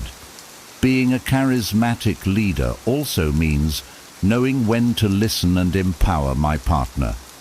Leadership is not about taking control, but rather about creating an environment where both of us can thrive. I strive to be receptive to my partner's ideas, goals, and aspirations, supporting them wholeheartedly. I encourage my partner to pursue their dreams and interests and provide a listening ear when they need it. When I can offer support and cheer them on, it creates a partnership dynamic where we're both growing and achieving our goals, together and as individuals. Leadership in relationships is a shared journey, where both people feel uplifted by each other. Another component of charismatic leadership is being able to handle challenges with grace. Life isn't always smooth, and relationships inevitably face difficulties. I believe that true leadership is shown in how I respond to these challenges. Instead of panicking or avoiding problems, I try to approach them calmly and focus on finding solutions. By remaining grounded and clear-headed, I offer stability to my partner and show that we can face difficulties as a team. This resilience inspires trust, as my partner knows they can count on me to handle tough times with a steady hand and a positive outlook. Charismatic leadership also involves making others feel valued and appreciated. In relationships, I believe it's important to genuinely recognize my partner's contributions and qualities. I want to create an environment where my partner feels seen, heard, and respected. Whether it's by expressing gratitude for the little things they do, complimenting their strengths, or acknowledging their efforts, I show my appreciation openly. This type of encouragement is at the heart of charismatic leadership.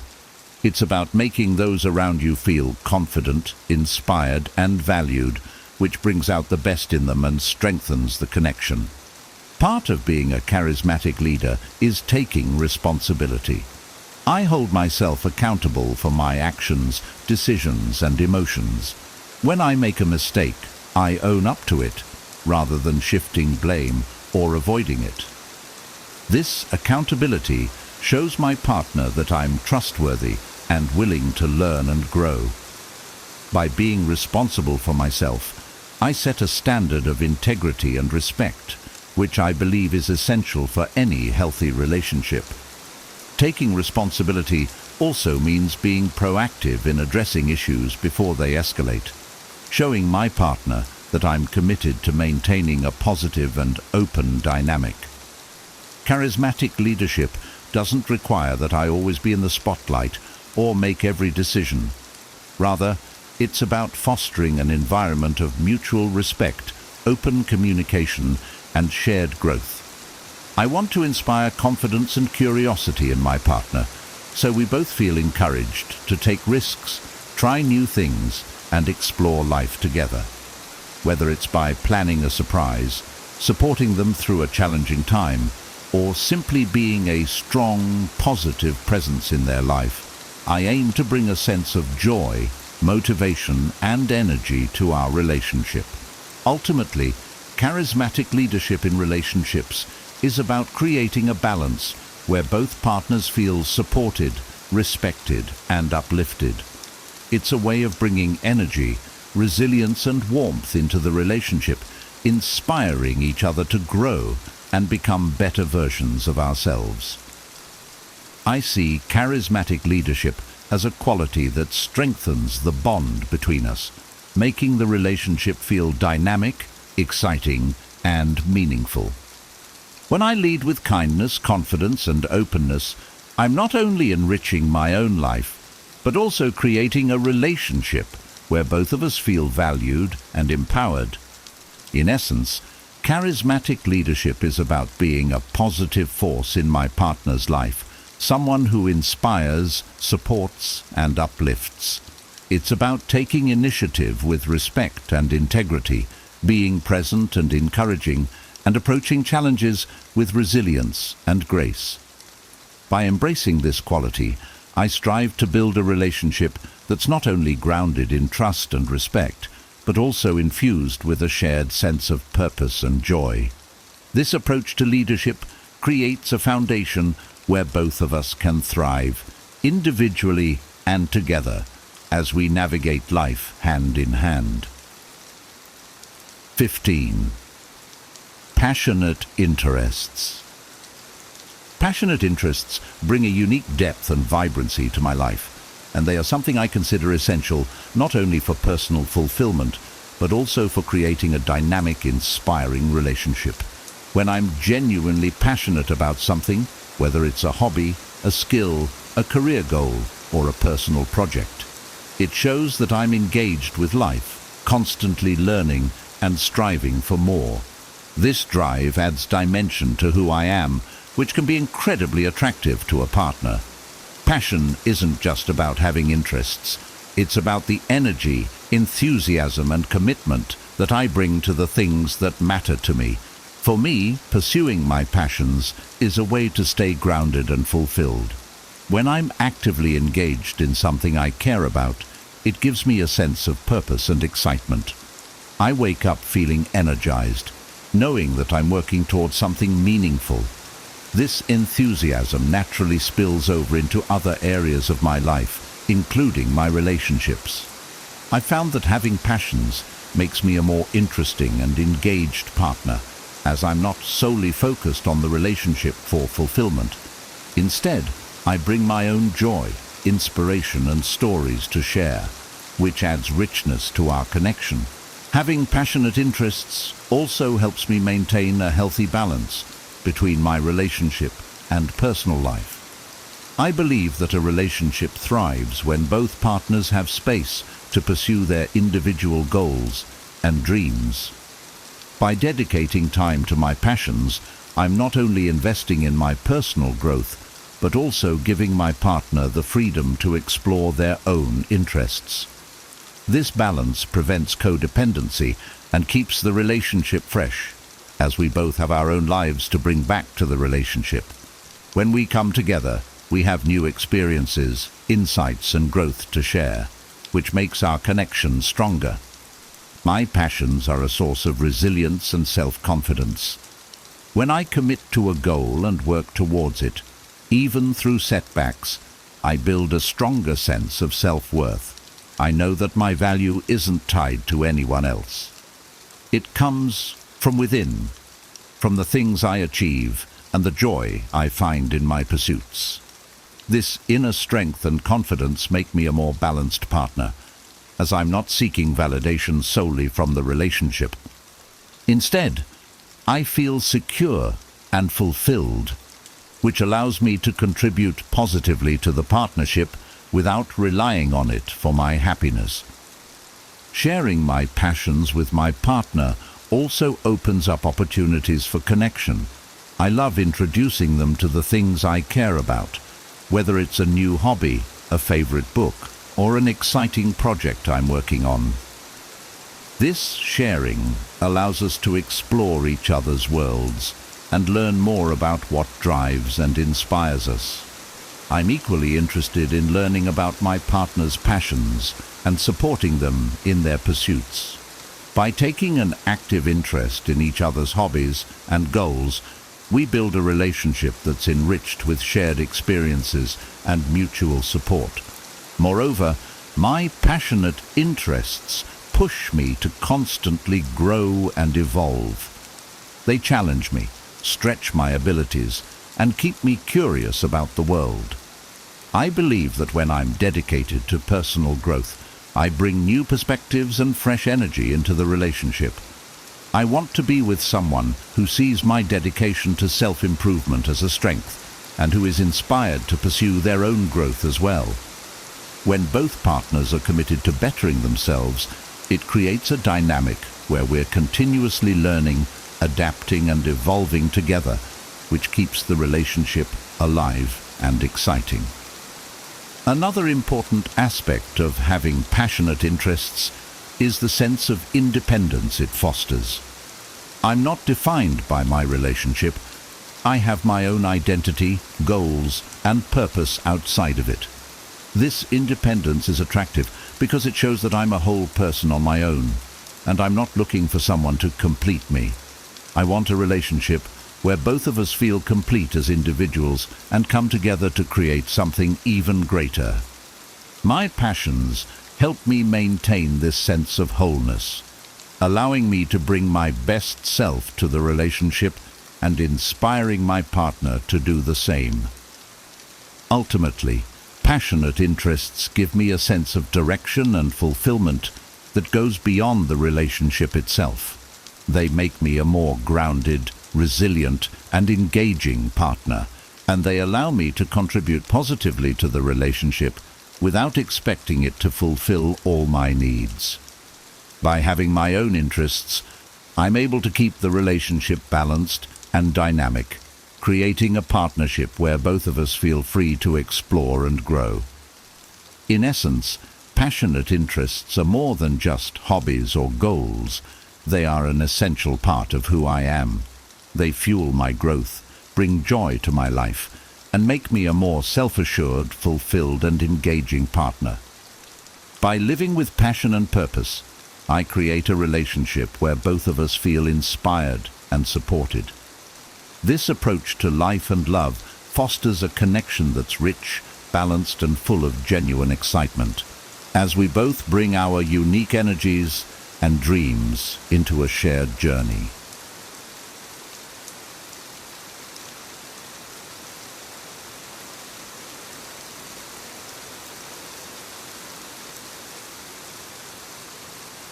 Have you ever felt like a pawn in someone else's game?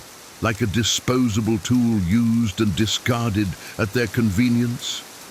In a world where genuine connections are increasingly rare, it's crucial to identify the wolves in sheep's clothing, those who masquerade as friends but harbor ulterior motives. In this eye-opening exploration, we'll delve into the 10 telltale attitudes that expose a person's true colors, revealing that their concern for you is nothing more than a facade. Brace yourself as we unravel the threads of deceit and manipulation, empowering you to create a life surrounded by authentic, nurturing relationships. 1. The chameleon's selective availability. Picture this: you're in the midst of a crisis, desperately in need of a listening ear and a shoulder to lean on. You reach out to someone you consider a friend, only to be met with deafening silence. Days pass, and your messages remain unread, your calls unanswered. Yet when they require a favor or need something from you, they miraculously reappear, ready to engage. This selective availability is a glaring red flag, exposing the one-sided nature of the relationship. True friends are there through thick and thin, not just when it's convenient for them. If you find yourself consistently on the giving end, while your own needs are neglected, it's time to reassess the dynamic. 2. The narcissist's lack of personal interest. In the tapestry of genuine friendship, curiosity and empathy are the golden threads that bind hearts together.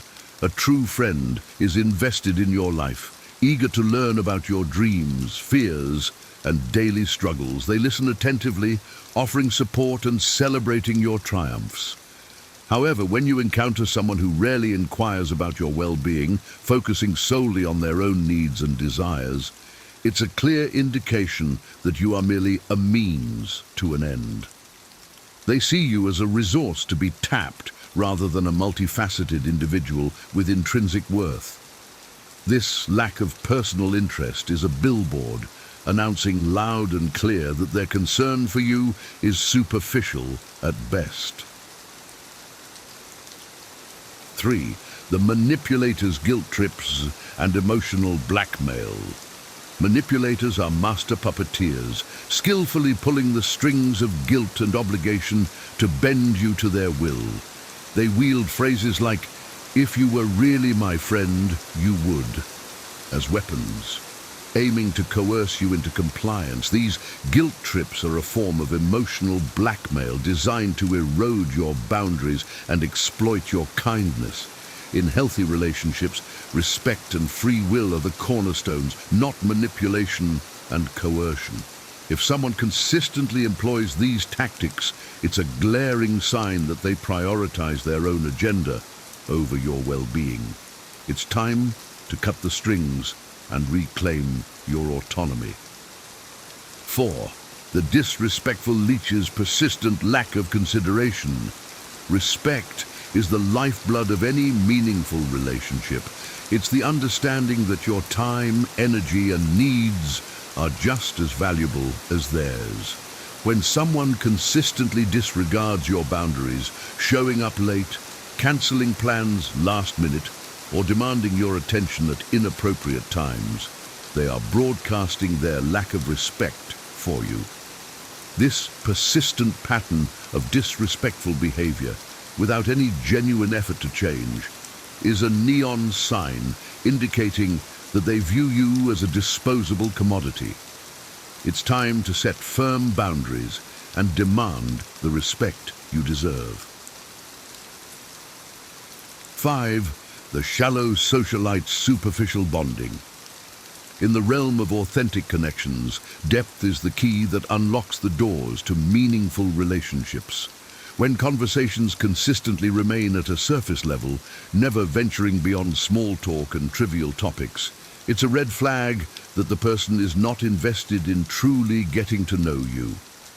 They may be pleasant company for a casual encounter, but their lack of interest in your inner world reveals the shallow nature of the bond. Reflect on whether this connection offers genuine growth and mutual understanding, or if it's merely a mirage of friendship. 6. The fair weather friend's absence in crucial moments. Life is a tapestry woven with moments of joy and sorrow, triumph and adversity. It is during the darkest hours that true friendships shine the brightest. When you find yourself navigating a storm, a genuine friend is there to weather it with you, offering unwavering support and empathy. However, if someone is conspicuously absent during your times of need, offering only superficial platitudes or empty promises, it's a glaring sign that their commitment to the relationship is conditional. True friends stand by you, not just in the sunshine, but in the rain as well. 7. The opportunist's calculated connections. In the world of social climbing, some individuals view relationships as mere rungs on a ladder to success. They strategically align themselves with those they perceive as beneficial to their goals, only to discard them when they've outlived their usefulness. If you notice someone consistently gravitating towards those with influence, power, or status while neglecting genuine connections, it's a red flag that their interest in you is purely transactional. True friends value you for who you are, not what you can do for them. 8. The competitive frenemies, constant comparison. A true friend celebrates your successes and shares in your joys.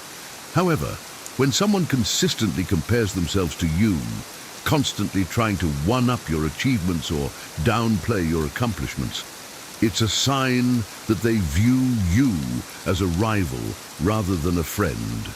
This competitive behavior breeds resentment and undermines the foundation of trust and support that genuine friendships are built upon.